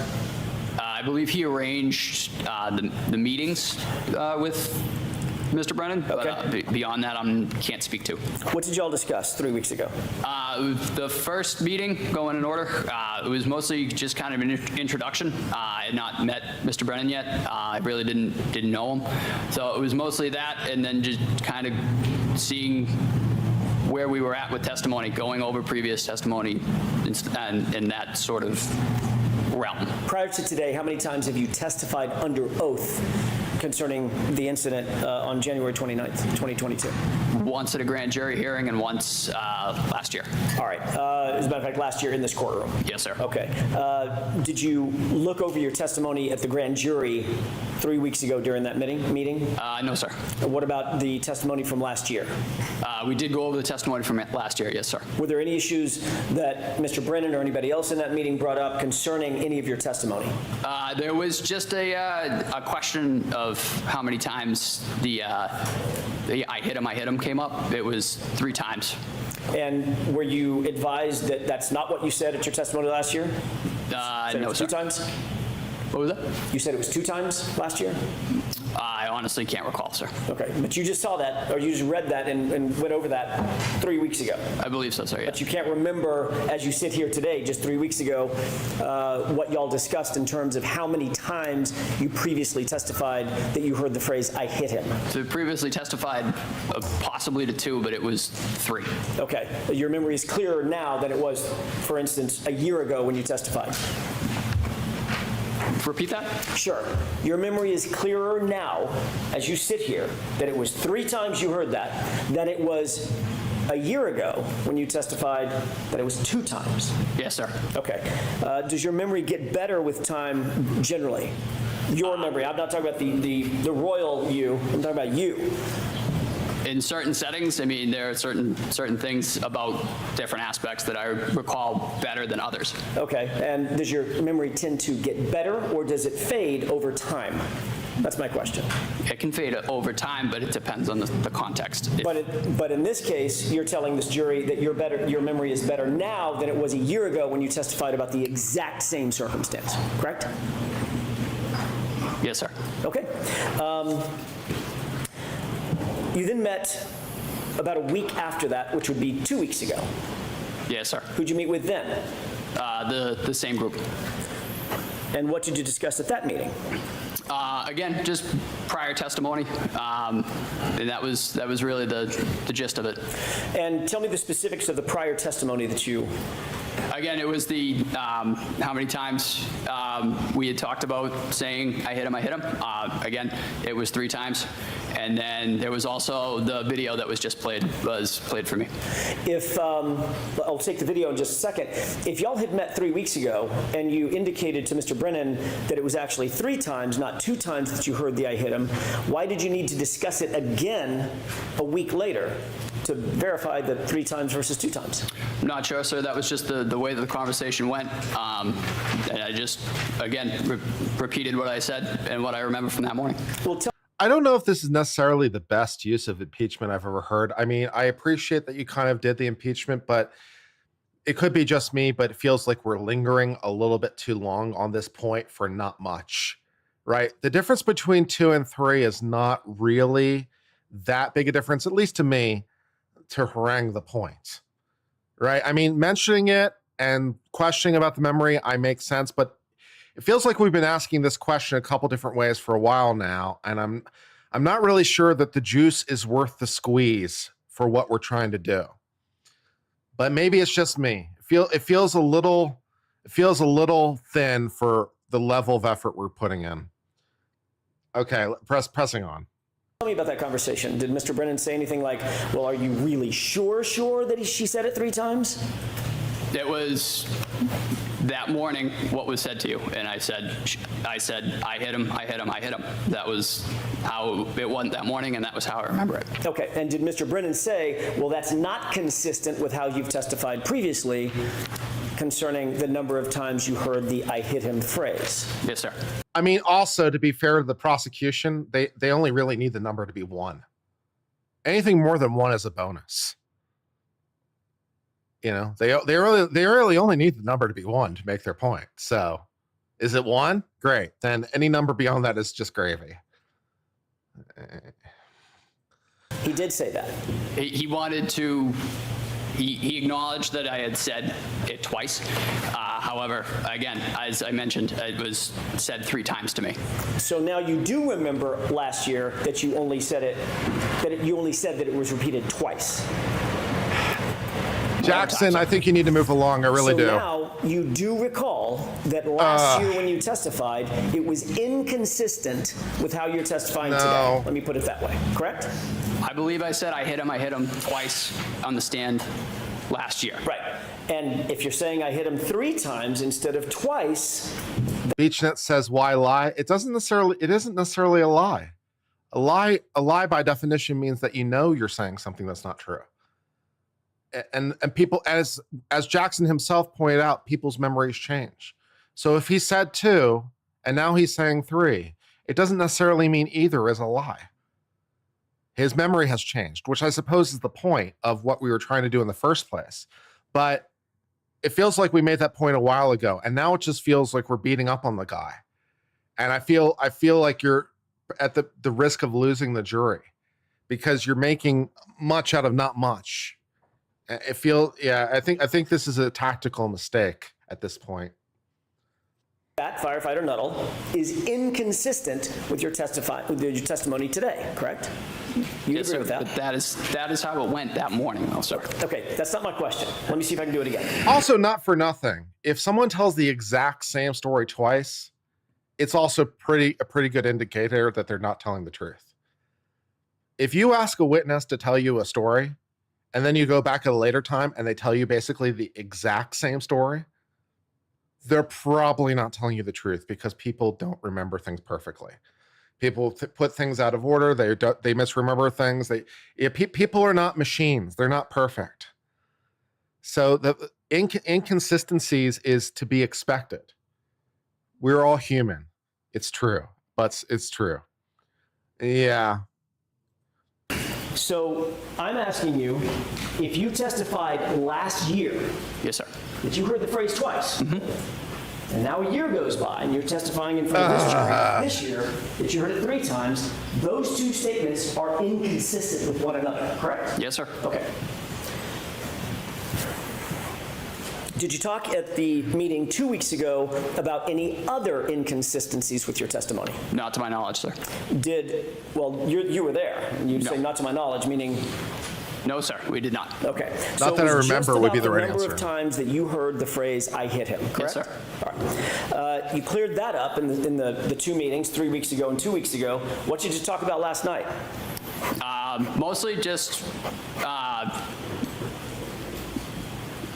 making sure that everything was as it had been. I mean, and by that, I mean, it was 3 times, and that we were continuously making sure that everything was the way that it had happened that morning. Everything was the way that Mr. Brennan wanted it to be? No, sir. The way that it was in, I remember it, and I recall it happening. Nice answer. So good job. You 3 weeks ago about how many times you heard that phrase. Yes, sir. You changed your testimony at that time and said it was 3 times instead of 2 times. We agree on that, correct? Yes, sir. Then he called you a week later, or met with you a week later, and again reiterated, making sure You stick with that testimony that it's 3 times, not 2 times, correct? Yes, sir. And then last night he called you just to make sure one more time you're going to stick with that testimony that it was 3 times, not 2 times, correct? Yes, sir. He's making this sound so nefarious. The lawyer in me is like, really? Seriously? Come on. All right. He called him 3 weeks ago. He wanted to have a discussion relating to his testimony. Apparently there was an inconsistency or something. He called him back to like have a follow-up conversation. And then he's putting the guy on the stand the next day. So he like makes sure that they're all square. He has a conversation with the witness just to make sure everything is square before he puts him on the stand. You're making it sound so nefarious. I don't think you can get what you're trying to get out of this conversation, man. All right, fine. Hold on just a second. May I have just a moment, Your Honor? Yes. It sounds like a routine day at a lawyer's office to me. It just sounds normal and banal. Okay. Ooh, I had a conversation with my witness, including the day before. Ooh. When we come in tomorrow, I'm certainly going to say it was 3 times, not 2 times. No, sir. I told him I would tell my recollection of that morning. Okay. And did you tell him that what my recollection is, I'm going to tell the jurors it was 3 times that I heard it? That was what I heard. Okay. Did you tell him that's what you were going to say today? No, sir. You didn't? I told him I was going to tell him what I remembered from that morning. Which was what? I hit him. Which is how many times? 3 times, sir. And that's inconsistent with what? I believe a year ago. Okay. What the fuck? Now, you also talked about, I want to get back to the other thing that you talked about. You said that at some point, either in the meeting 3 weeks ago, the meeting 2 weeks ago, or the meeting last night, you were shown a video. Yes, sir. Which one of those meetings were you shown a video? I believe the second one. Okay. Were you shown the entire video? No, sir.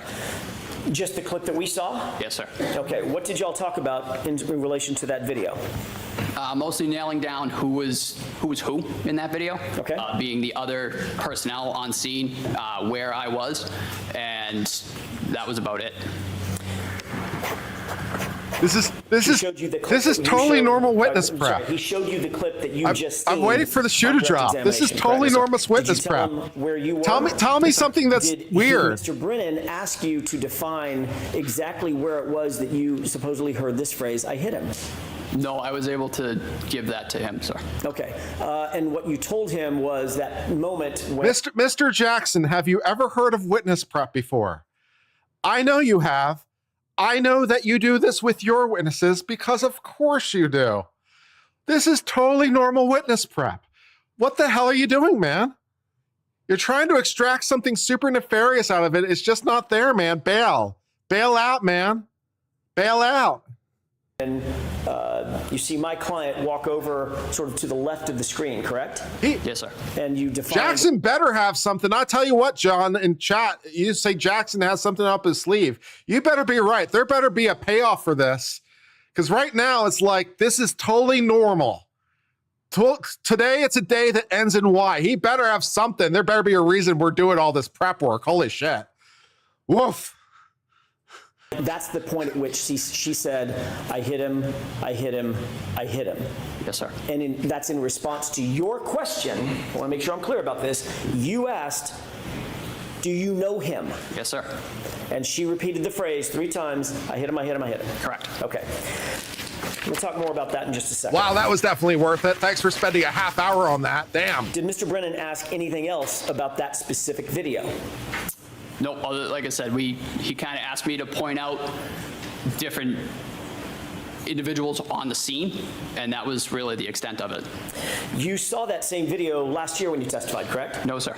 You didn't see it last year? Not to my knowledge, no. In preparation for your testimony last year? I did not. Did you see it before your grand jury testimony? No, sir. Okay, so this is the first time that you've seen it? Yes, sir. Right. And you were able to establish for Mr. Brennan exactly when it was that you believe you heard the statement based on your view about 2 weeks ago of that video?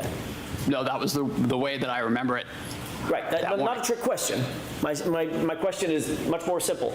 You were able to establish after been 3.5 years now, exactly where you were and where Miss Reed was, and who else was around at the time that you believe you heard those three statements in order? I hit him, I hit him, I hit him. Yes, sir. Okay.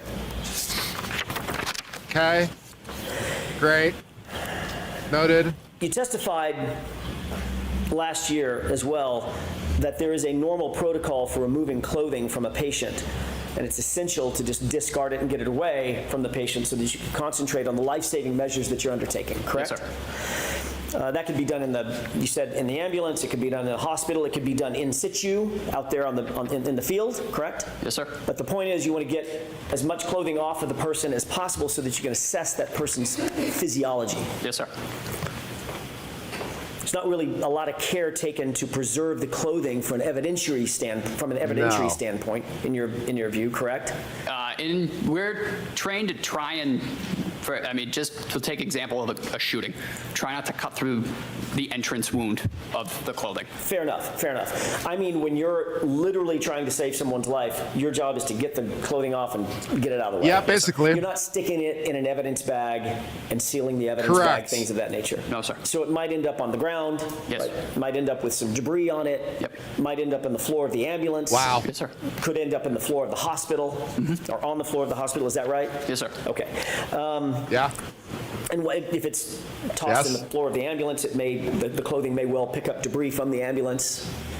Oh, yeah. Yes, sir. Or the debris from the floor of the hospital or wherever. Is that yes? Yes, sir. Okay. You testified previously at the grand jury in April of... So let me make sure that I got this straight. When you're trying to save someone's life, your priority is to save their life. And that's basically your goal. Yeah. So you're not necessarily worried about the best of evidence collection. Right. Because I'm a little busy trying to save their life. Right. Okay, great. Yeah. Noted. Moving on. 2022, correct? Yes, sir. I believe so, sir. Okay, so this happened in January of 2022. That same year, in the springtime, you testified at a grand jury, April 20th, I think it was. Yes, sir. Does that sound right? Yes. Okay, I want to take you back to that testimony for a second. You testified at that hearing that Mr. O'Keefe was, quote, dressed appropriately for the weather. You remember that? Yes, sir. All right. It was obviously well below freezing at that time. Yes. That night that you responded? It was. We've just seen the video. It looks cold as hell, right? It was chilly. All right. The wind was howling. Yep. It was snowing. It was in fact snowing. We're all clear. You testified that John O'Keefe, quote, had a heavy coat on and possibly 2 other layers of clothing. Yes, sir. In April 2024, you reiterated your very specific memory of Please don't tell me this is going to come down to exactly how many layers of clothing. Please tell me that's not what we're doing. You said a heavy coat and 2 layers. Didn't you previously say 3? Please tell me we're not doing this. Oh my God.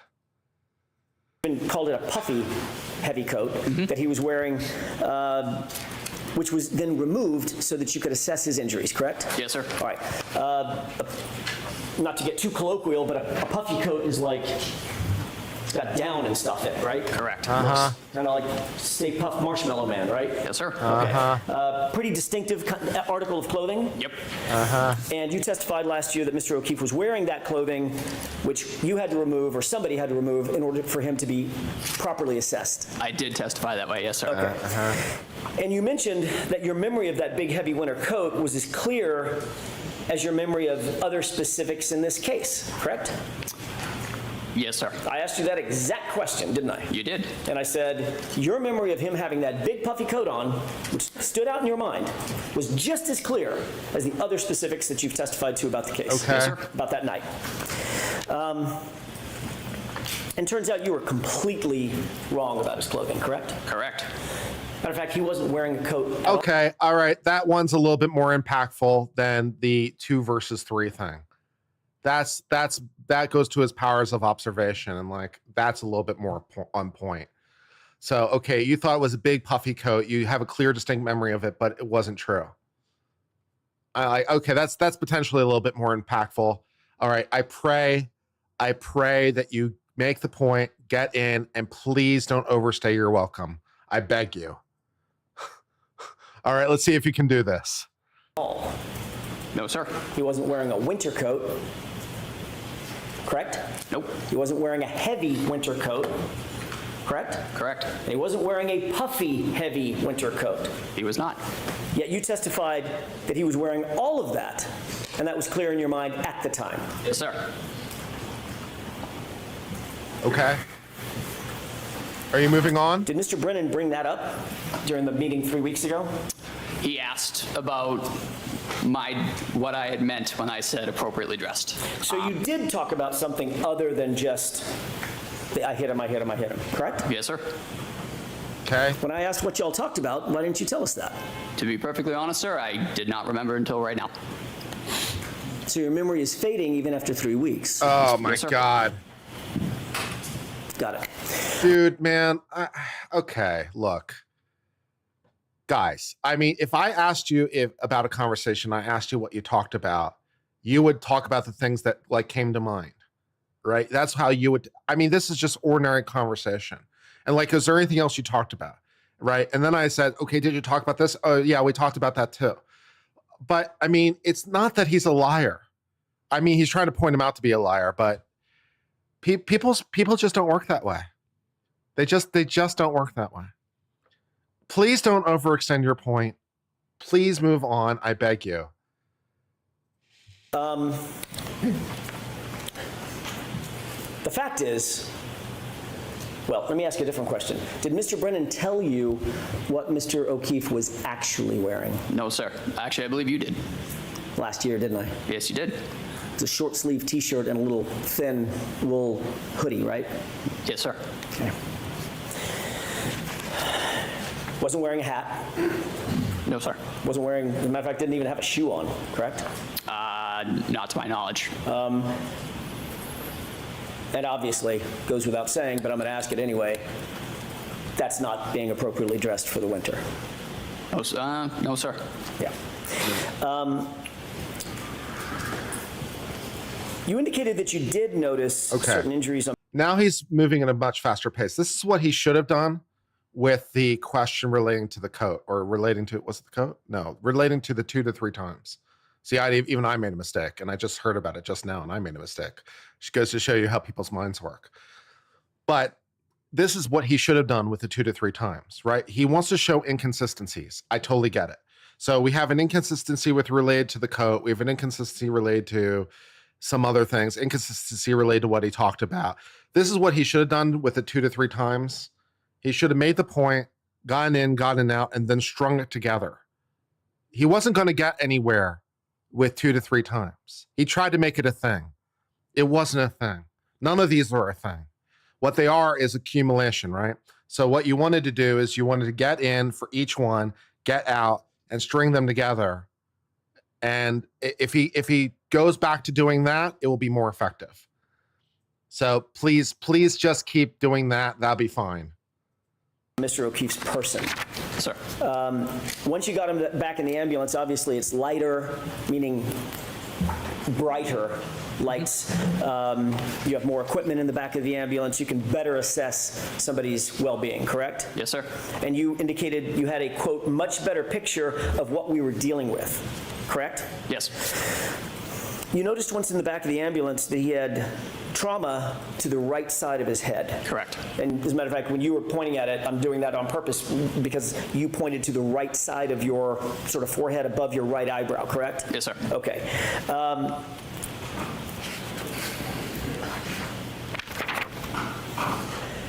The majority, or the worst injury that Mr. O'Keefe suffered was actually to the back of his head, which you indicated, you noted, was quite matted with blood, correct? Yes, sir. I want to talk about the injury to the right side of his head as distinct from the back of the head injury for just a second.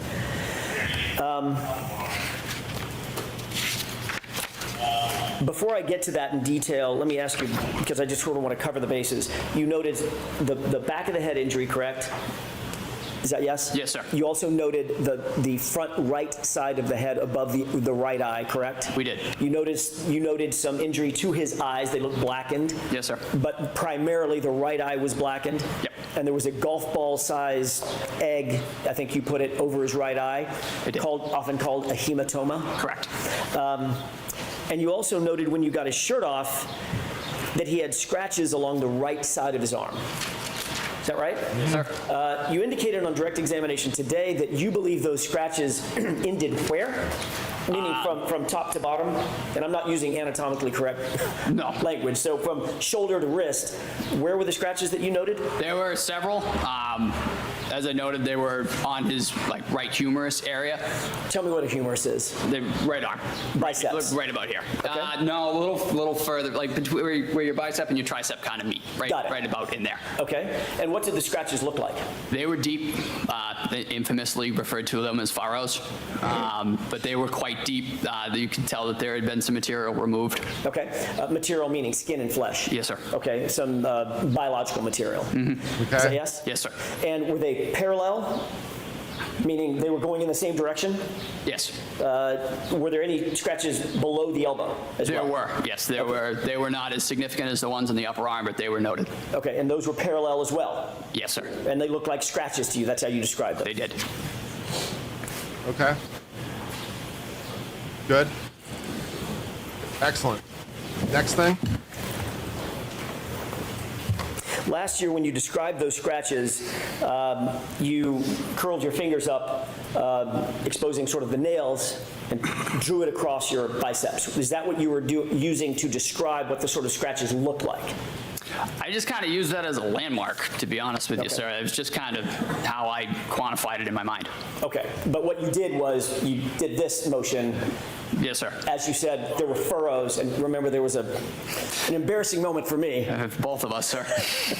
I couldn't understand the word furrow because of the accent, right? Yes, sir. All right.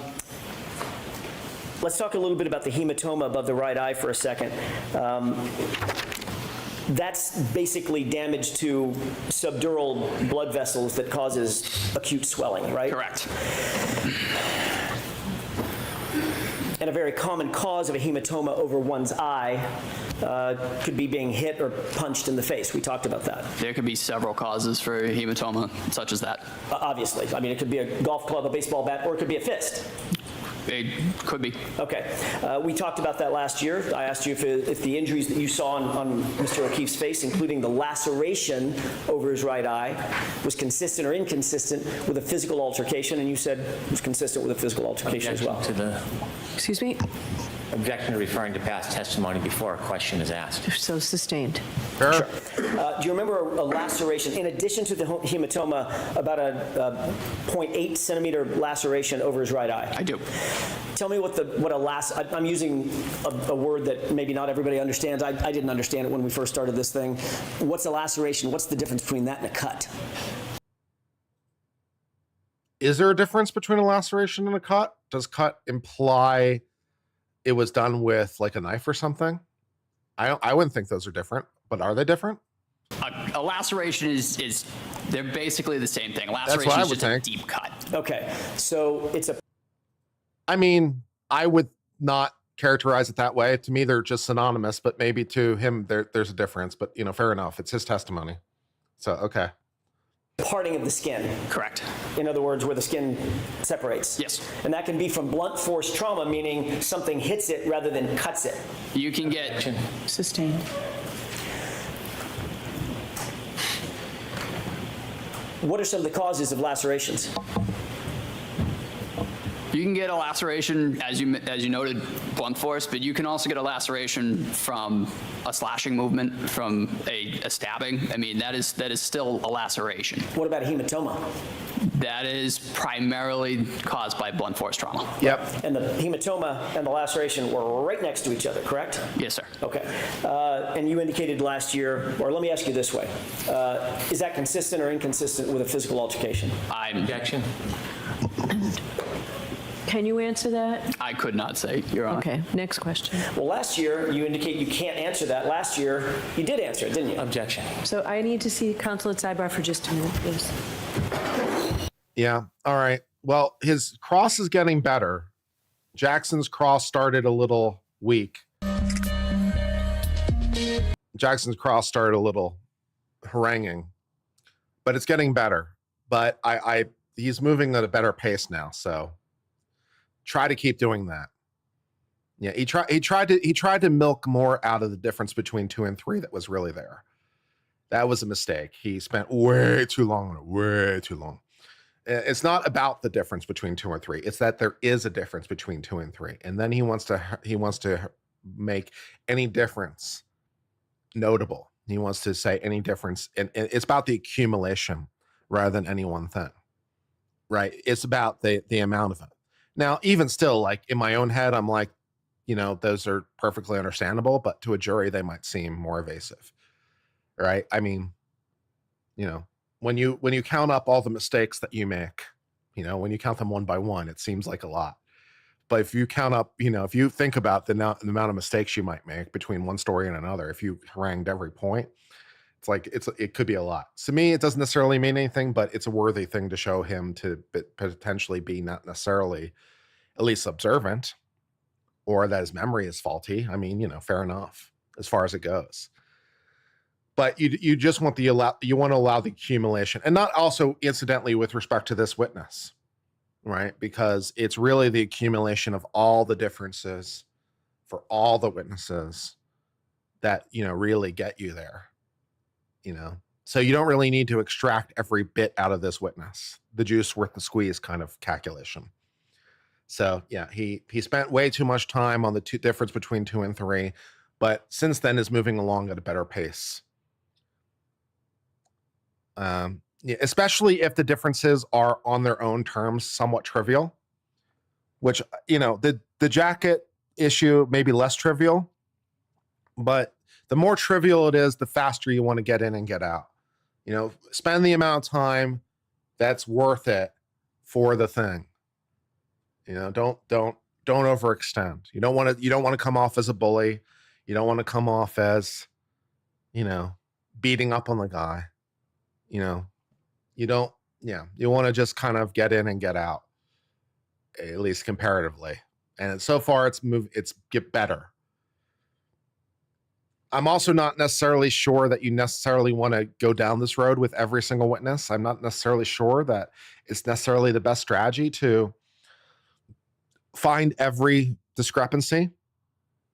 I'm not sure if that's necessarily the best thing to do, especially when you have other things to do, right? Because I think you have to think about this strategically and like what you're trying to do. What you're really trying to do, I think, here is show the problems in the investigation, right? The problem isn't this guy. This guy's just a paramedic doing his job. He's not the problem. You know, the problem is what the police did.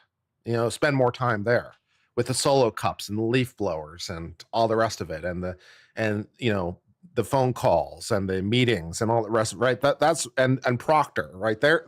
That's your meat and potatoes, is that thing. This guy is like, he's just an EMT trying to do his job, man. I find him to be credible.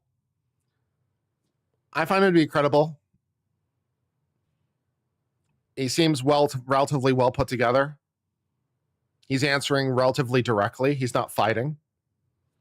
So I'm not sure that you're getting as much out of this cross as you might expect to, but that's just my assessment. So far, this witness is a win for the state, in my humble opinion. Maybe that will change. Of course, we're not done with cross yet, but I felt like the state's direct was very good. It was clean. It got in, got out. You know, you spent some time on his background and training, as you do. You talked about what happened that evening, kind of got the facts in, and you kind of got rid of the witness in, you know, basically as efficient a manner as possible. You could have spent a little less time on his background, I guess, but, you know, why not? So, you know, basically the direct was essentially flawless, and the cross hopefully is not going to overextend its welcome. But we'll see how it goes. Yeah. It's like it's working too hard to prove something. Yeah, let it lie. Yeah. It wasn't worth it. The juice was not worth the squeeze. You can be a credible EMT and not a credible witness? Of course. Yeah. I find him to be mostly credible. You know, the degree of credit, I find him to be honest, at least. You know, at least in my mind. I find him to be credible. How reliable he is you know, but I find him to be credible. But, you know, showing all the discrepancies would show him to potentially be less reliable. But you don't want to beat up on the guy. So you don't have to win the case with the first witness. You know what I mean? There's a lot of witnesses to go. You love the Bev dog in the thumbnail? That was Tony, our mod. Thanks, Tony, for the thumbnail. It was pretty good. Yeah.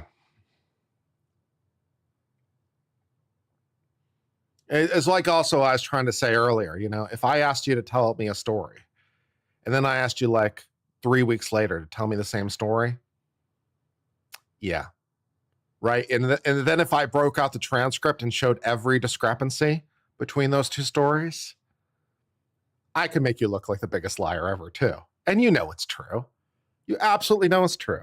There's no way, right? You're going to, if you did tell the same story exactly verbatim, I would think that's pretty sus too. You know, it's like, it's the problem of too much detail with lies. When lies have, when there's too much detail, it's a lie, that kind of thing. If it's too perfect, it's a lie because it was rehearsed and planned. Yeah.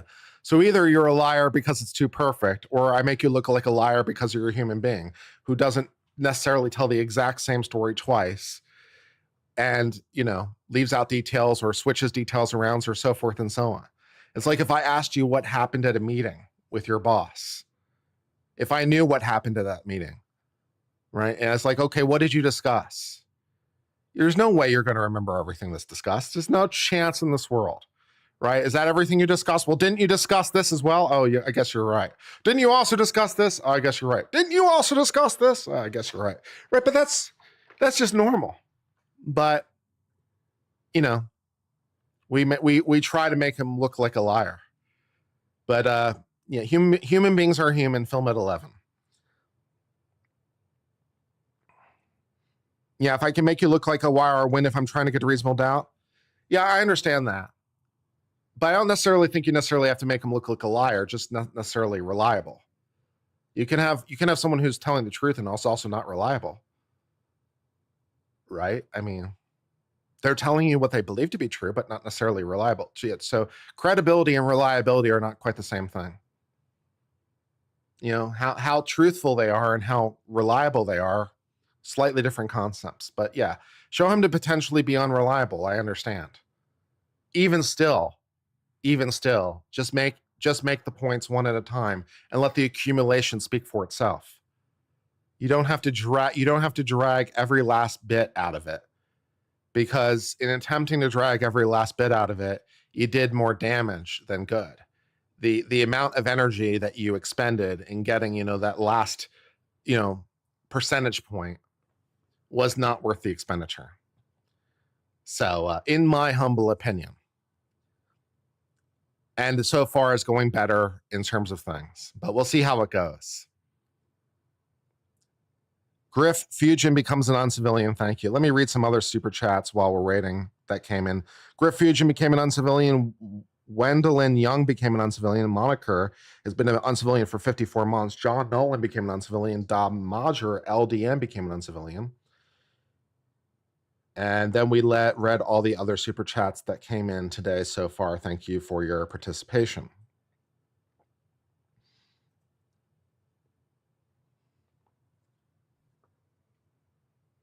Yeah. And, you know, to be fair to Jackson, you know, being in the room is hard. It's hard. It's easier to critique, you know, the play after the fact than it is to do it in real time. So Jackson is still an excellent lawyer. Perhaps he realized himself that he was making a mistake and readjusted in real time. Because so far he's trying to get out of it a little bit faster. So, you know, but, you know, trying to say, okay, here's things that I think could be better. It's kind of one of the things I do with my time.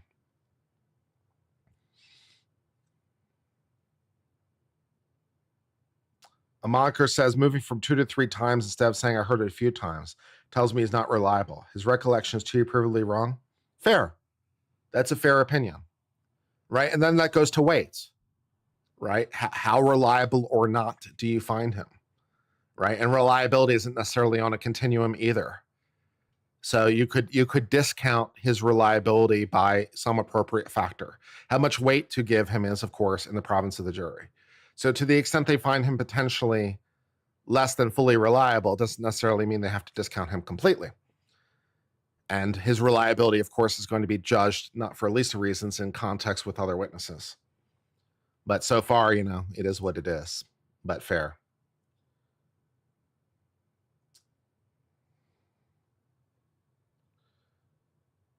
Thank you for the 413 of you spending time with us. Just a friendly reminder, if you wouldn't mind to hit the like button, it helps with the channel. If you're not a member already, it's already only 99 cents. And we do appreciate you spending some time with us. It's very nice of you. Thank you.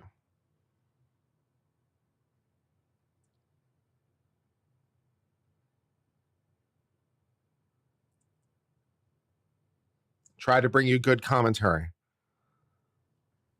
So far, the audio has also improved. So if the audio stays this good, then there's no reason for me to improve it on my end. So I'm not sure I'm going to mess around with it if the audio just stays relatively clear. Not sure what the problem was on the opening with so much noise, but whatever it is, it fixed it. We got another 14 minutes, incidentally. The court is on lunch break, so we got some time to kill. So what do you guys want to talk about for 14 minutes while we're killing some time while the court is on lunch?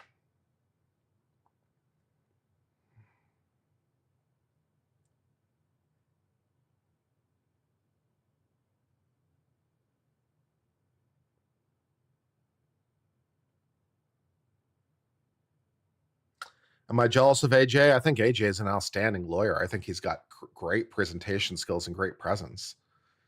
So strictly speaking, I'd be envious, not jealous. But yeah, there's things about AJ that I'm envious of. His opening was his stage presence is better than mine. I wouldn't be able to be as good as him in stage presence. He's had a lot more practice, to be fair, but his stage presence is better than mine. And his energy is very good. His passion is very good. There are a lot of things about AJ that are definitely admirable. Am I in Houston? I am in Houston. Yes. All right, there's a story in staff chat. Let's see what's going on.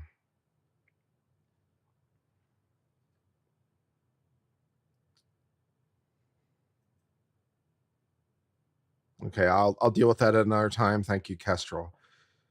We also have a thumbnail for tomorrow. Promising.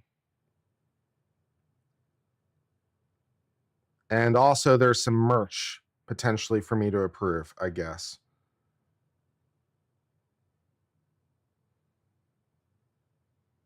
Now let's take a look at some merch while we're waiting, I guess, and see what's going on.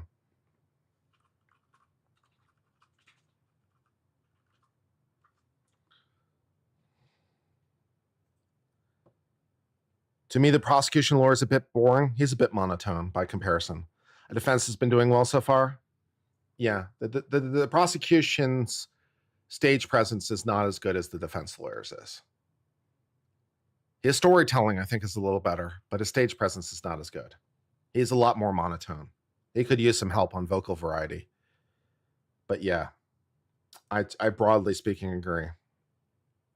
Run for judge? I may well do when I'm a lawyer long enough. I think I have to be a lawyer for 4 years before I can run for judge, but I may well do, yeah.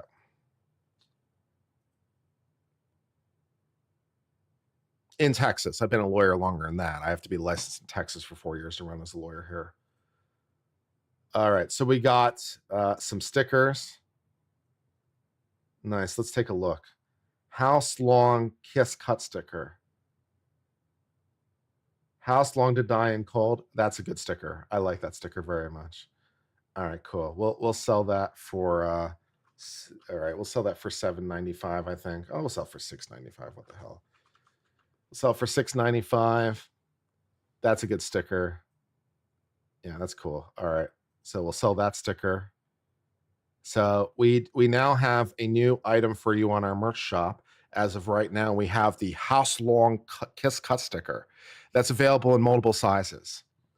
It's available in 3x3, 4x4, and 5.5 by 5.5. House Long to Die in Cold featuring a dog. That's very cute. I like the sticker very much. Those are all good. I don't even think that price is right. $8, because I think I label it less than that, but it's pretty funny.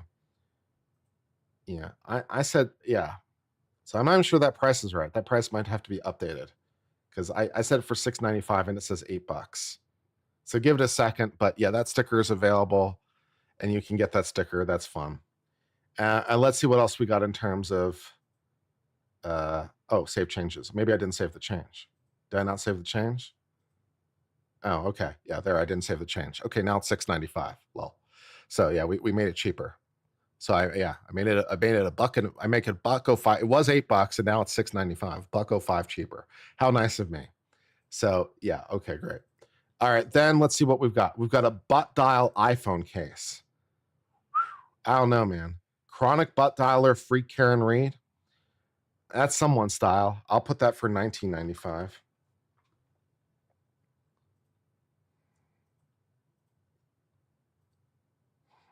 All right. We also have available this iPhone case. If you want, it's available in various iPhone cases for your need. Chronic butt dialer, free Karen Reed was $23. Hold on. I know I saved it. What the hell?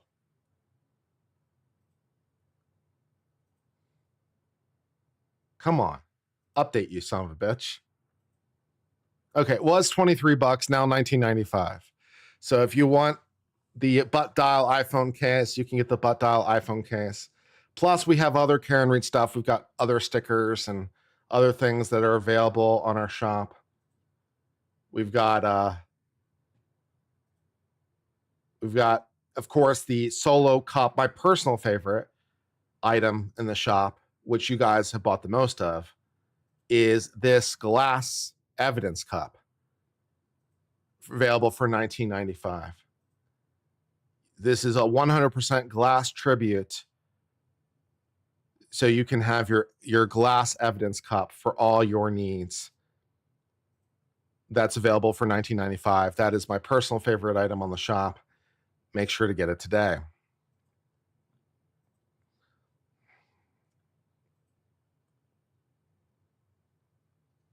And then, of course, we got some other glasses and T-shirts and mugs and other kinds of stuff. We also got this Canton.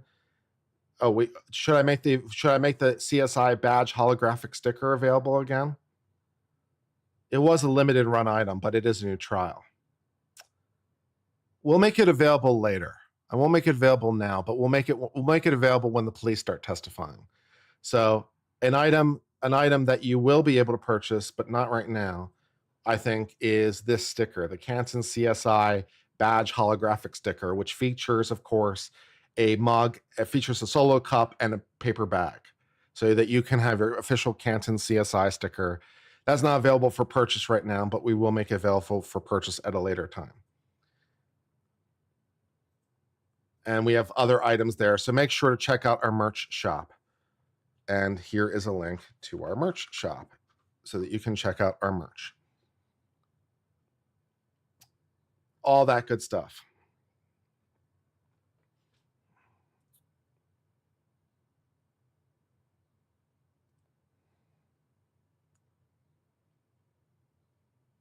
Have I only ever considered doing an OnlyFans? I thought about doing an OnlyFans kind of as a joke, like uploading things to OnlyFans sort of as a joke. It might be funny, but I'm not sure that it's funny enough to justify doing. When I've thought about it before.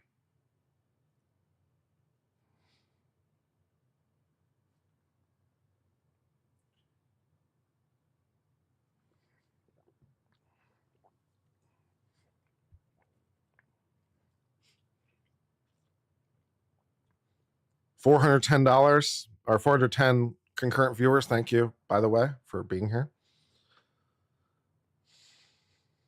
Just waiting for the trial to restart. Tell your friends. We definitely need to add the Twitter link for every day. Try to get that promoted. So let me go ahead and put up the link for today as well, if I can even find my own link. I think my link got hidden on Twitter for some reason, which is super annoying. Yeah, like it's not even showing up in my posts. That's just stupid. Yeah. Why is my link that I posted not showing up in my own post? That's just dumb. All right, I'll do it tomorrow. You know what we could do? We could start promoting tomorrow's link. That would be good to get that started. I probably want to create tomorrow's stream though in so I can do multi-streaming. Yeah, I probably so I can multi-stream this to Twitch and X and a lot of other things at the same time, and Facebook and stuff like that. Yeah, so do I want to multi-stream this? I'm not sure if I do or if I don't. The multi-streaming hasn't never been particularly successful, but it is another way to get eyeballs. So I could hypothetically multi-stream this. Do I want to do that or not? That is a good question. Do I want to simultaneously stream this to YouTube and X and Facebook and Twitch and stuff? Yeah, meh. Yeah, I'm not sure if I want to do that or not.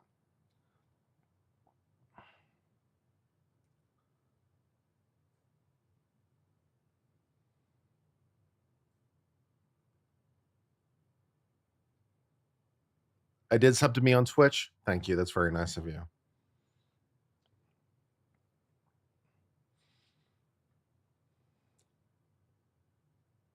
You get what you put in. Yeah, but you know, it also splits the feed in multiple different directions rather than trying to direct everyone to one place. You know, splitting the stream does have the disadvantage of potentially detracting from YouTube viewers because they might be somewhere else.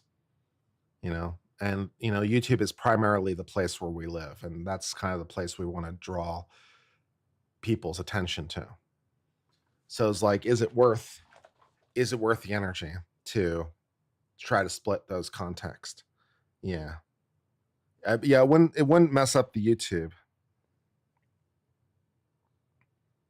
It's just, does it make sense to, because, you know, typically we've only had like, you know, 2 or 3 people on Twitch, or like, you know, it's never been really like a lot of people. So is it worth it? You know, it's sort of the question. Have I done other streams with other lawyers? A lot of times, Damien. Yeah, we've done streams with other lawyers a lot in the past. 100%.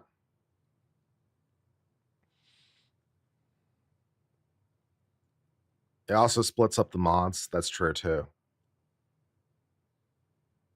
Yeah. So I don't know. Something to think about if I want to devote it for next time. Do I want to multi-stream this?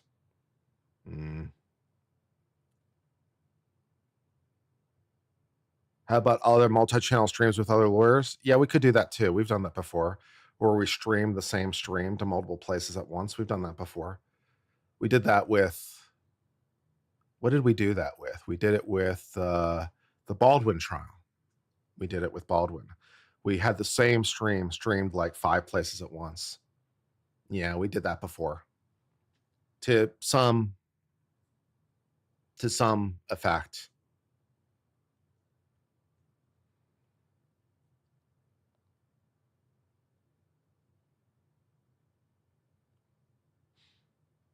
Twitch pays better for live streams. They pay the same, vaguely. I mean, in terms of their rates, but we don't get enough traffic on Twitch for it to be anything worthwhile anyway. I mean, in the past when I've gone Twitch, it's been, you know, so minimal, you know, it is what it is. Yeah. In terms of joining other users, other lawyers for this stream, maybe it would depend on which lawyers, you know. It would depend on which lawyers. But possible. You know, possible.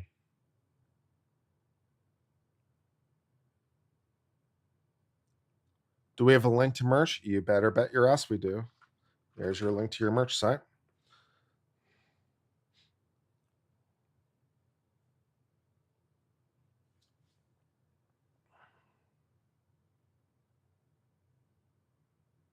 I should stream with Bronca. Isn't Bronca streaming this with Nick? In which case, that's a pass for me.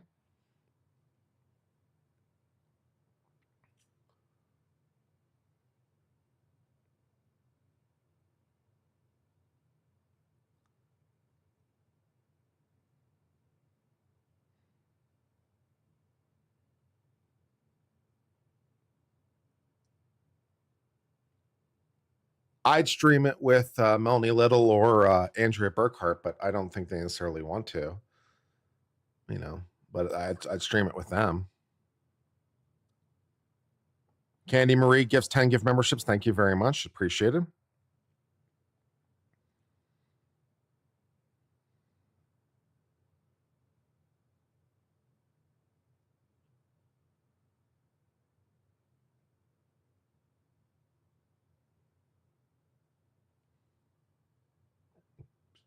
How about with Nate? Yeah, Nate I'd do a stream with. He's not always available. But if Nate wanted to do a stream, he's also incidentally offered to join my stream, you know, sometimes. But yeah, if you want to join my stream, that'd be cool. We could definitely have Nate the lawyer. That'd be cool. Yeah, we'll have to talk to him more about, you know, possibly joining or what his availability would be. But yeah, we could do it that way.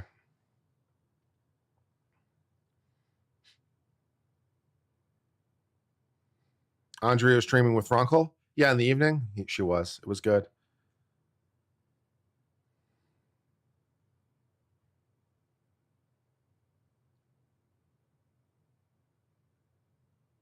Of course, the problem with streaming with other lawyers is also just getting in a word edgewise, because I'm a lot more free to say what I want, you know, on my stream.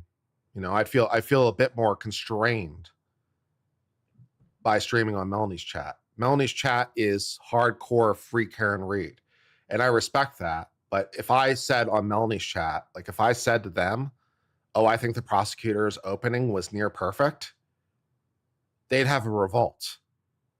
They'd have an absolute revolt. And I know that, and I don't want to screw up. I don't want to screw up her chat. Yeah, but they'd insult me personally. They'd say I'm doing it for clicks. They'd say I'm doing it to be contrarian. They'd say I'm wrong and an ass. You know, it's like it would. Yeah, it probably wouldn't go well. So yeah, and it's like, guys, I'm not saying it just for the lulz. I'm saying it for very technical reasons, which incidentally I laid out in my description. It's like, it's near perfect. Let me tell you why. Here's why it was near perfect. And then I sort of laid out exactly why I thought it was near perfect and critique the parts where it could have been better and so forth and so on. It's like, but they don't want that discussion. They don't want that discussion. You know, they'd say, oh, Kurt, you're wrong because their evidence is shit. Kurt, I thought you thought their evidence is shit. I do think their evidence is shit. I also think their opening was near perfect. But holding both these ideas in the head at the same time is not something that they normally really want to go for. They don't really understand that I can think on the one hand, they have massive evidentiary problems. You know, that this is a problem. They don't understand how I can think that. They don't understand how I can also think Karen Reed shouldn't be being prosecuted in the first place, how it's basically a miscarriage of justice to prosecute her. And also simultaneously think the opening was near perfect. Like they don't understand how I can think those things at the same time, even though I do think the same things. And I don't see any inconsistency. It's like, yes, I think their evidence is shit. Yes, I don't think Karen Reed should be prosecuted. Also, I think the opening was near perfect. They don't like those kinds of things. So, yeah. You know, it's a problem.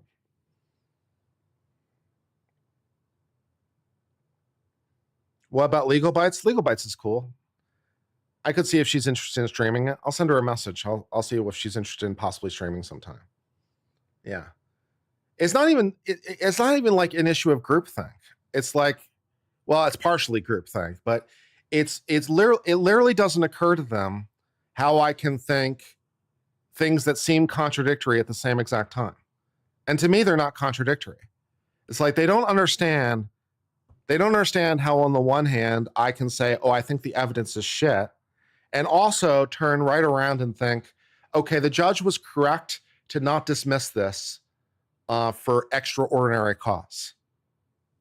They don't understand that. It's like, wait a second, didn't you say the evidence is shit? Yes. And you're also saying the judge is correct to not dismiss this for extraordinary cause? Yes. How can you think both those things at the same time? I'm like, well, because they're different issues that have different standards and that are judged differently.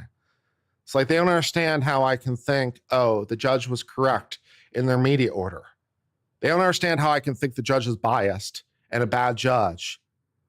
They don't understand how I can think that Judge Bev is biased and a bad judge, and also simultaneously think she's correct in her decision relating to the motion to dismiss for extraordinary cause. How she's correct in some of her intermediate order. How she's correct as it comes to certain, evidentiary issues or certain witness-related issues. They don't understand how I can think both those things. And for me, it's real simple. It's like, well, just because she's biased and just because she's bad doesn't necessarily mean she's wrong. Those aren't the same thing, right? I mean, and to prove the point, I mean, it's really simple. It's like, suppose you have a baseball umpire. Suppose the umpire behind home plate is biased. Suppose he wants the team to lose. Okay, he is biased. Suppose he has money on the game. He has bet on the game. All right, and he calls a strike. Okay, is he wrong? Right? And you don't know. You don't know, right? I mean, you just don't know. That it's like, oh, he's biased. Oh, he wants the team to lose. Oh, he has money on the game. He called a strike. Is he necessarily wrong? No, not necessarily. He's not necessarily wrong. Maybe it really was a strike. You just don't know. It's reason to doubt it. It's reason to question it. It's reason to be skeptical, but it doesn't mean he's necessarily wrong. They're not the same question. And people don't seem to be able to accept that. They don't seem to be able to accept the premise that I think judge is bad and a bad judge, and she's harsh on the defense, and she's very lenient to the prosecution, and also turn around and be like, yeah, that order was correct. They don't get it. No matter how much I explain it, they don't get it. And it can be very frustrating, because then I feel sometimes like I'm attacked because they don't get it. They think, oh, you're just being contrarian. Oh, you're an idiot. Oh, you're bad faith. You're just here to stir up trouble. You're just here to stir up trouble. It's like, no, I'm not here just to stir up trouble. That's not what I'm doing. I promise you, it's not what I'm doing. I'm not here just to cause a shit show. That's not what I'm trying to do. I'm just trying to provide an opinion, which I'd like to think is reasonable, well-informed. It's reasonable, it's well-informed, it's learned, it's everything you want to be. It's just not what you want to hear, and you don't understand how I can think multiple different things that you think are contradictory all at the same time. To me, they're not contradictory. There's no contradiction, but you think they're contradictory, even though I don't think they are, because I think they're different questions. But this somehow escapes some people. It can be very frustrating. And then they attack me and they call me names and so forth and so on. And it's disheartening. It's like, no, I'm actually pretty good at this. I'm actually pretty good at this. So it's like, okay. Yeah.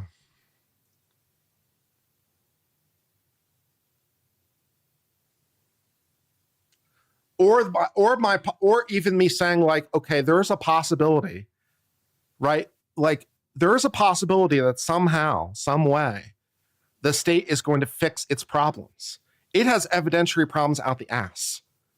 I know it has evidentiary problems out the ass. You know it has evidentiary problems out the ass. But somehow, some way, the state can figure out a way to get past all those issues. That's one of the things that really, really good lawyers do. They figure out how to make problems disappear. Right? That's one of the things really good lawyers do. Oh, geez, this evidence really sucks. How can I make it disappear? That's one of the things really good lawyers do with their tongue. So I'm like, okay, there is a non-zero possibility that the state somehow can fix its many problems. That's going to be really challenging because they've got a lot of them, but maybe somehow they do a magic trick. They could do a magic trick. It's been done before, right? And like, okay, and maybe the defense somehow falls on its face. It could happen. The defense could fall on its face, right? So maybe by the time we get to the end, maybe the state's case looks better to this jury than the last case did. Like, but me even saying that's possible, which it totally is, it's absolutely possible, albeit perhaps not the most likely scenario, right? Because they have problems and they have to fix a lot of problems. But it's like, it's possible. It's possible. But me even saying it's possible, it's me even saying that we could get to, it's like, I can foresee a future. I can foresee a future in which I can foresee a possible future where we get to the end of this case and I say to you guys, yeah, I think the jury is going to convict.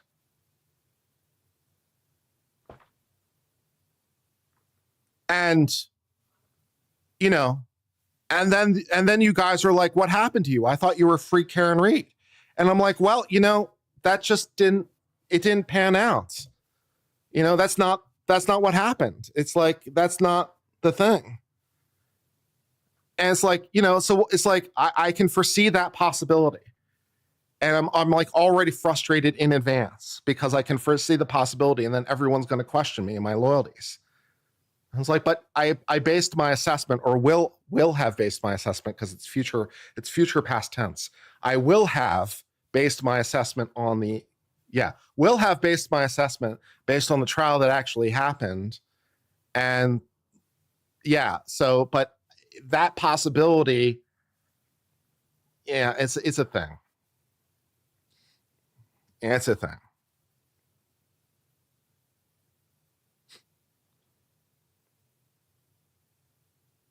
Yeah, they're on lunch break, apparently, is what they're doing. Yeah. So, and you know, if I had to score it right now, you know, if I had to score it right this second, I score it in favor of the prosecution. I mean, it's really early. It's extremely early. It's all the early. I mean, we're not even all the way through the first witness, but if you had to score it right now, odds favor the prosecution. I mean, you can disagree with that assessment, but I've explained my reasoning fairly thoroughly. I've provided you all the pieces that drive me to that conclusion. I've shown my work, and like in my assessment of, you know, comparative probabilities, right now, money favors the prosecution. And like, you know, what more do you want from me? All right. It's like, it's frustrating. Yeah. You know, subject to change, subject obviously to change. But right now, hey, right this second, smart money favors the prosecution. Probably. Or I suppose that's the wrong way to phrase it. Right now, right this second, if the jury had to make a decision, smart money would favor the prosecution. That's the better way to put it. Like right now, if they somehow had to draw a conclusion, they draw the conclusion in favor of the prosecution. So that's where we're sitting. Yeah. I can't be tribal. I just try to be honest. You know? The case is what the case is. What happens is what happens in court. You know? And God knows what happens in court is not always the same as what happens in the prelims. That is for damn sure. You know? There have been some cases that go wildly off the rails compared to the prelims. So the pregame can sometimes wildly depart from the game. So, you know, you get on the court and everything just completely falls apart. You know, everyone looks great in practice. They're doing great. And then they get on the court and just completely fall apart. It happens. It happens in sport too. You know it happens. I know it happens. Teams practice. They've got everything together. They've got all the people. They've done great in the draft. You know, their team has been practicing. They've been fielding. They've been batting. They're just kicking ass in every possible way. And then you get to the game and it all goes to shit. Has that ever happened? You know it's happened. I know it's happened. Let's not pretend it can't happen. Right? So, like, yes, we have to keep open to these possibilities. Yeah. You like the defense opening more? That's a perfectly valid opinion. That's a perfectly valid opinion. You know, but also, of course, I have to factor in one of the things I have to factor into this equation that you may not be factoring into this equation. One of the things I have to factor into this equation is the baseline chance the jury convicts no matter what. So basically, right from the start, you automatically have to put odds on the prosecution because they have a baseline chance of guilty basically no matter what happens. And we've seen that too. We saw it in the last trial, for that matter. To prove my point, all I have to do is point to literally the last trial, right? Apparently 8 members of the jury were ready to convict on some version of manslaughter, okay? 8 members of the jury apparently were ready to say guilty on some version of manslaughter, despite the bullshit.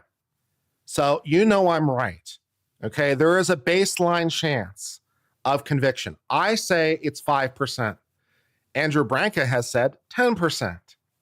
We are both probably somewhere in the ballpark. You know, if not guilty, why guilty shaped? She's sitting right at the defense table, people. She must be guilty. You know the jury's thinking that. I know the jury's thinking that. She's sitting at the defense table. She must have done something. A cop is dead. A cop is dead. We have to make justice. We have to balance the scales. We can't let her get away with murder, right? You know it. I know it. Okay, so there's like a 5 to 10% chance they convict because she's sitting at the defense table. So you have to bias everything on that proposition. Like there is probably no baseline chance to acquit. The baseline chance to acquit is 0. The baseline chance to convict is at least 5%, and it might be better than that. So you automatically have to bias everything in favor of that. Plus, you factor in that it's a cop who's dead, and you're probably at 10% just because it's a cop who's dead. It's probably 10% because cop. No one likes dead cop. Dead cop make everyone angry. So, yeah, probably 10% base chance. So skew accordingly. You know I'm right. You can't deny I'm right. You know it's true. You don't want it to be true. You want beyond a reasonable doubt. You want the jury to do the beyond a reasonable doubt thing. But what will they really do? And you know what they'll really do. You know what they'll really do because they were about to do it last time. 8 people ready to convict. You know how these juries go or can go. I'm not just saying things. You know it's true. The last trial proved it's true. This is the reality of the waters we swim in, people. It's reality. Let's go.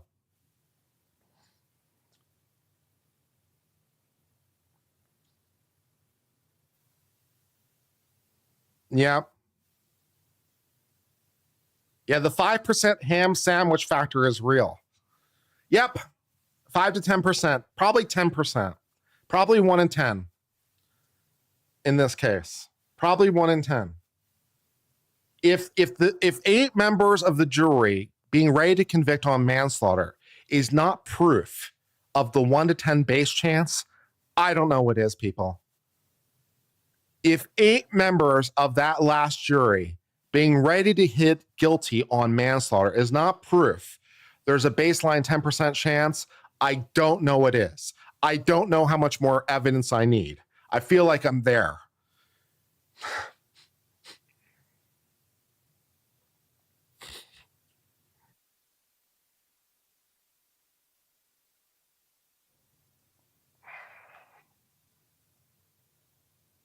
Also, of course, factor into the equation.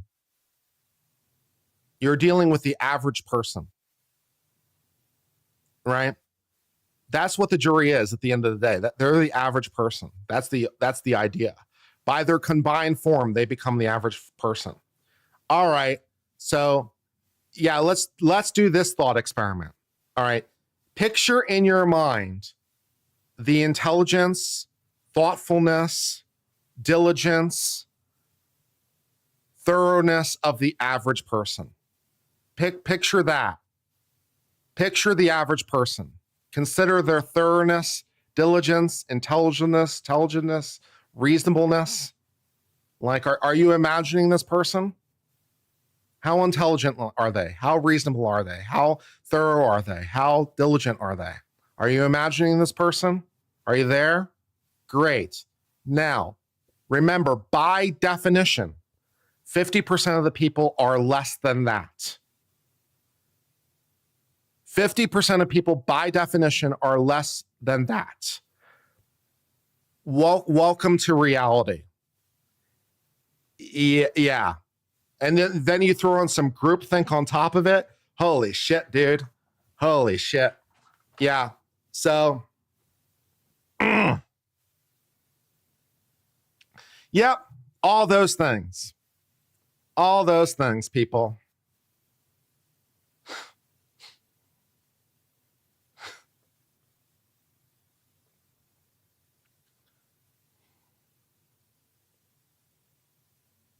So again, I think you tentatively have to skew this in favor of the prosecution when you add in all those factors.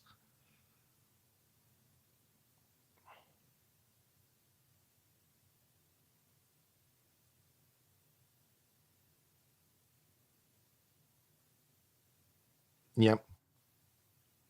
The jury is the quintessential average. The jury is the quintessential ordinary man. That's the point. Right? That's the goal. The jury is the quintessential ordinary man. The ordinary man is of average intelligence. Average intelligence, average education, they're yeah. It's not necessarily super encouraging. Yeah.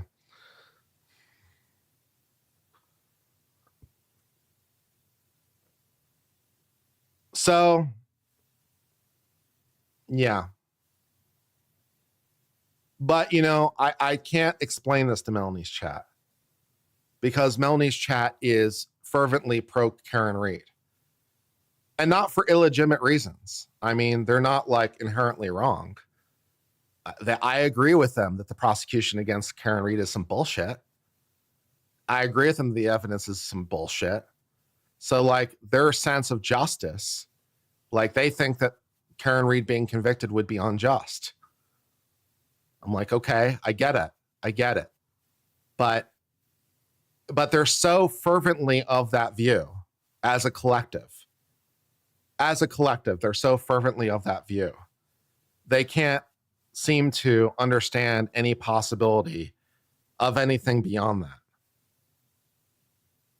They are so committed to the free Karen Reed train in the name of justice that anything that doesn't line up with that, they're ready to riot. They're ready to pillage me for the wrong thing. So I'm not as free over there to say what I would say over here, just because their chat will come after me personally because they think I'm disloyal. They think I'm fickle. They think I'm an idiot. They think a lot of things that aren't necessarily true. And then they come after me personally, and it hurts my feelings. And I deal with depression enough as it is, so I don't need all these attacks on my character when it's not due to that. It's not a character problem. It's really not. And it's like to be fair, of course, you might assess things differently in terms of how you weigh different things. Like it's not like I'm God. Or I'm not saying that my weighing of things is the only reasonable way of weighing things. You could change how you skew these factors, but I think at least my view is at least a reasonable view of the situation, even if not what you want to hear. But that's where we're at. Yeah, Melanie Little is fantastic. I like her a lot personally. She's great. She's got a very fervent audience. She's kicking my ass in terms of live numbers. You know, she's probably got 10,000 people over there. I haven't taken a look, but probably. So she's kicking my ass. But you know. Yeah.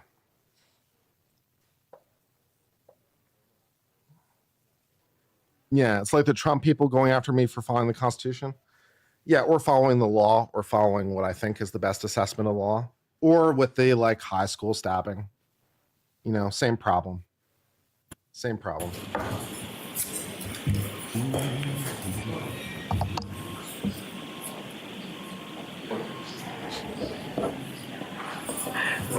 Yes, Dave. Yes. Yes, please.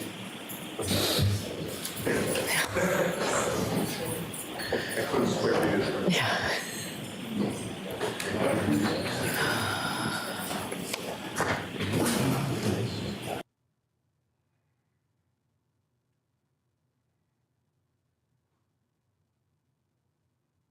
Dave's not here right now, man.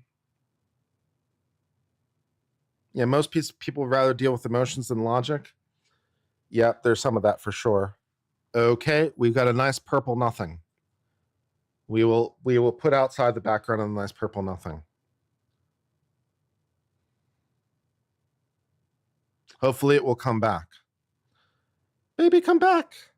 You're like a fool to me. Something Mr. there O'Keefe. about you. Do you recall who is being punched in the face?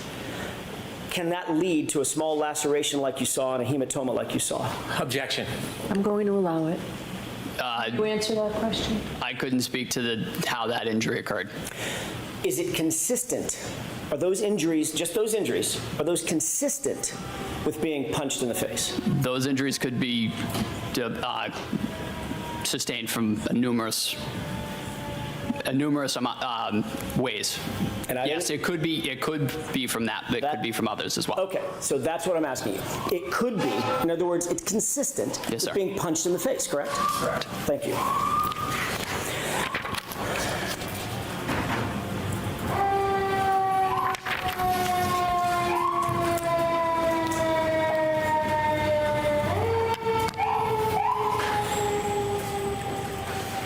I want to ask you about this statement that you indicate that you heard that now is 3 statements, 3 phrases, correct? Yes, sir. When you heard this statement, describe for me exactly where you were. What were you doing and who was around you? I was knelt at the head of John O'Keefe with a bag valve mask, delivering ventilations. Firefighter Kelly was to the right, and Firefighter Flamati was on the left side of Mr. O'Keefe, and the 3 of us together were working to perform CPR and ventilations. And your job, and I hate to butcher it, but Nope. You'll correct me. Yes, sir. Your job was to do the airway, correct? Correct. Yes, sir. And I'm picturing a big balloon-like apparatus that you put over the patient's mouth. Exactly. Squeeze it. Yes. That's as opposed to, it's an advancement on just mouth-to-mouth resuscitation, correct? Correct, yeah. You were the airway person doing the squeezing of the bag. Correct. What was Tony Flamati, Firefighter Flamati, doing? He was starting CPR, in which that point was taken over by Firefighter Kelly. Okay, so Firefighter Flamati, when you say starting CPR, describe what that means. What is the physical act of CPR? So you put both hands together like this, one on top of the other. You put it right on top of the sternum, and you begin doing chest compressions 2 inches deep, allowing full recoil for 100 to 120 beats per minute, compressions a minute to sustain a cardiac rhythm. You're manually making the heart beat with each compression. Which means that is a rhythmic pumping motion, correct? Yes, sir. So if you see someone doing CPR, you're probably going to see their shoulders moving up and down and moving rhythmically, correct? Correct. Do you remember what Firefighter Flamati was wearing? You had just come off of actually you were just coming onto a shift, so you didn't have all your foul weather gear officially, correct? I had my puffy jacket. I had my Canton Fire jacket. Got it. Firefighter Flamati, on the other hand, had a bright yellow jacket. Correct. Sort of reflective and a safety jacket. Yes, sir. And he was kneeling to your left at the time doing, have I got that right? Yep, nope, yep, you got that right. Okay, he's kneeling to your left at the time doing chest compressions. That's when you indicate that Ms. Reed walked over and made the statement. Correct. And Kelly was there as well? Yes, sir. Kneeling right beside all three of you as Firefighter Flamati was giving the chest compressions, correct? Yes, sir. Okay. You indicated that the statement was in response to a question that you asked of my client, do you know him? Yes, sir. Is that right? Correct. And she responded to you with the phrase that you've used, I hit him. I hit him, I hit him, I hit him. Right. So it's absolutely clear in your mind when that statement was made. You were knelt down over Mr. O'Keefe. Firefighter Flamati was doing the CPR, and Kelly was with the both of you when you posed that question. Yes, sir. It's a very detailed memory. Yes, sir. You indicated, Mr. Brennan, that sticks out in your mind. Is that right? It does. But that's not at all what you told Trooper Proctor on February 8th, just 10 days after this incident, is it? I don't recall what I told Trooper Proctor. I thought your memory got better with time. I don't recall that meeting. Okay. I recall meeting with him, but I don't recall the extent of what was discussed. You literally don't recall anything that was discussed in that meeting in that formal interview with the lead detective on this case? We discussed the case, but I don't, in his words, I'm not sure what he put down. What you said to Trooper Proctor on February 8th, 10 days after this, was you overheard Ms. Reed say, I hit him one time to another female that she was talking to, correct? Objection. No, I'll allow it. Did you say that? I have no memory of this, Your Honor. Okay, next question. Did you say that her statement was an answer to a question posed by the female or a discussion with the female? Break that down for me, sir. Sure. Did you tell Trooper Proctor on February 8th that what you heard was Karen Reed speaking to a female, not answering a question that you posed? Again, I don't recall that specific question. Did you tell Trooper Proctor on February 8th while you were rendering aid, and at the time you heard the statement, Ms. Reed was actually praying over John, your words, praying over John? I don't recall ever saying that.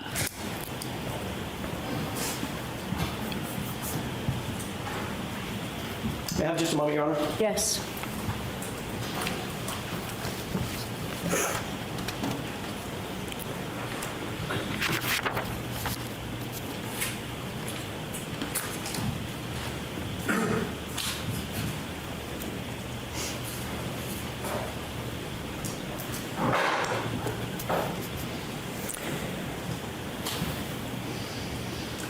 Did you say that you observed Karen Reed to have blood on her face from providing mouth-to-mouth breaths to Mr. O'Keefe prior to your arrival?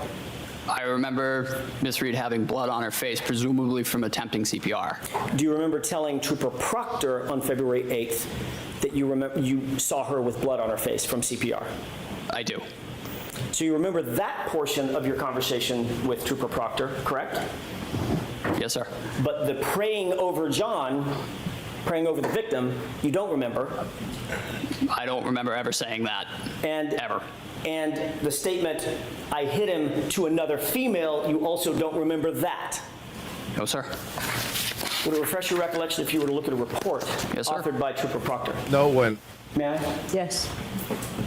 Yeah, no. This is gonna be a fail. You're trying to impeach him using someone else's report. It doesn't go in, it doesn't work. May I direct the witness's attention to the second page, Your Honor? All right, why don't you take a look at that, sir? Yeah, this is probably a mistake.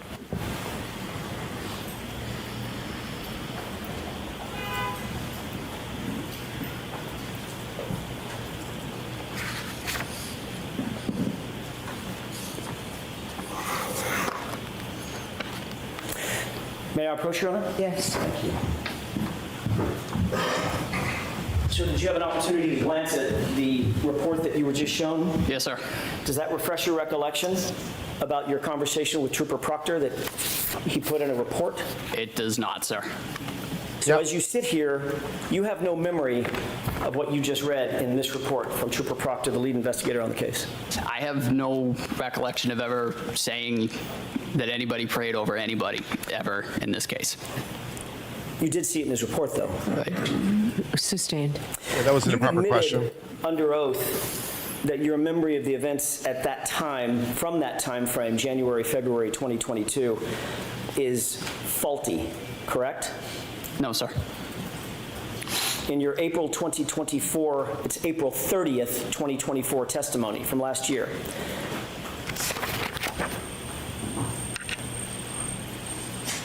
You were asked whether or not your memory was a little faulty, and your answer was absolutely, correct? Could I have a page and number, Where is please? that, Mr. Jackson? Volume 8, page 151, lines 14 through 16. I feel like, again, we're making too much out of too little. 14 through 16. I'll just allow counsel to get that up.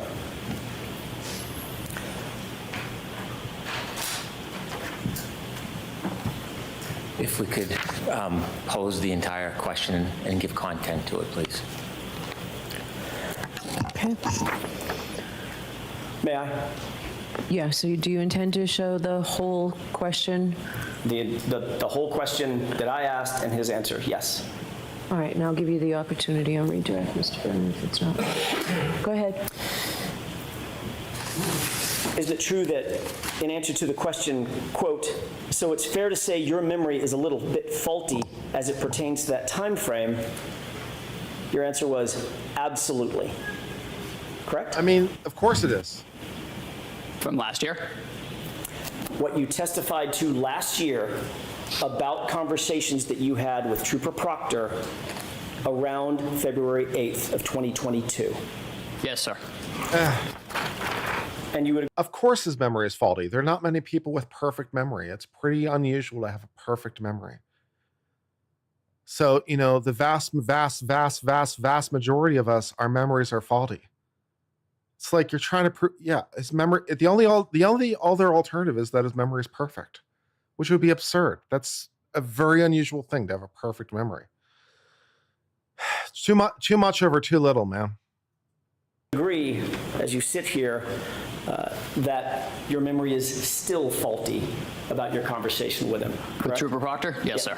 So you're not saying you didn't say that the statement was made to a woman, correct? Objection. Are you saying that? No, ma'am. Okay, next question. Thank you. And you're also not saying that you didn't say to Trooper Proctor that you saw Karen Reed praying over John O'Keefe. Objection. So I'd like you to ask that differently. Did you say that? I have no recollection of saying that ever. Okay. Next question. My point is, if you have no recollection of it, you're not denying saying it. Objection. Are you denying saying it? Yes. Okay. So you do have a recollection that you never said it. Do you understand the difference? Oh, sir, I don't believe I've ever said praying. That's really not something that I would have said. I didn't see it that day. It didn't happen. I don't remember ever saying prayed. You didn't in regards see it to this case ever. You didn't see it that day, and it never happened. That was your words just now, correct? Break that down for me. You didn't see it that day, and it never happened. That's what you're saying about the praying statement, correct? Yes, sir. And in that same exact statement, you also included the phrase, I hit him, correct? No, sir.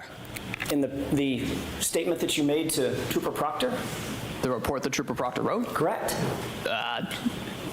Again, I don't remember ever saying the words praying over him. I do distinctly remember I hit him, I hit him, I hit him. Which doesn't appear in that report, does it? Objection. I'm going to sustain that, Mr. Jackson. You directed him only to page 2. Understood, Your Honor. I'd like Too little butter over too much toast, man. spreading it way too thin.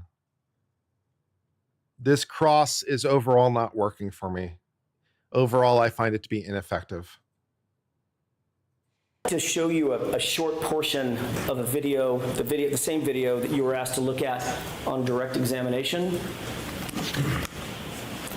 And Your Honor, I pray to the court, I can certainly mark it as a defense exhibit or for So identification. is this going to be an exhibit by agreement? It is. Okay, It is. So we now that, Madam Court Reporter, thank you. It's also worth noting here, of course, that the lawyer's perception of the lawyer is a huge factor for the jury because, of course, they're human beings. So the lawyer has to be likable, and the lawyer has to be cautious about doing things that might make him seem unlikable. He is trying to extract too much out of this witness in terms of these inconsistencies. He's trying to get too much out of it. He's lingering too long. He's going too hard in the paint from the first witness. And I think that it has a strong potential of leaving a bad taste in the jury's mouth. And that can be a bit of a hard thing to get rid of. You know, that you don't want the primacy and recency thing is a real problem. This is the first witness. This is the first time they've seen the defense. And the defense could be viewed as beating up on this witness in parts and asking the same question multiple different times, trying to get a different answer, and they're not getting a different answer.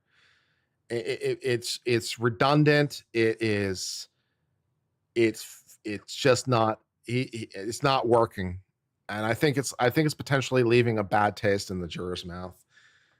I think the defense is doing itself a bit of a disservice at this moment.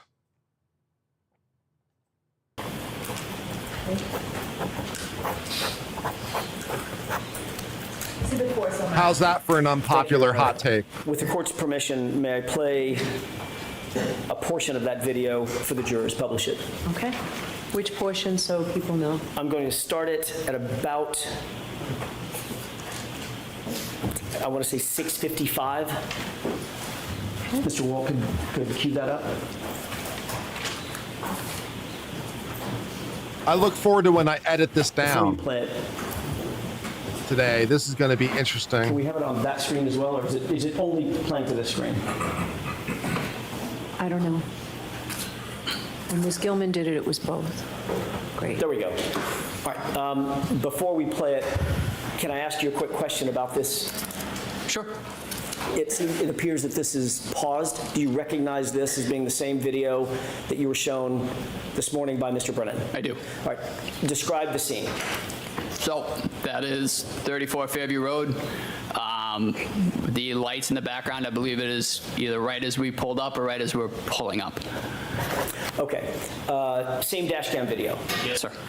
Can we scroll this to the 6:55 runtime spot, please?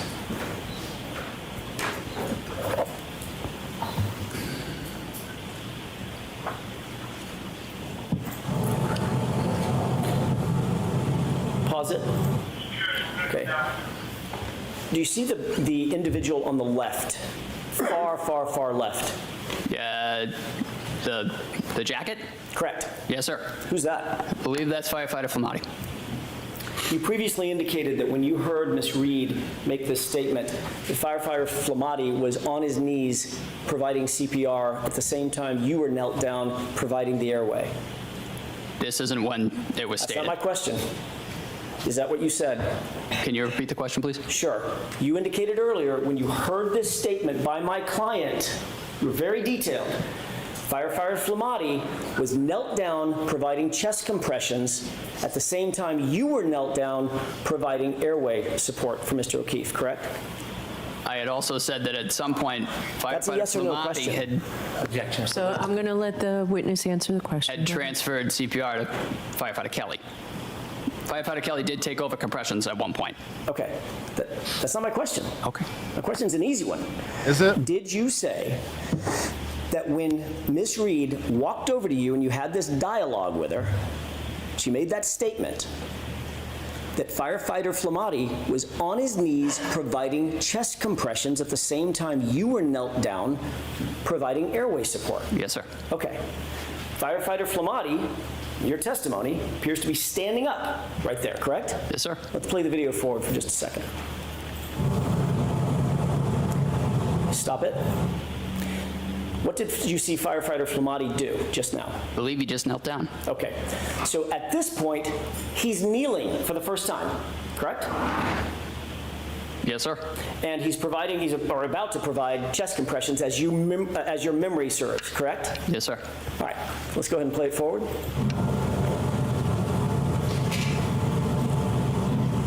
Pause. Did you see my client in that photo? In that clip? No, sir. You didn't see her? Oh, no, I did see her, yeah. I don't see her on right now. Right. She just walked off frame, correct? Yes, sir. Let's go ahead and play it forward.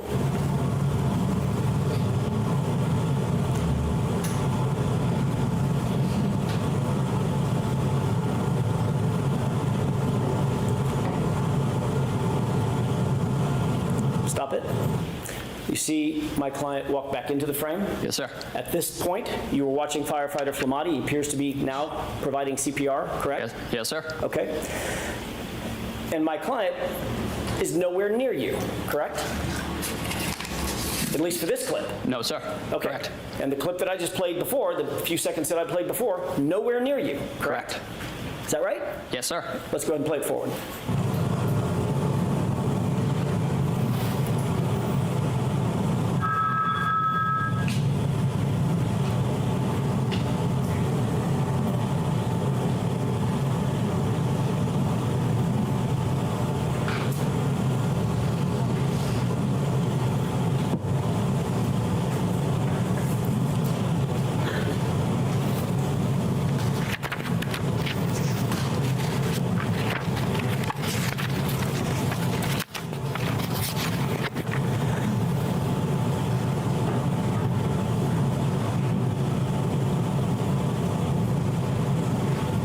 Pause it, please. What do you see happening on the screen from screen right to screen left at this juncture? We're bringing in the stretcher. Okay, go ahead and play it. Pause it. Do you see where my client is right now? Can you back it up 2 seconds? I'm sorry, I lost view. With the court's permission, I need to ask the court's permission. Thank you.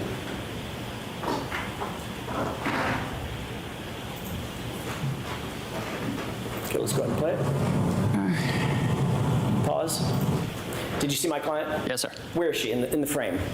Behind that other individual. Behind the SUV? I believe she's in front of the SUV and behind the other individual. Okay. I'm at the SUV, that's the white SUV that's in Yes, sir. the far distance. Yes. That's the back of the SUV, she's behind it, right? Correct, yes. Okay, not near you? No. Okay, let's go ahead and play it.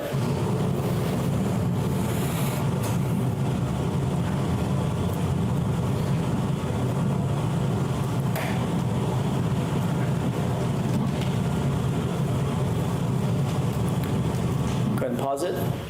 Do you see what firefighter Flamati is still doing throughout this entire clip? Chest compressions? Okay, let's go ahead and play it.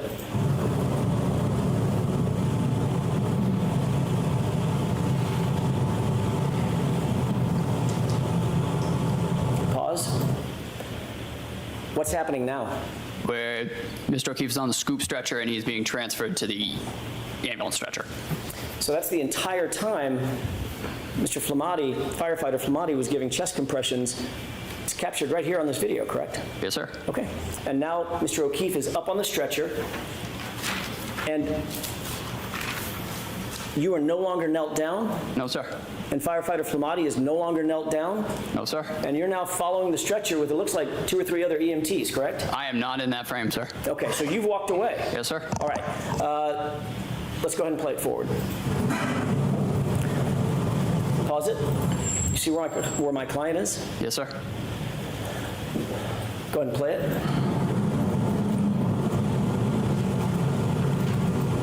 Do you see firefighter Flamati or firefighter Kelly continuing to give chest compressions?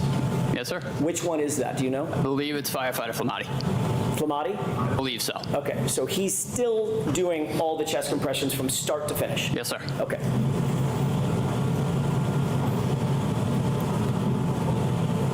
what's happening right now? Now we are transferring to ambulance 1. And where's my client? Right front and center. May I have just a moment, Your Honor? Yes. We can move on.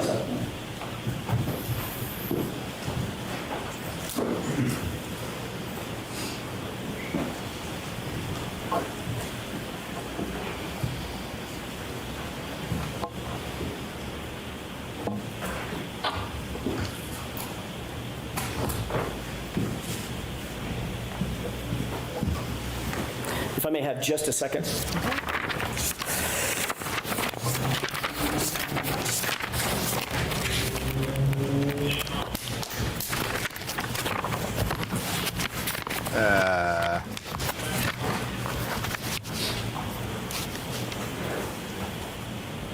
With regard, just a couple of more questions with the court's permission. Okay. I'm going to change gears. With regard to what you talked about on direct examination, the hypothermic conditions, you're not a medical doctor, correct? No, sir. You don't diagnose patients? No, sir. You're not diagnosing that John O'Keefe suffered from hypothermia that night? No, sir. Thank you. That's all I have.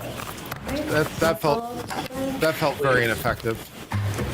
Yeah, that felt ineffective to me.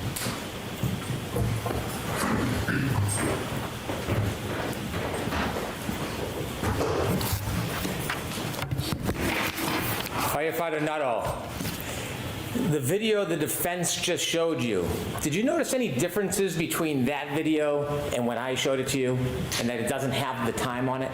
Yes, those were 2 different time frames on that video. And when we spoke about when the defendant said to you, I hit him, that wasn't shown to you in that video just now, was it? No, it was not. So if we go back, will you be able to explain where you came from and Firefighter Flamati came from and when you first went over to John O'Keefe? Sure. With the court's permission, Ms. Gilman, if you could Yep. that video, I think it is 611, please. Yep. Now stop it there. Do you see that this exhibit has... That's what I kind of thought. I thought the defense was looking at the wrong time frame too. I thought the defense was looking at the wrong time frame. Yep. So the entire premise of the question wasn't completely invalid. Yeah. Yep. Sounds right. Timestamp on the top? Yes, sir. Okay. Please continue.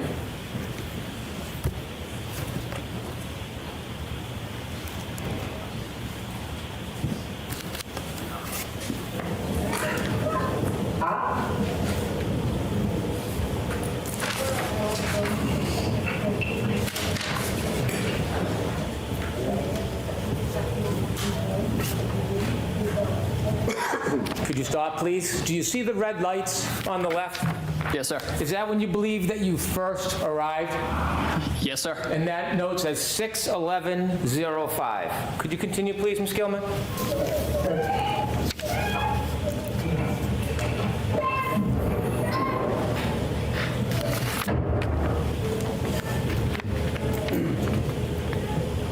Please watch to the left. Stop, please. Is that when you first arrive and walk over to help John O'Keefe? Yes, sir, that's me. I'll note that the timestamp is 6:11:21. Okay, continue, please.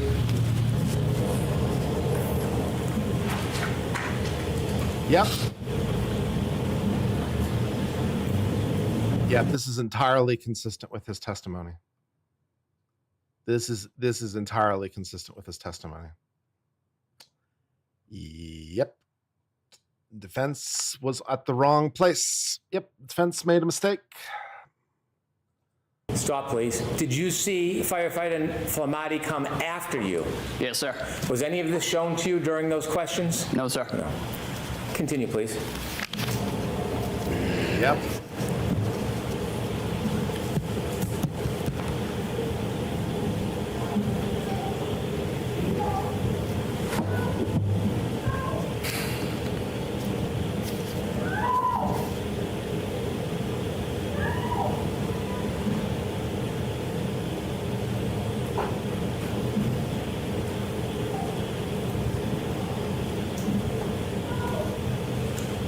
Stop, please. Okay. Do you see the defendant in that screen? Yes, sir. Do you see her moving from right to left towards you? Sustained as to the form. Okay. What direction do you see her running in that screen from right to left? She's running towards where the three of us are grouped. Okay, please continue.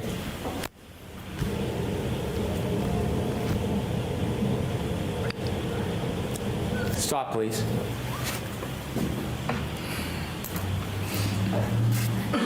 Is it at that time the defendant said to you that she hit him? Yes, sir. Yep.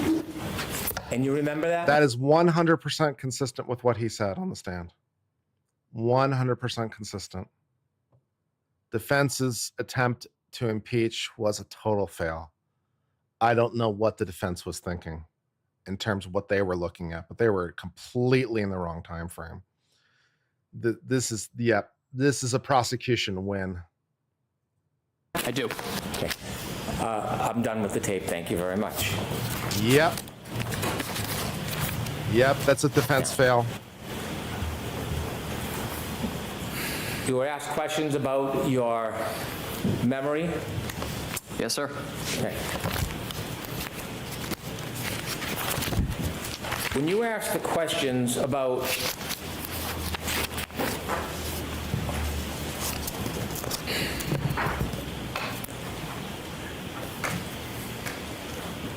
Trooper Proctor, when you were saying that you didn't remember, were you referring to the conversation with Trooper Proctor, or were you suggesting you didn't remember what happened that morning? I don't remember the interview with Trooper Proctor. I remember it happened. I don't remember the substance of what was discussed entirely. I remember we discussed that morning, but... Do you know if that conversation was recorded or just a conversation between you and the trooper? I do not know if it was recorded. You asked questions. I want to ask you about questions on Mr. O'Keefe, and you mentioned that there was some type of blood clotting on the back of his head? Yes, sir. Okay. You noticed there were abrasions on his right arm? Yes, sir. You noticed there was a hematoma on the right side of his head? Yes, sir. Did you see any bruising on his right knee? Don't recall, sir. Did it stand out to you that all of his injuries, all of them that you saw other than the cut on the back of the head, that they were all on his right side? Yes, sir. Did you notice any hematomas on his left side? I did not. Did you notice any scratches or abrasions on his left side? I did not. Did you notice any marks that would be consistent with an altercation on the left side of his body? I did not. You were asked about the cause, and you said that you don't know the cause. You weren't there, were you? No, sir. You asked if it was consistent with being punched, and you said it could be. Yes, sir. Could it be consistent with being clipped by a car? Objection. Sustained as to the form. You were asked questions about clothing. Yes, sir. And you had at one point said you thought that Mr. O'Keefe was wearing a winter jacket. Do you have any memory that when you first got there, or when you first got there, do you have any memory whether there were any towels wrapped around Mr. O'Keefe's head? I remember there was a white cloth of some sort on the scene. Okay. And when you were asked about your memory regarding the clothing, was the clothing of what was utmost importance to you at that time? No, sir. And why is that?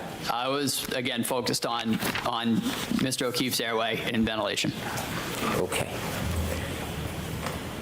And when you were asked about the clothing, do you remember if you added anything else about your certainty or uncertainty about clothing when you previously gave a statement or testimony? I believe when I testified last year, I did note I had no part in removing any articles of clothing or anything like that. That was not my job in the back of the truck. Do you remember any recognition of the fact whether you were certain or not about clothing? Repeat the question, sir. I'm sorry. Well, is there anything that would refresh your memory about what you had said about clothing? Objection. Ask a different question first. You had mentioned that you had some difficulty about clothing. Do you remember what you had previously said? I remember there was some difficulty of getting the individual's fingers through clothing just because they were so cold. They were difficult to manipulate. Just they really was not conducive to getting clothing off easily. Okay. You met with me 3 times? Yes, sir. I had not met you before any of your prior testimonies, had I? No, sir. Do you remember meeting with me and discussing this case with me? I do. Do you remember me asking you to tell me what you remember? I do. Do you remember what I told you about testimony when you come into court? Yes, sir. What would I tell you? I remember we discussed that just tell the truth. Did I tell you that it doesn't matter, there is no side, doesn't matter if it helps or hurts, that you just tell the truth? Sustained. Did I ever suggest to you that you should stick to a story? No, sir. Did I ever suggest to you you should offer your testimony in any certain way? No, sir. When I talked to you, did I ever ask you to say anything about your testimony to this jury? No, sir. Other than what? Speak to the jury. Did I need to tell you to tell the truth? No, sir. And in telling the truth, did the defendant say to you, I hit him, I hit him? I'll allow it. Yes, sir. 3 times. And in fact, do you remember, in addition to her saying, I hit him, I hit him, I hit him, when you asked her the question, kneeling down over John O'Keefe's body, do you remember if you ever talked about other times that she said it, not to you? I do not. Okay. The answer is I do not. Next question. Okay.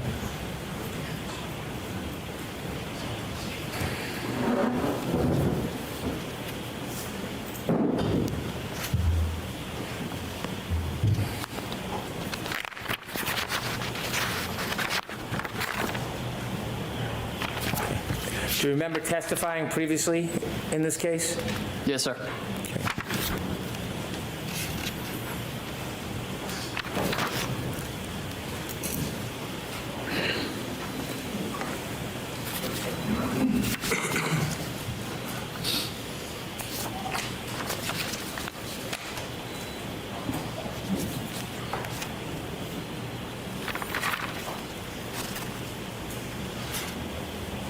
Do you remember at all discussing whether or not, after she left you, whether or not the defendant was still talking and speaking?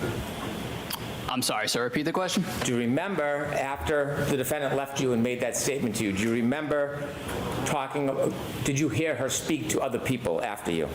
I heard her having conversations in the background, but that was not my focus at that time. Okay. And during those conversations in the background, did you hear her talk about that same issue again? I believe she said it several times, but the 3 times she said it to me were what stuck out to me. Okay.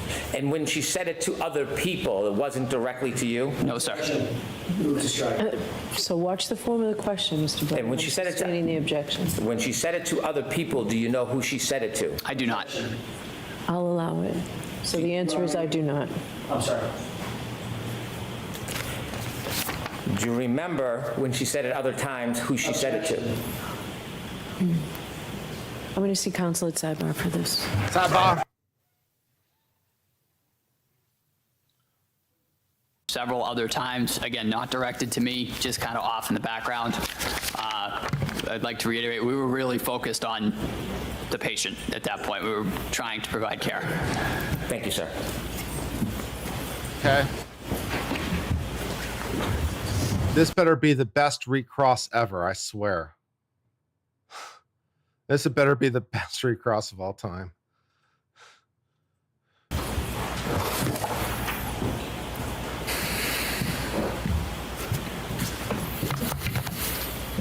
So now, after Mr. Brennan asks you a few questions, now you remember her saying, I hit him a bunch more times. What? Correct? I remember hearing it in the background several other times. Really? Yes, sir. Never mentioned that on direct examination, did you? I don't remember being asked about it, sir. I remember saying what was asked to me. You were asked, did you ever hear the defendant, Ms. Reed, say anything about I hit him? And your answer was, she said to me, in answer to my question, I hit him, I hit him, I hit him 3 times, and that's it. To me. You didn't clarify that, oh my gosh, she's running around like a chicken with her head cut off, screaming I hit him to everybody else under the sun. It was, again, It was behind me in the background as I was providing patient care. Again, that was not my focus. Okay, so you didn't really hear her say anything in the background. What? You weren't focused on that, right? I remember hearing generalized commotion in the background, but again, that was not my focus. So generalized commotion is very different than hearing her say, "I hit him," to other people. Correct? You'd agree with that? Yes, sir. So what you actually heard was the chaos and the commotion of a chaotic scene, correct? In the background. In the background. As you focused on your patient care, correct? Yes, sir. Okay, not specific words coming out of my client's mouth, correct? To the question that I posed, do you know him? You're right. We're off that question. Okay. That question, I got it. Yes, sir. Triple I hitters. Correct. But with regard to what Mr. Brennan just asked you, the generalized commotion, to use your phrase, in the background, you didn't hear any specific words coming out of my client's mouth, did you? I heard I hit him. But again, it was in the background and it was not my focus. Well, why didn't you say that on direct? That's kind of an important point. That's why you're here. Again, if it was neglected on my part, it was not intentional. Not intentional to neglect that part for the jurors on direct. I don't know precisely what question he was asked on direct, and I can't be bothered to go back and double check exactly what question he was asked. But I don't know if he was asked, what did my client say in any context? And even if he was asked that, not necessarily what he understood the question to mean. And so Brennan asked him a different question and he answered differently. And now Jackson is all salty about it. It's like, first of all, I'm not sure your question was as broad as you're letting on. I can't remember if it was that broad. Second of all, even if it was, he answered the question differently. And then when Brennan said, oh no, actually also this, but he's saying I answered the question as I understood it being asked. So you're again trying to make a lot of not much. I don't think this is working, man. No, sir. Certainly not intentional to neglect that part of your testimony on cross-examination. No, sir. But you decided to bring it up on on recross examination when Mr. Brennan is asking you redirect. questions. Your It was recross. asked of me. Yes, And it was after, of course, that your new statement that you've never testified to before, ever, is this generalized commotion included a bunch of I hit-ems in the background, correct? Yes, sir. And that comes after you saw the video that clearly shows that when you describe having heard this statement, my client was nowhere around you, correct? That segment of the video that you showed me?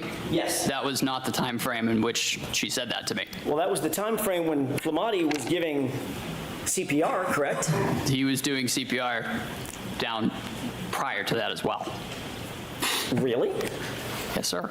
Well, you just testified that you saw him standing up in a big yellow jacket and then kneel down and start giving CPR. We just watched that video, correct? But again, the clip of the video that you showed me, Right. that was not the segment in which he said that to me. Yeah. Well, that's what you're saying now, but what I'm asking is No. you described a very distinctive scene. No. I don't even agree with Jackson that that's an accurate presentation. That might be an accurate way of depicting what was shown in that video, but it's not necessarily the only time in which he knelt down and gave CPR. So it's like, okay, I saw him kneel down and give CPR. Jackson has video in which he sees him kneel down and give CPR. And he seems to think that that must be the only time he knelt down and gave CPR, which isn't necessarily true, right? That isn't necessarily the only time he knelt down to give CPR. So there's no inconsistency. He's just like, oh, you described a very specific scene. No, basically I didn't. You thought you saw what you wanted to see. I gave a description of what I saw and you're like, oh, that video matches that. That must be what he's describing. But no, I was describing a different time. He did it more than once. That's not inconsistent at all. What are you doing? You made an assumption, you drew the wrong conclusion, and now you're trying to hold him to a statement he never made in the first place. This is not going well for the defense, man. This is a mistake. Bail out, man. Bail out. Very specific scene. Yes, sir. I remember it vividly. She said that I hit him phrase when Flamati was down giving CPR. No. And you were kneeling down giving airway support. And he was doing rhythmic CPR chest compression. Yes, sir. That's what happened. And then I showed you that very scene. No. You showed me that clip prior to that. I showed you the very scene that you described where Flamani gets down and starts chest compressions and never stops until the gurney is taken off the frame of the camera to the aliens. Isn't that what I showed you? That is. Sure. Yeah, I don't think that's accurate. You showed a instance in which what he described met the video. You showed video of something happening that describes what he described, but it isn't necessarily the only time it occurred. Incidentally, by the way, it isn't necessarily true that the prior incident was necessarily caught on video at all. I don't know. Neither do you necessarily. Maybe it wasn't captured on video. Maybe just where the video was and where they were. Maybe it wasn't captured on video at all. The fact that there's not video of it doesn't mean it didn't happen either. So first of all, it's not necessarily the only time on the video. Second of all, there's not necessarily video of it because maybe where they are pictured, position, it didn't show it on video or it was blocked by something or whatever. So nothing you're saying flows, man. You're just wrong. It doesn't flow. You're wrong. I don't know if I can do it again. I showed you the scene where firefighter Flamani gets down on his knees, begins chest compressions, and never stops until that gurney is taken off camera, off frame. This would be roughly equivalent to me saying, okay, you hit a home run with the bases loaded. Yeah, it's like I hit a bases loaded. I hit a bases loaded and I hit a home run, man. And then you showed me video. And then but that wasn't the time. It was a different time. Because I did it more than once. I'm a good baseball player. I did bases loaded I hit a home run more than once with bases loaded. And maybe also depending on circumstances, maybe that wasn't caught on video. I don't know. Maybe the broadcast went out. I don't know. Or maybe the cameras weren't pointed at it. Who the hell knows? But yeah, it was a different time. How are you not understanding this? It's frustrating to me. Damn. Into the ambulance. That's the clip I showed you, correct? That is the clip you showed me. And that's exactly when you described your vivid memory from 3.5 years ago. That's exactly the scene that you described when my client supposedly said I hit him to you, correct? Again, the clip that you showed me, that was not when it was said. That segment that you showed, that was not when it was said. It was said prior to that, when the three of us were together. So Flamani was not giving chest compressions then? He was. The CPR was a continuous effort throughout the resuscitation. But we saw him start it.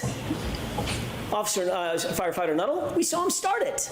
We saw him walk into the frame, kneel down, and begin the chest compressions, didn't we? We did. And at no point, at that time or after, did my client even approach you, did she? Are you hung up on the word continuous? Is that where this is all boiled down to? You're hung up on the word continuous because technically there was a break? And so when he said continuous, he was speaking with a little bit of imprecision. Are you trying to boil this down to the fact that he said continuous and actually not so much it wasn't in fact continuous, that there was actually an interruption in it? Is that what you're hanging your hat on, the word continuous? Damn, man. Shit. I come on. She did. What? Objection. Just a question. Sure.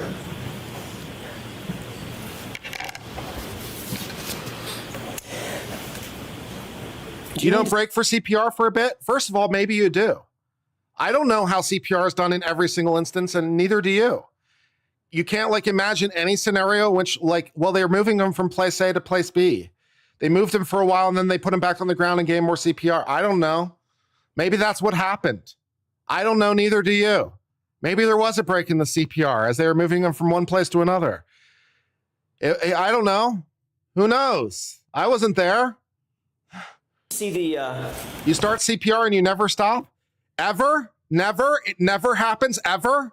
Really? You start CPR and you never ever stop for any reason? Really? You're sure? You can't imagine any scenario where the medics try to move him and they move him and he stops in order to move him and then they're like, no, let's go back and do a CPR. You can't imagine any scenario where that would occur. That's beyond your powers of imagination. Wow, I guess your powers of imagination are not as good as mine. I can think of it. Maybe that's what happened. Maybe it wasn't supposed to happen. Maybe it did.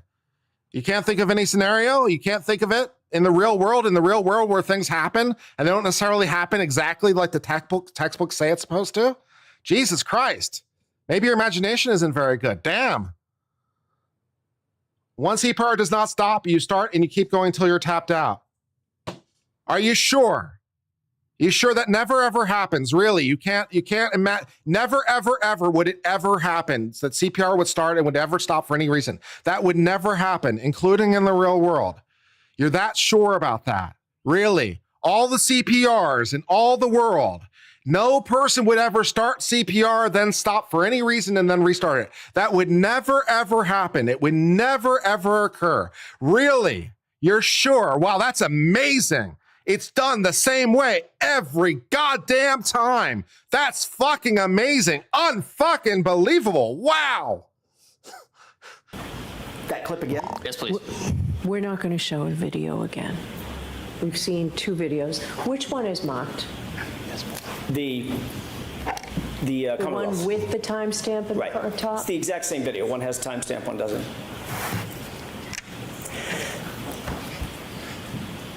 Just to be clear, you described a very detailed scene in which firefighter Flamati got down on the ground, on his knees, and began CPR. Yes, sir. We saw a clip that it played fully through. Also, this is Canton. We've seen how the police in Canton operate reflective of what they're supposed to do versus what they do. So we already know that the Canton police aren't necessarily doing exactly everything they're supposed to be doing by the book. Your faith in the Canton EMT to be 100% by the book at all times is truly amazing, given what else we know about Canton. The Canton PD, man, the book is just a mere option. It's a mere suggestion. But those EMTs, man, they never do anything except by the book, 100%, with rigorous obedience. They're the best. They're the best in the world. Unbelievable. Wow. Starts and stops, but it played fully through, correct? Yes, sir. That was true and accurate video of what happened that day. Yes, sir. That morning, correct? Correct. And from the time firefighter Flamati began his CPR, he never stopped. Went all the way through until the burning was taken off the camera, correct? Correct. You also described very clearly, before you saw the video, that the time when my client walked over and you had this dialogue and you heard this statement, it was during the time that firefighter Flamati was given the CPR, correct? You described it. Yes, sir. But when we actually see firefighter Flamati, You're not going to get where you want, Jackson. as per It's your not going to description, happen. At no time did my client walk over and have a conversation with you, did she? in that video? She did in the video. You're not going to In the get where you want to be. portion that Mr. Brennan played you. Was firefighter Flamati giving CPR at that point? As I said previously Was as well. he or was he not? Yes or no? Objection. I'm going to let the witness answer the question. Firefighters Kelly and Flamati were trading off CPR. Tony started doing CPR, and it was passed off at one point to Firefighter Kelly. Firefighter Kelly at that time was a BLS EMT. Firefighter Flamati was a paramedic. They're going to move towards Firefighter Kelly performing CPR because at that time his skill set was not as advanced as Firefighter Flamati's, as Tony's. But they did switch off. That is a routine cardiac arrest. We switch off compressions. But the video that Mr. Brennan showed you was... He is not going to let this point go. Justice Jackson is not going to let this point go. He is not going to get what he wants out of this witness.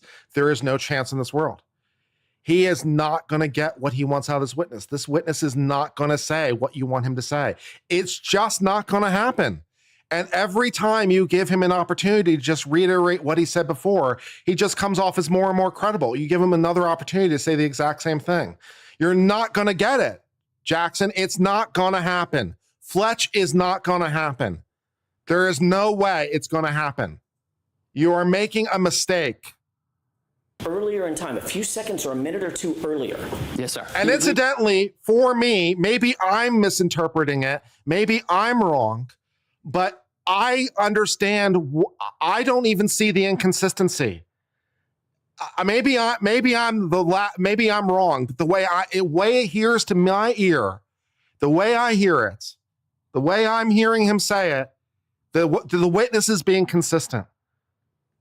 It's Jackson who's making incorrect assumptions, drawing incorrect conclusions, and all the rest of it. It's Jackson who's off point. The witness is being consistent, thorough, correct. He's on point. And Jackson is just making the witness seem better and better. Could be just me, but that's the way it's coming off to me. That's the way I'm hearing it. Don't at me. I'm just giving my opinion. With that, correct? I would. And firefighter Flamati had not begun CPR, had he? I don't believe so. That's right, he hadn't. But that's the time that my client walked over your general area, correct? Correct. Before CPR was started, correct? CPR was started immediately, sir. Can we wrap this up? I don't know if we can, Judge.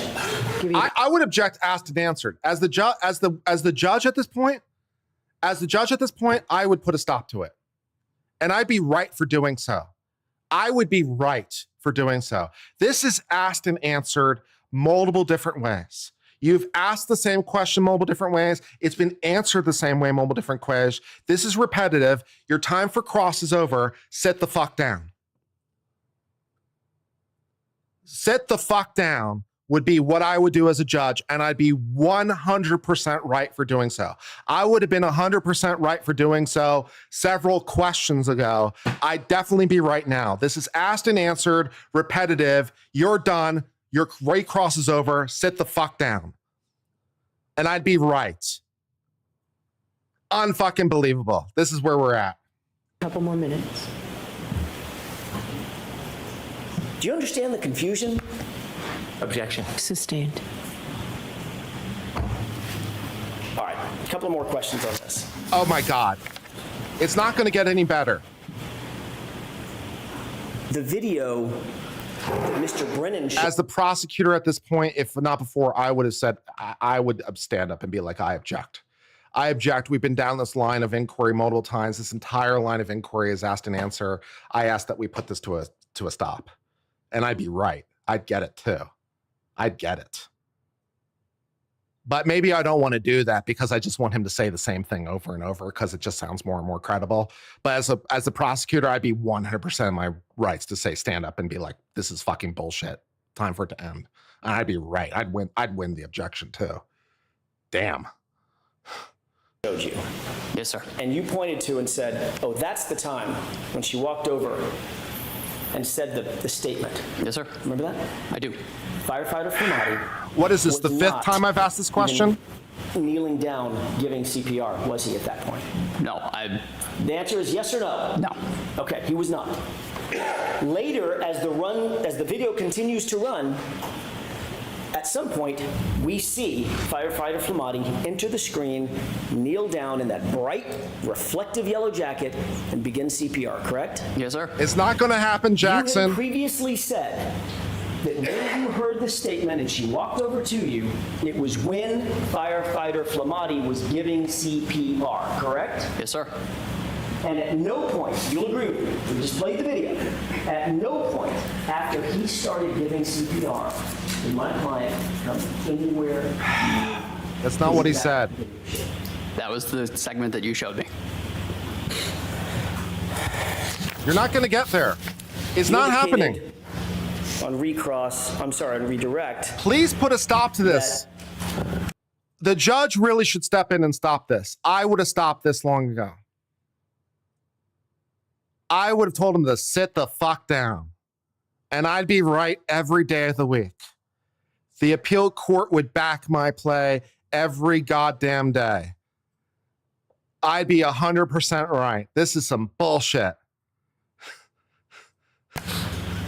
Mr. O'Keefe did not have any injuries to the left side of his body. Not that I recall. Isn't it true that in addition to the egg on the right side of his head, He also had a black eye on the left side. I remember that the swelling had started to, it's referred to kind of as raccoon eyes. It's a bruising of both eyes. Do you remember battle signs. Do you remember saying, in answer to the question, did it look like, You can't in be addition to the serious. egg on the right side of his head in the front, did he also have a black eye on the left side? Your answer is, if memory serves correct, yes. Yes, sir. So it's not true that he didn't have any injuries on the left side of his body or face, correct? That swelling kind of migrates over time to both sides. That is a common occurrence for both eyes to be swollen. Did he have an injury to the left side of his face? He did not. Did he have a black left eye? Yes, he did. Would you consider a black eye an injury? Yes, sir. You can't be serious. Let me ask you the question again then. You can't be serious. Did he have an injury to the left side of his face? Yes, sir. Thank you. Are you done with questions now? Please tell me you're done with questions now. That was worth the price. He didn't have any injuries. Oh wait, no, he had a black eye that was sort of bleeding over. Okay, so I guess he did have an injury. Really? Seriously? This is the point you want to drive home? Seriously? Oh yeah, I guess he did have some black eye that was going over the other side of his face. I stand corrected. What an amazing correction. That was worth the price of admission? I don't think so. Holy shit.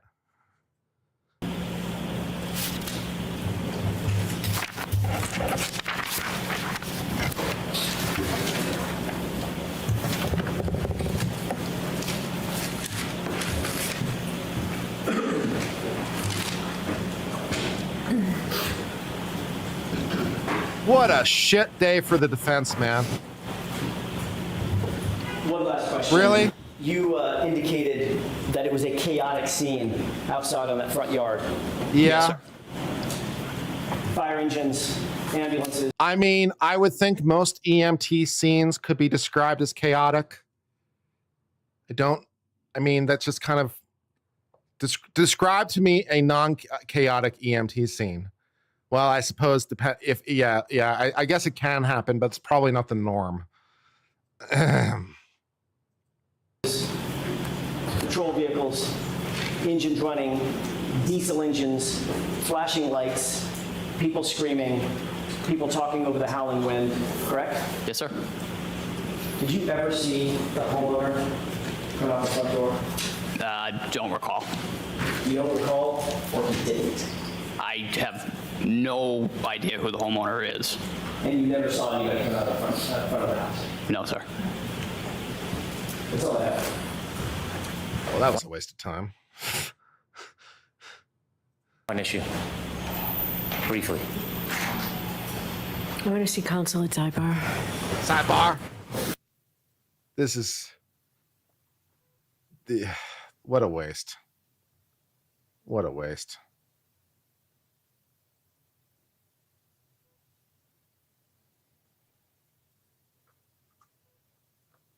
Yeah, sometimes EMTs show for a boo-boo, fair. So, yeah, fair enough.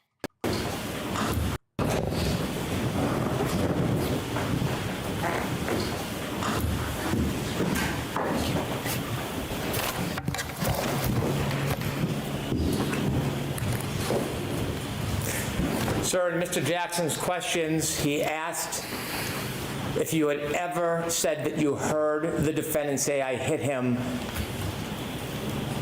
separate from when she approached you. Do you remember previously testifying that you heard her saying, "I hit him in the background," separately from you? Yes, sir. And you remember testifying that before under oath? Yes, sir. In court? I do. Yep. Anything, Mr. Jackson? Yeah, just a second, brother. Really? How many backs and forth are we gonna go? The recross, the recross, the recross. Kill me.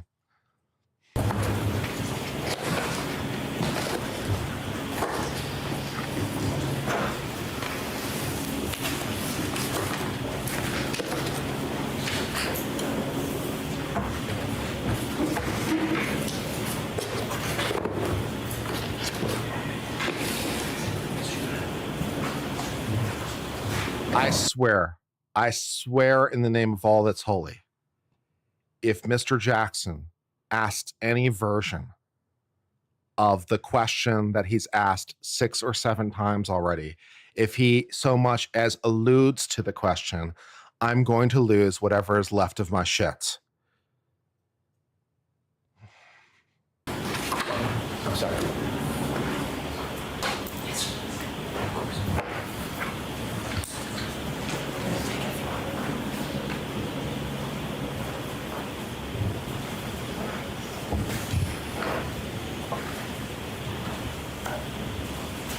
You're going to do it, aren't you? You're going to do it. You can't stop yourself, can you?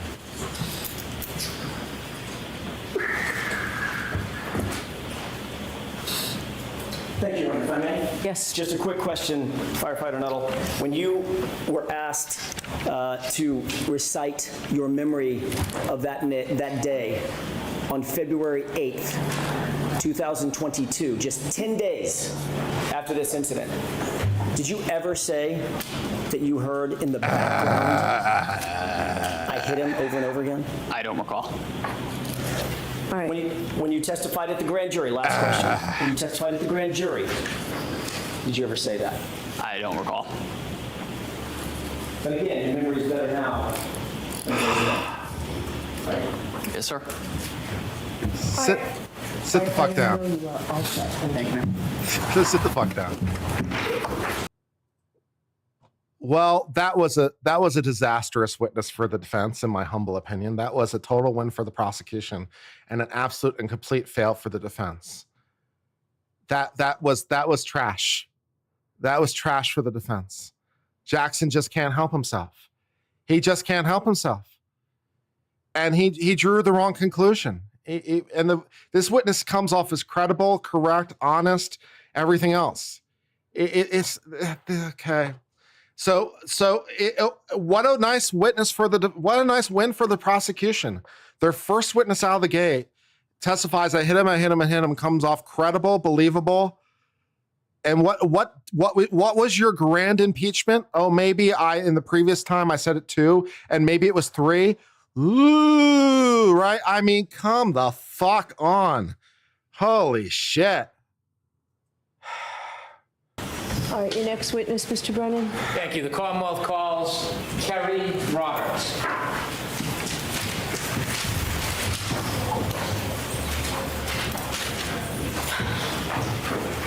I really want to pull Jackson aside and be like, what the fuck are you doing? What the fuck are you doing?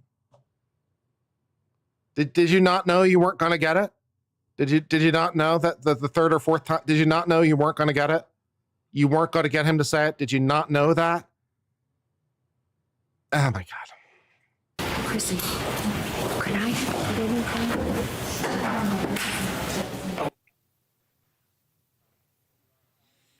Taking the stand, I did have an exhibit I would like to introduce and play for the jury. Okay. And this is clip 2. No objection from the defense? No, Your Honor. And you're marking this as an exhibit? Yes, Your Honor. Okay. Do you have something for the court reporter to mark? How the fuck am I going to edit down that witness's testimony into like a 10 or 20 minute video? How the fuck am I going to do that? I don't know. How am I supposed to edit this down into a video that's a digestible bite? How am I supposed to do this? I don't know. I don't even know what I'm going to do. I hate my life. I hate my life. That's what's going on right now. We can put it on a zip drive. We can discuss collecting all the clips and putting them on the same zip drive, or we can use different zip drives, whatever the court's preference is. So we need something. So we need something physical. You can play it and then we'll mark it. Ms. Gilman, do you have a separate clip? Jim, is that right? Thank you. I can have this marked, Your Honor. Thank you. Goodbye. All right, Ms. Roberts, please. Okay, thank you. Yeah, montage of Jackson just asking the same question over and over and over again. Not the worst idea. Yep.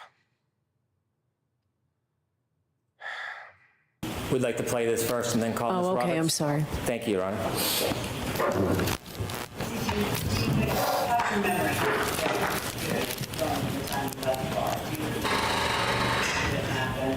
Or did they come back to you at some point? I mean, how much do you remember?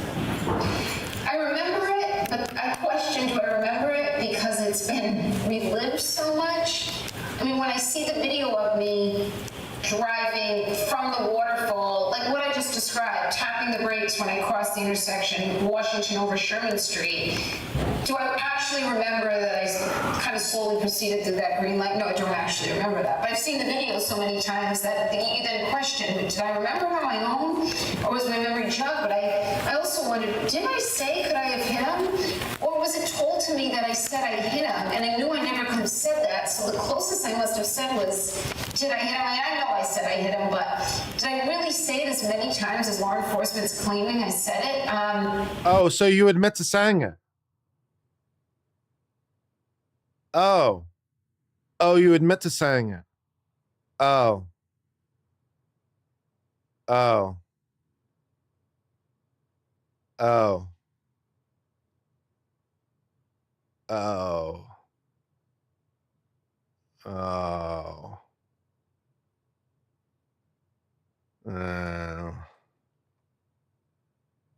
She also said it wasn't sure if it was a planted memory. Well, yeah, okay.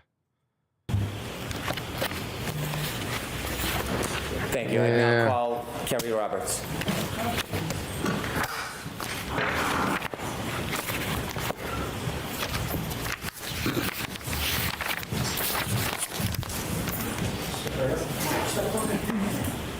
They also cut her off? Of course they did.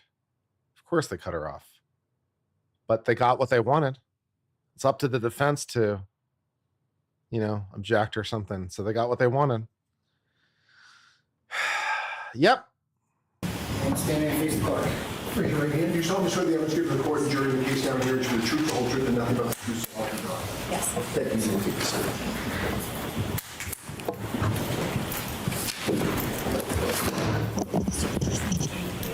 20-second clip out of a 3-hour interview. Doesn't really matter, man. Doesn't really matter. She said the thing.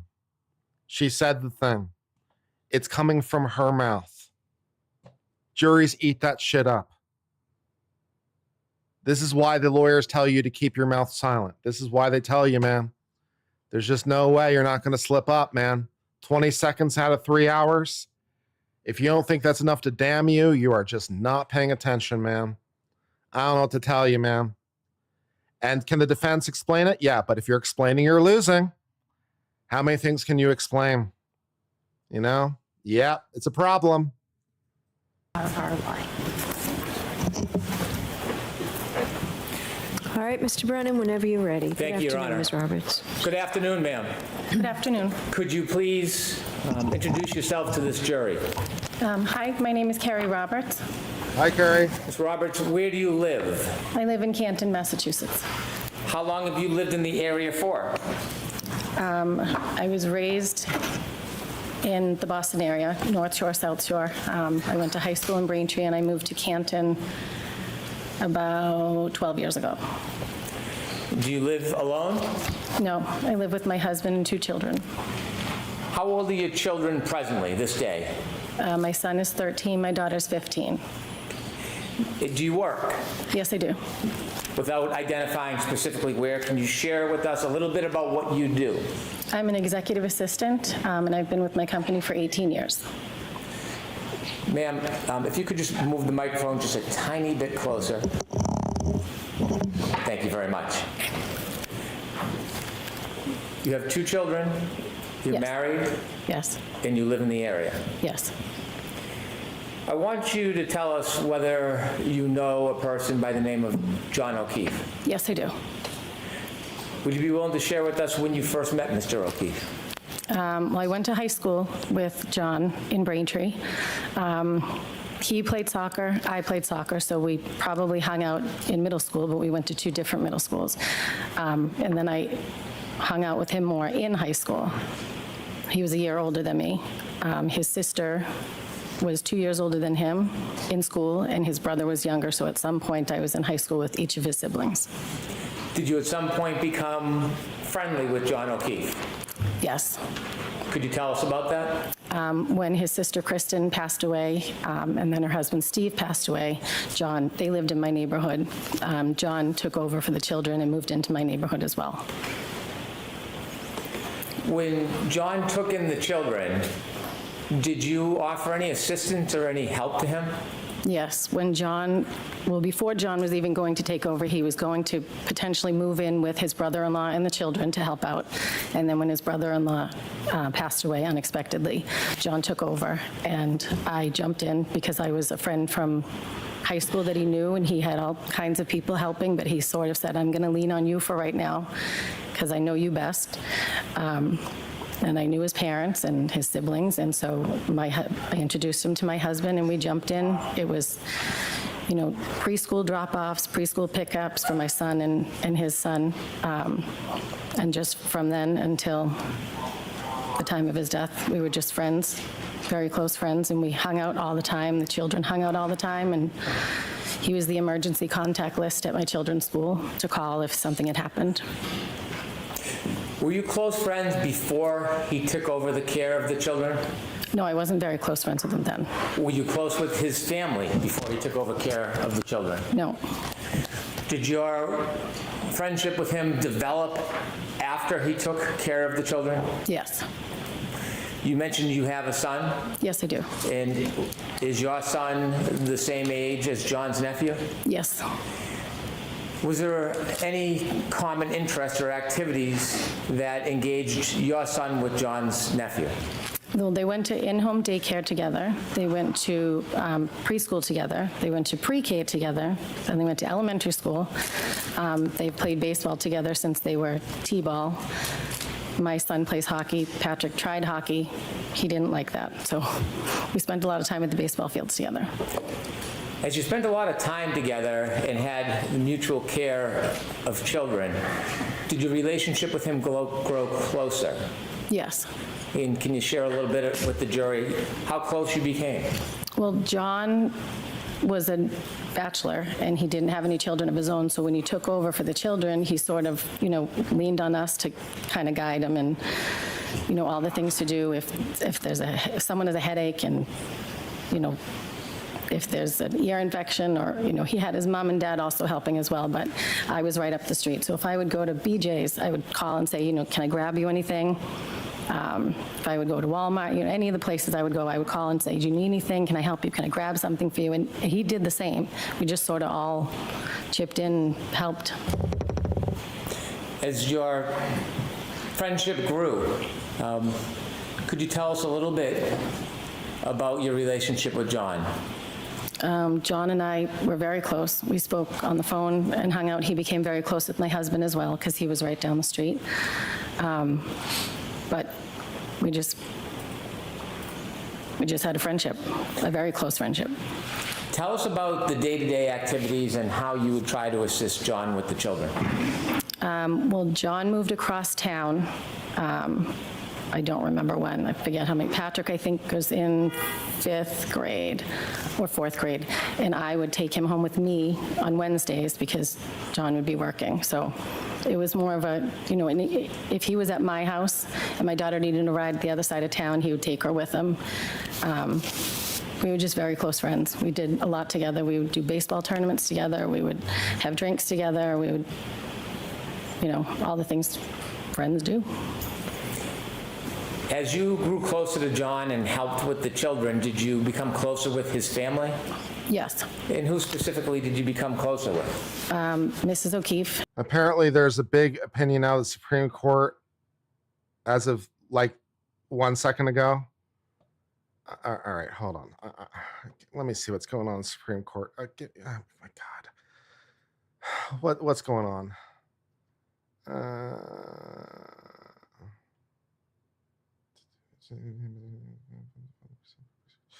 Volunteer to participate in the court's petition.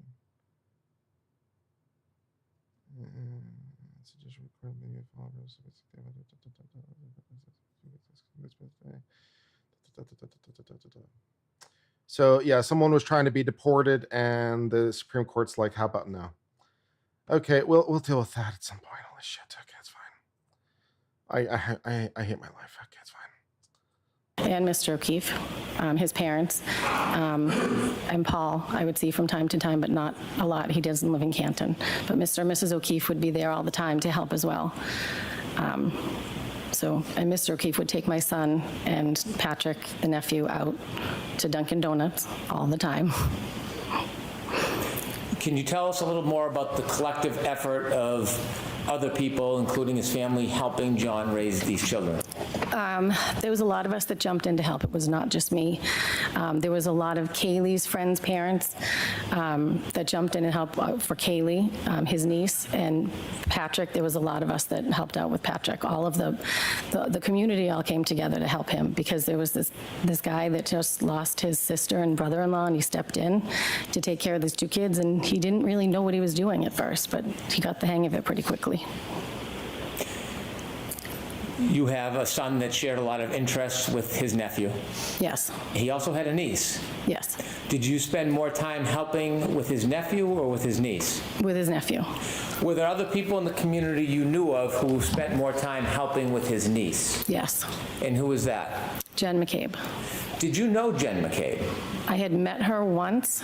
John got a discount at Reebok, so he would take the kids, well, he would take anyone with kids up with him to get shoes, like sneakers for back to school or whatever. So one day he did take Jen and I up to Reebok, but other than that, I never talked to her on the phone. I never saw her out. Her children are older than mine, so we never really crossed paths. As it relates to the night of January 29, 2022, how much earlier was it that John took you out with the children and Miss McCabe out with her children to get sneakers? How many years before that? Oh, years, like 6 or 7 maybe. Okay. And from that time you met Jen McCabe in the years past, did you ever spend time with her again before January 29th, 2022? No, I did not. I didn't know her. Were you friends with her? I was not. Did you speak on the phone with her? No, I did not. So other than that one meeting, you were strangers? Yep, that was the only time. I knew her. I knew of her. She has 4 girls, but I didn't know her. At some point, as you were part of John's life, did you learn that he was dating a person by the name of Karen Reed? Yes, I did. And do you see that person here in the courtroom today? Yes, I do. Could you point her out and describe an article of clothing that she's wearing? She has a black suit jacket seated at the front table. When did you first become familiar or know about Miss Reed? July, I think it was, of 2020. John, we were having people over, and so I invited him, and he said, I'm going to bring Karen over. And I was like, I don't know who that is, but okay. He assumed I knew because he had been dating her for a little bit, but it was COVID, so we didn't see him very often during that time. So Karen came over that night. And this is early 2020? I think it was summer, so I think it was around June or July. Briefly, just tell us a little bit about where and the circumstances of meeting John and Karen for the first time. They came over to my house and we hung out on the back porch, had some drinks, there was music, the kids were around, just a nice normal summer night. We had other people over as well. Over the next coming months, did you become more familiar with the defendant? Yes. Did you see her more often? Yes. And could you generally describe to the jury how you learned more of her and saw her more often?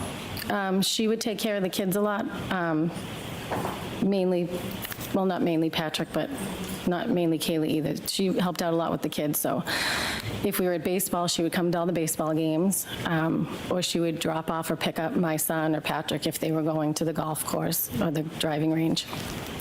Would you see her during events with your son and John's nephew? Yes. We did baseball tournaments and... So when you go to baseball tournaments, would that be away, an overnight type trip? One of them was. It was down the Cape. Okay. How often would you spend time with John and the defendant? Not that often together, but John would stop by himself. My husband would go out more with John. but I didn't spend much time with the two, not a lot of time outside of the baseball field. Did you become friends with the defendant? We were friendly. Did you ever spend time alone to go out or socialize? I did not. Would you see her when you would pick up or drop off kids, or she would pick up or drop off kids? Yes. Did you ever speak to her on the phone? Yes. In relation to what? Corresponding with the kids, pick up, drop off, mainly Ryan and Patrick, not about Kaylee. Did you ever spend any important dates or times or holidays with John and Miss Reed? No.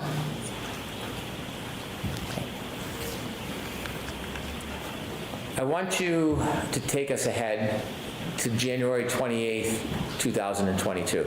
Okay. On January 28th, 2022, do you remember that day? Yes.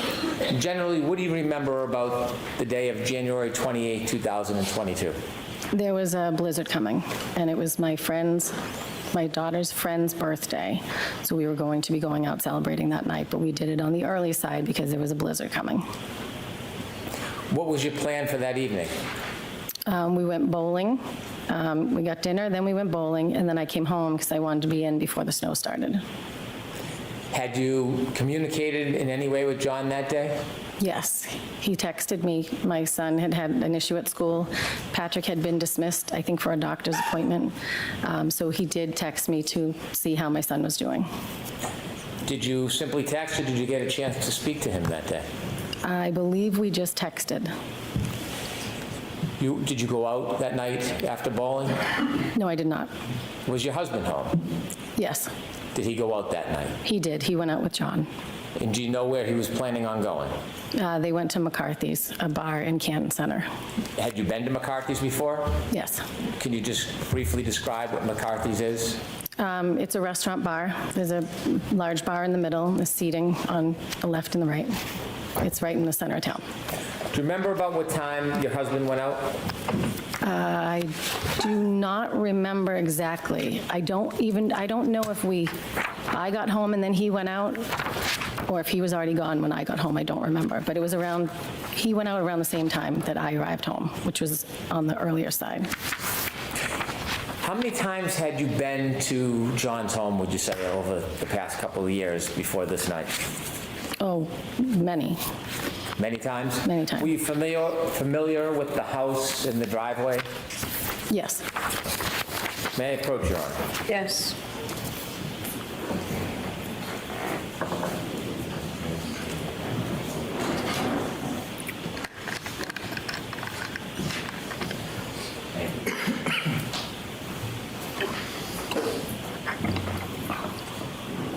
Should I return to the podium and ask the questions? You can ask them from there. Thank you.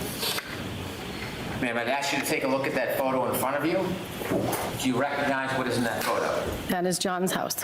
Is that a fair and accurate depiction of how his house looks? Yes, it is. I'd like to move this to evidence, please. Okay, any objection? No objection. 6. May I publish to the jury, Your Honor? Yes. Thank you.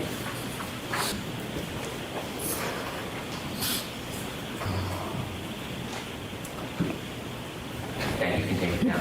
I've shown you a second photo. Do you recognize what's in that photo? Yes, that's John's driveway. Is that a fair and accurate depiction of how John's driveway appears? Yes, it is. I've moved that into evidence. No objection. Okay. Exhibit 7, so marked. May I publish? Yes. Could.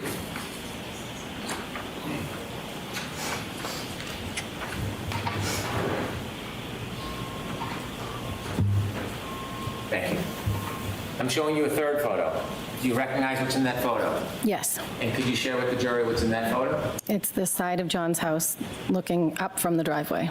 Is there anything you notice on the side of the house? The lights. Okay. Or the Ring camera. Are you guessing, or do you know that's a... No, I know there's one there. And how do you know that? Because I got a Ring camera and I could look and see who was at my door. And then he said, why didn't you tell me about these things? So he bought one. I move to introduce this photo. Okay. No objection. Thank you. Exhibit A.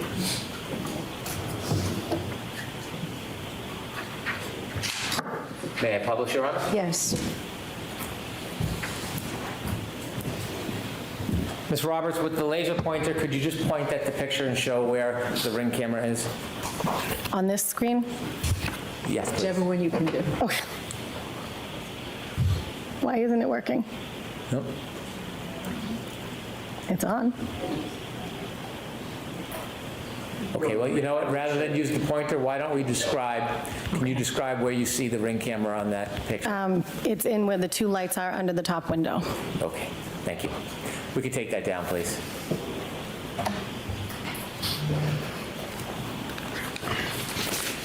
How many times would you guess you had been over to his house? I don't know. More than 50,000. I don't even know. A lot. It was weekly. More than 50,000? Wow, that's a lot. You told us that your husband went out to meet John at McCarthy's, a bar. Yes, he did. Do you remember your husband coming home that night? Yes. Do you have any memory of about what time he returned? I'm guessing, but somewhere around 10:30. So I'm not going to let you guess. Do you know? Do you have? I don't know. It was around 10 or 10:30. I can't be exact. Did you see him come home? Yes. What was the forecast for that night and the next morning? There was a blizzard coming. Was that part of the decision-making of going out or staying home? Yes. At that time, when your husband came home, did you look outside? Do you have any memory of what the weather looked like around 10:30? I remember the snow started to fall somewhere around 12, because I remember looking out the window and I could see it starting. And that was the beginning of the snowfall? I believe so. What was the weather out that night? The weather that night, I think, was fine. It was cold, but it wasn't snowing yet. I see. I want to move forward ahead. At some point that night, did you go to sleep? Yes, I did. Did you sleep through the night, Ms. Roberts? Yes, I did. Okay. At some point, did you wake up? Yes, I did. I want you to tell us what was the reason that you woke up. I got a phone call at 5 o'clock in the morning from Karen Reed. Were you expecting a call? No, I was not. Had you ever received a call at 5 in the morning from Ms. Reed before? No. Share with us what happened that morning. What did you hear? Karen called, and the first thing she said was, Carrie, John's dead. And then she hung up. And then... When she said that, did you have a chance to have a conversation with her? No, I did not. Describe her demeanor when she said that. She was yelling loud enough, my name, I think it was 3 times, it might have been 2. She was yelling loud enough that she woke my husband. Your husband was sleeping next to you? Yes, he was. Was she loud, yelling, screaming? Yes, she was very loud. She was screaming. After she said, Carrie, John's dead, did you know what she meant? No. And did you say this was around 5:15? This was at 5. She called me at 5 on the dot. After she hung up, what did you do? I was half asleep still. I didn't know what was going on. So I started to get up, and I think I tried to call her back. I know I tried to call her back, but I don't know exactly when, because I was like, what? So my husband said, what was that? I said, I don't know. Something's going on. I don't know what's going on. That was Karen. And then I tried to call her back. I know I tried to call her back, but I don't know if she answered or if she called me back the next time I spoke to her. After she called you again, did you have another discussion, or did you hear her say something else the second time you spoke to her? Yes, the second time she said, I think something happened to John. I think he got hit by a plow. He didn't come home last night. Kaylee was home. He would never leave her by herself, and I was not supposed to stay at the house last night. So I think something happened to him. Did she say anything about drinking? Yes, she said, we drank so much, I don't remember anything from last night. And I said, okay, where are you now? She said, I'm driving. And I said, you need to go home. Where's Kaylee? And she said, at home. I said, you need to go home and be with Kaylee. She cannot handle this, thinking, her uncle's missing. I said, you're going to get a DUI. You need to go home. Was there anything else in the conversation that she said to you at that time? She said, I'm going to drive to your house. Would you drive my car? And I said, yes. So at that point, I started to get dressed. I turned on the automatic car starter so it would warm up. Told my husband, you know, I don't know what's going on. John didn't come home. And so I think my husband tried to call him, and I tried to call him. And my husband said, you're not going anywhere. It's a blizzard. He's probably on somebody's couch. And I was like, I know, but she's really upset. I'm just going to go. She wants to come here. I'm going to drive her car. And then I went out to my car and sat and waited for her. When you called John, did you get any response? No, I did not. As you were waiting for the defendant, did you make any other phone calls? I did. When I was in the car, I thought to myself, well, she thinks he got hit by a plow. I'm going to call the police and see if there was any accidents or maybe something happened. They brought him in. And I spoke to the officer who said, no, nothing of that sort. I've been here all night. And then I called the Good Samaritan Hospital and Milton Hospital to see if they had anybody that was taken in an accident. When you called the police to look for Mr. O'Keefe, did you call 911? No, I called the non-emergency line. Do you know if that call was recorded? I believe so. Okay. I'd like to introduce an exhibit. Okay. Any objection?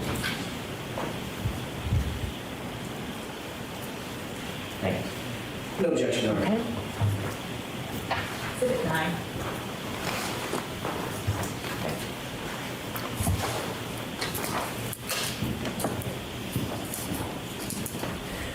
When you called the police, what was your level of worry at that point? I wasn't super worried. I mean, he didn't come home, but they were out drinking, so I assumed, like my husband said, he's probably on somebody's couch. The second call you had with Miss Reed, can you describe her demeanor in that second call? She was frantic. She was frantic. I mean, she couldn't find John, so she was very worried. How soft or loud was that phone call? It wasn't as loud as the first one, but it wasn't a regular conversation. With the court's permission, I'd like to play the exhibit of the call. Okay.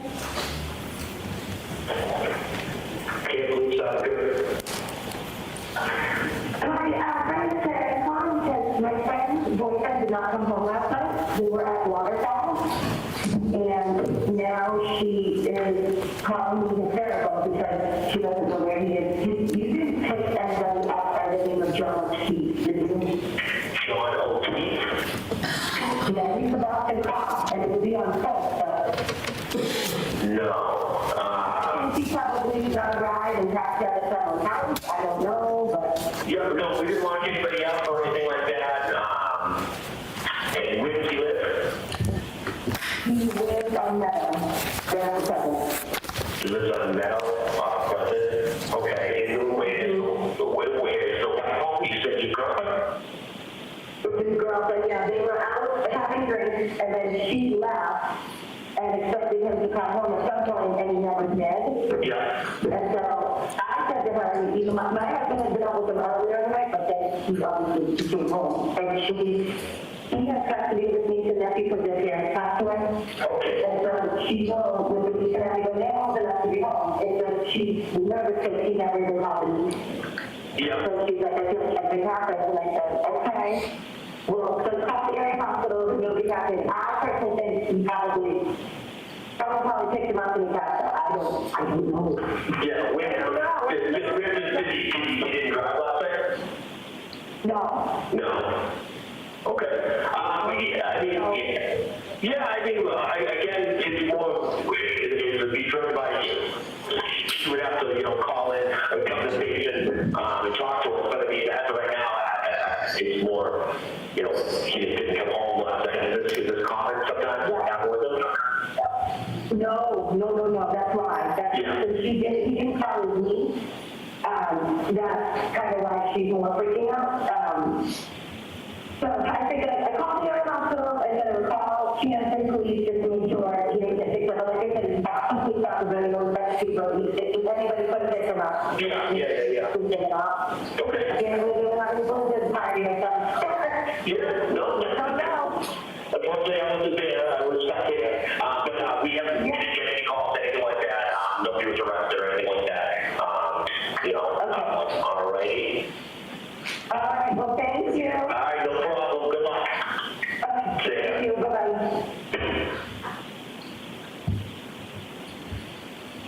Were you in your car when you called the police station and the hospitals looking for John?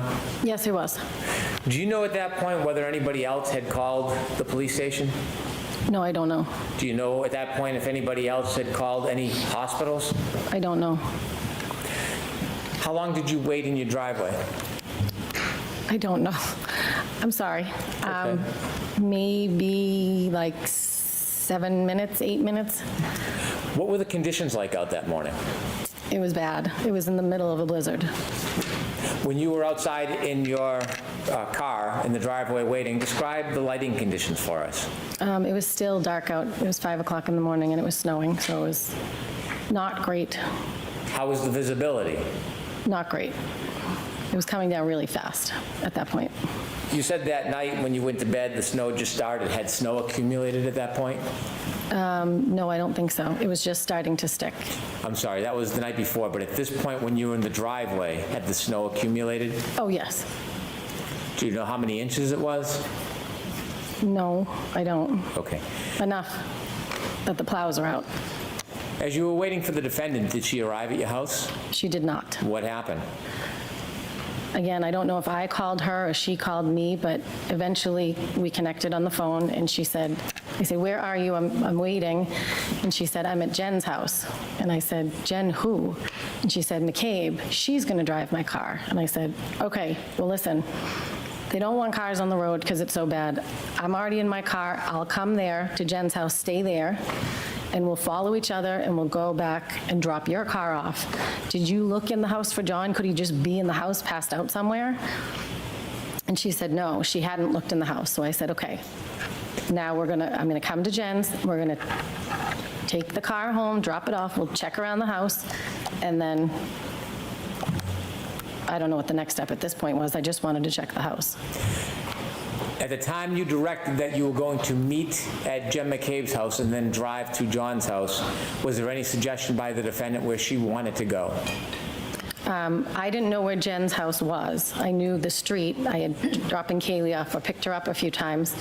So I said, stay on the phone with me so I don't know which house it is. And so when I got there, I pulled in the driveway and there was some conversation about.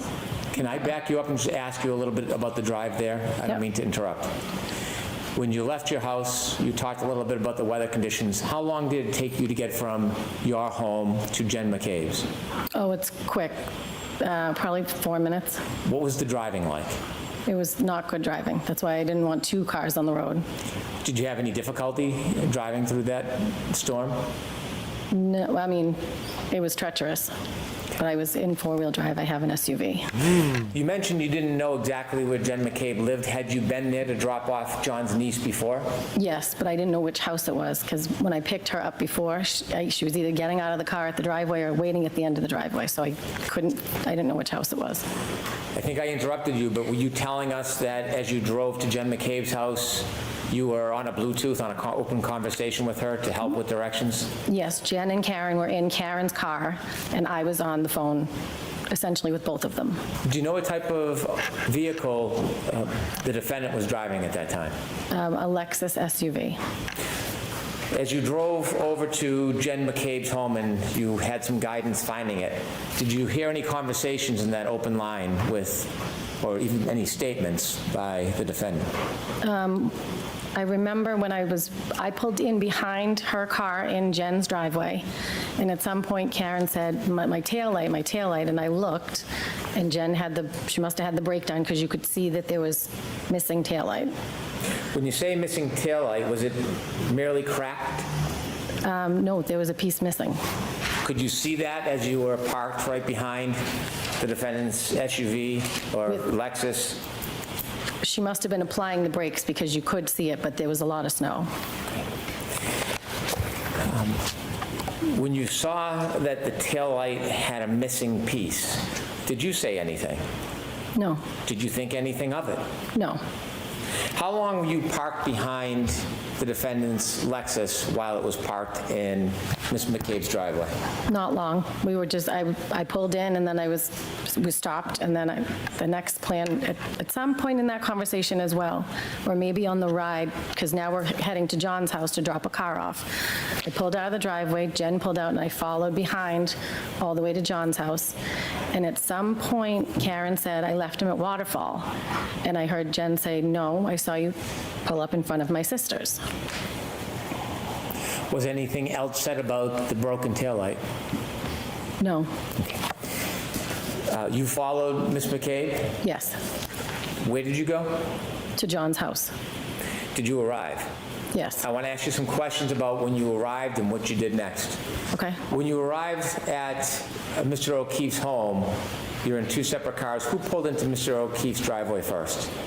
Jen pulled Karen's car in first. So Ms. McCabe was driving the Lexus? Correct. And the defendant was in the passenger seat?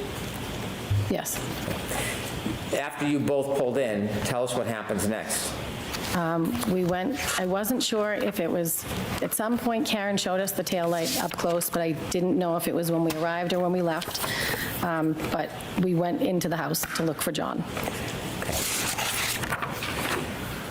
When the Lexus was parked by Ms. McCabe in Mr. O'Keefe's driveway, was it facing the street or facing away? Facing where the basketball hoop is, not facing the street. I'd like to approach. Okay.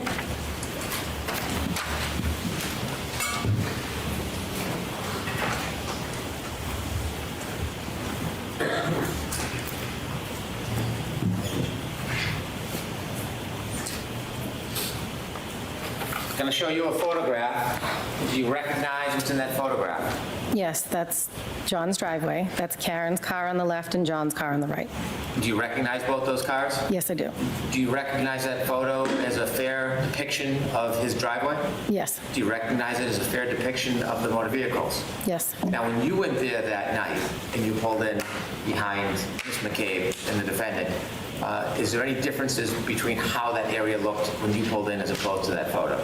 Well, it was the early hours of the morning, so it was dark out, and there was much more snow. And there was snow coming down. I'm so sorry. You want to finish? Nope. Other than the snow and the lighting, is there any other differences? Nope.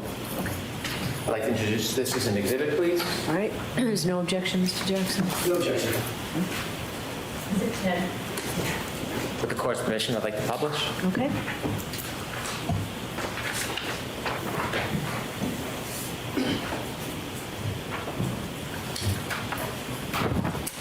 I think to help us understand, you see on the left is the house. Yes. There's a motor vehicle in the middle of the driveway, but it's the vehicle to the left. Yes. And whose vehicle is that? That's Karen's. Is that where it was parked that night when you went into the house? Yes. In the motor vehicle to the right, you recognize that? That's John's car, or SUV. Thank you, you can take that down. I'm showing you a second photo. Okay. Do you recognize that photo? Yes. What is it? It's the back of Karen's car. Does it look like a fair and accurate depiction of her car as it appeared that morning in the early morning hours to you? Yes. Do you notice anything that's distinguished in that photo? The piece that's missing in the taillight. Which one? The right passenger rear. Do you know when, I'm sorry, do you know when this photo was actually taken? I do not. Although you don't know when it was taken, is that a similar depiction to your memory of how it appeared that morning at 5? Yes. Or a little after 5? Yes. I move to introduce this exhibit. Okay. Objection. Okay. The court's permission, I'd like to publish. Yes. It's 11 somehow. Okay.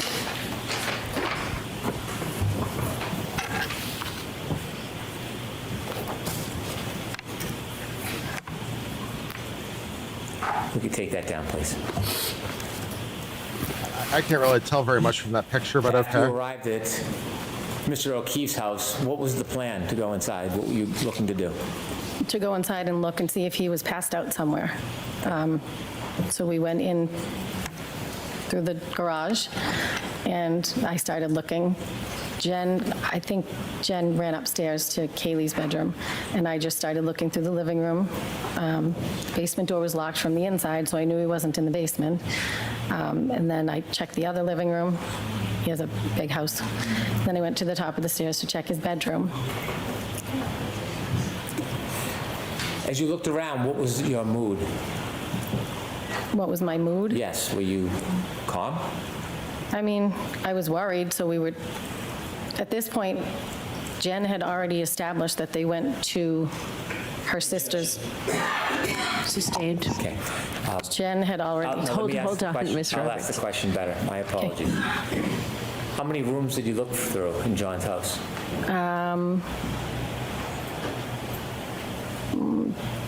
1, 2, 5 or 6. Did you see Miss McCabe looking in rooms as well, searching? She went upstairs when I was looking downstairs. At some point as you were looking, did you see the defendant? Yes. Was she looking with you? She was in John's room.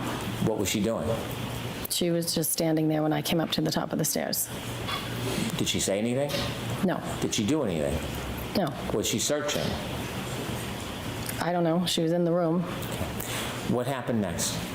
At some point, Jen earlier had said. Well, let's not talk about what was said. Okay. Let's just talk about. The plan at this point is to go to 34 Fairview. Ms. Roberts, I know that I'm just going to ask you to wait for a question because we can only get one person at a time. So next question, Mr. Brennan. Again, my apologies. And so as you're looking through the house, you don't find John. What happens next? The plan was to go back to Jen's sister's house. Who made that plan? Karen wanted to go back there. Well, tell us a little bit about that. How did that conversation come up, and share with the jury what was said? And the car ride to Meadows, Karen said, I left him at Waterfall, and Jen said, no, I saw you pull up in front of my sister's. So then Karen said, we need to go back to your sister's, and I said, no, we're going to go to Meadows, and we're going to drop the car, and we're going to look there, then we'll go there if we don't find him. When you were at the house, Meadows, John O'Keefe's house, and you didn't find him, was there any further conversation about what the next steps would be? I said, let's go. He's not here. But I didn't know where Jen's sister lived, so we got into the car. Jen was in the passenger seat. I was driving my car. Karen was in the back seat. And Jen was giving directions. Did you begin your way towards Meadows? Yes. And it was Miss McCabe who was giving directions? Yes. As you began driving to head towards Meadows, in addition to trying to drive, were you doing anything like looking or searching? Well, yeah. We were looking on both sides of the road. I was looking on both sides of the road in case he was walking home. Did you see Miss McCabe searching? Yes, she was looking out as well. Describe a little detail about what you saw Miss McCabe doing. She was looking out the window as we were driving, so was I, as I was driving. And where was the defendant during that time? She was in the back seat. Was there any conversation, comments, statements? Well, she would be in the back seat, and then she would be in between Jen and I, in the back seat, and then in between Jen and I. She was just very frantic. Okay. Was she saying anything? There was conversation on the way there. Okay. Was she looking as well? Did you see her looking out the windows like you and Jen? I don't know if she was because she was in the back seat. Okay. As you drove to Meadows, what was the visibility? The same or better or worse? No, it was poor. Did you make your way towards Meadows? I did. As you finally got to Meadows, was the house on your left side, your side, or on the other side? Are you talking about Fairview or Meadows? I'm sorry, Fairview. Okay. The Fairview house came up on the left-hand side.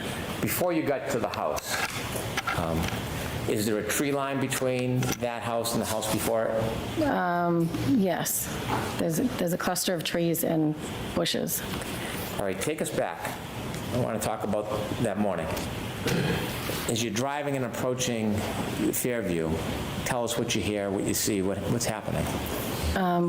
Jen's giving directions, and it was really bad driving. I was white-knuckling because it was getting slippery. Karen wouldn't put on her seatbelt because she was in between us again the whole ride, and then sitting back, but she was worried because we weren't finding John. Were you having words? Yes. Tell us. I said to Jen, where are we heading? And she said, my sister lives on Fairview. And I said, where is that? She said, off of Chapman. I said, oh, okay, near Spring Lane. At some point, Bella's mom came up. Tell me what that means. I didn't know who it was, but it was one of Kaylee's friend, Bella's mom. The directions, at some point Karen was talking about Bella's mom to Jen, saying she never liked me. I didn't know who this woman was that they were talking about, but apparently Bella's mom lived near where Jen's sister lived on Fairview. Did you learn any more about the relevance of Bella's mom? No. Oh, well, I think John had dated her. Objection. I'm going to allow it. So as you approach Fairview, tell us what happens. As we approached Fairview, at the house, you mean the house or the street? Yes, the house. The house. Jen said, my sister's house is right up here. And I said, okay. And as we approached the house, Karen from the back seat is now screaming, there he is, let me the F out of this car. And she's now kicking the back door to get out. When you heard the defendant scream, there he is, and started kicking the car door, did you see anything? I did not. Did you see anybody? I did not. Did you look? I looked. Was there anything that impeded your ability to see far? No, it was just snow. How far could you see when she was yelling, there he is? How far could I see? Yes. I mean, the visibility wasn't great. Okay. Was she pointing or giving any direction? No, she just said, there he is. Okay, what happens next? And then I unlocked the car. I looked over, I didn't see anything, and I unlocked it so she could get out of the back seat. I looked at Jen and I said, she's crazy. And then I turned around and watched, and she ran over to a mound of snow. When she started running, before she got anywhere, did you see anything at that point? I did not. Were you looking? I was looking. She said, there he is, so I'm looking around to see where he is.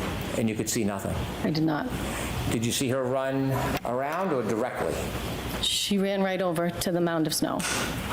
Could you tell what the mound of snow was from the car? Once she got to it, yes, it was. Once she got to it, you could tell it was a mound of snow that was the length of a body. Okay. All right, I'm going to stop you there, Mr. Brennan. I need to see counsel at sidebar for just a minute, please. Regarding. So far, the direct is perfect. Brennan hasn't put a foot wrong all day. His opening was essentially perfect, as previously discussed. His directs are perfect. They're well paced, they're well organized, they're telling a story in a coherent fashion. He's letting the witness be the star. He's doing all the things one would want you to do. They're perfect. It may be BS, but it's perfect BS. So, like, you know, it is what it is, guys. You know, if I'm on that jury, I'm being pretty well persuaded right now. Not gonna lie. So, Ms. Roberts, we're going to have you come back tomorrow. Okay. Jurors, we're going to break for today. So we're going to send you home. The same 3 cautions that I'll tell you every single day. Please do not discuss this case with anyone. Don't do any independent research or investigation in this case. If you happen to see, hear, or read anything about this case, please disregard it and let us know. And please be extra careful with your social media. Okay? We'll see you tomorrow morning. Thank you. Court, all rise, please. Jurors, hold your books, put them on your seats. Follow me.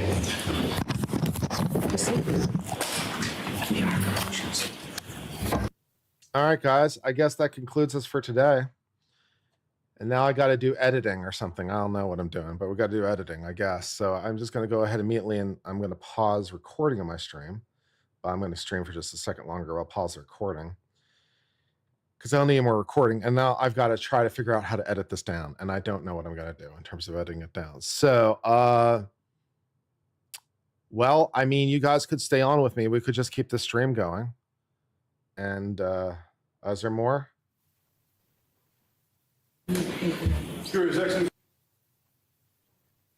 We have potentially some more. Oh, yes, there to might be enforce ARCA missions. compliant with the court's April 16th ARCA discovery order and the motion to continue. All right, thank you. Thank you. Sorry, Chrissy, I didn't. All right, we're going to do, are we doing motions hearing now? You're right. They did mention something about motions hearing. Are we doing motions hearing now? We might be doing motions hearing. So we'll stay on for that. And then we'll do editing. Do we do editing in this stream or do we start a new stream for the editing? That we then make that part of the stream members only?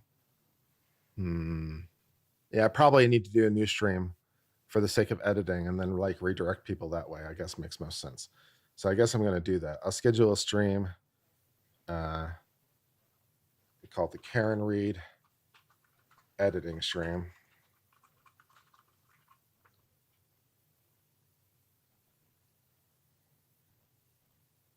And as soon as this stream is done, I'll redirect anyone who wants to go watch that.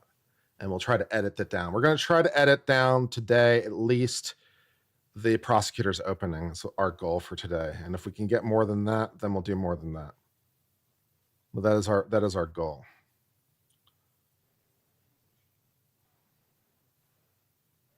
Yeah.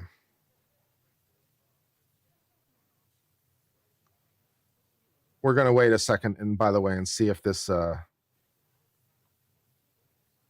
see if there's motions hearing, because it sounds like there might be motions hearing. So we're going to give it a second and see if there's motions hearing. Do I use Opus Clips? I've used Opus Clips in the past. Yeah, I've used Opus Clips before. That would be a really long thing to throw through Opus Clips, to throw it 5 hours, to throw that video, the entire video through Opus Clips, and have it try to create a summary for me. That's a lot of AI time. Shut up. Okay, I think yeah, the thing is over. They killed the stream. So if there is hearings, I don't know that we're going to be able to see it.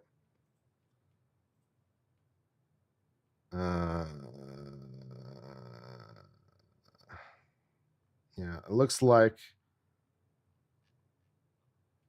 it's over for the day. All right, so no motions hearing. All right. Yeah, but Opus Clips, they can take up to 12 hours. You don't have to use the AI option.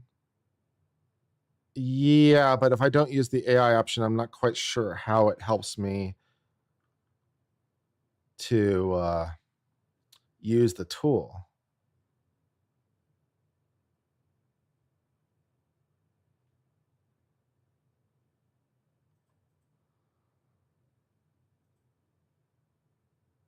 But I've used Opus Clips before for creating shorts.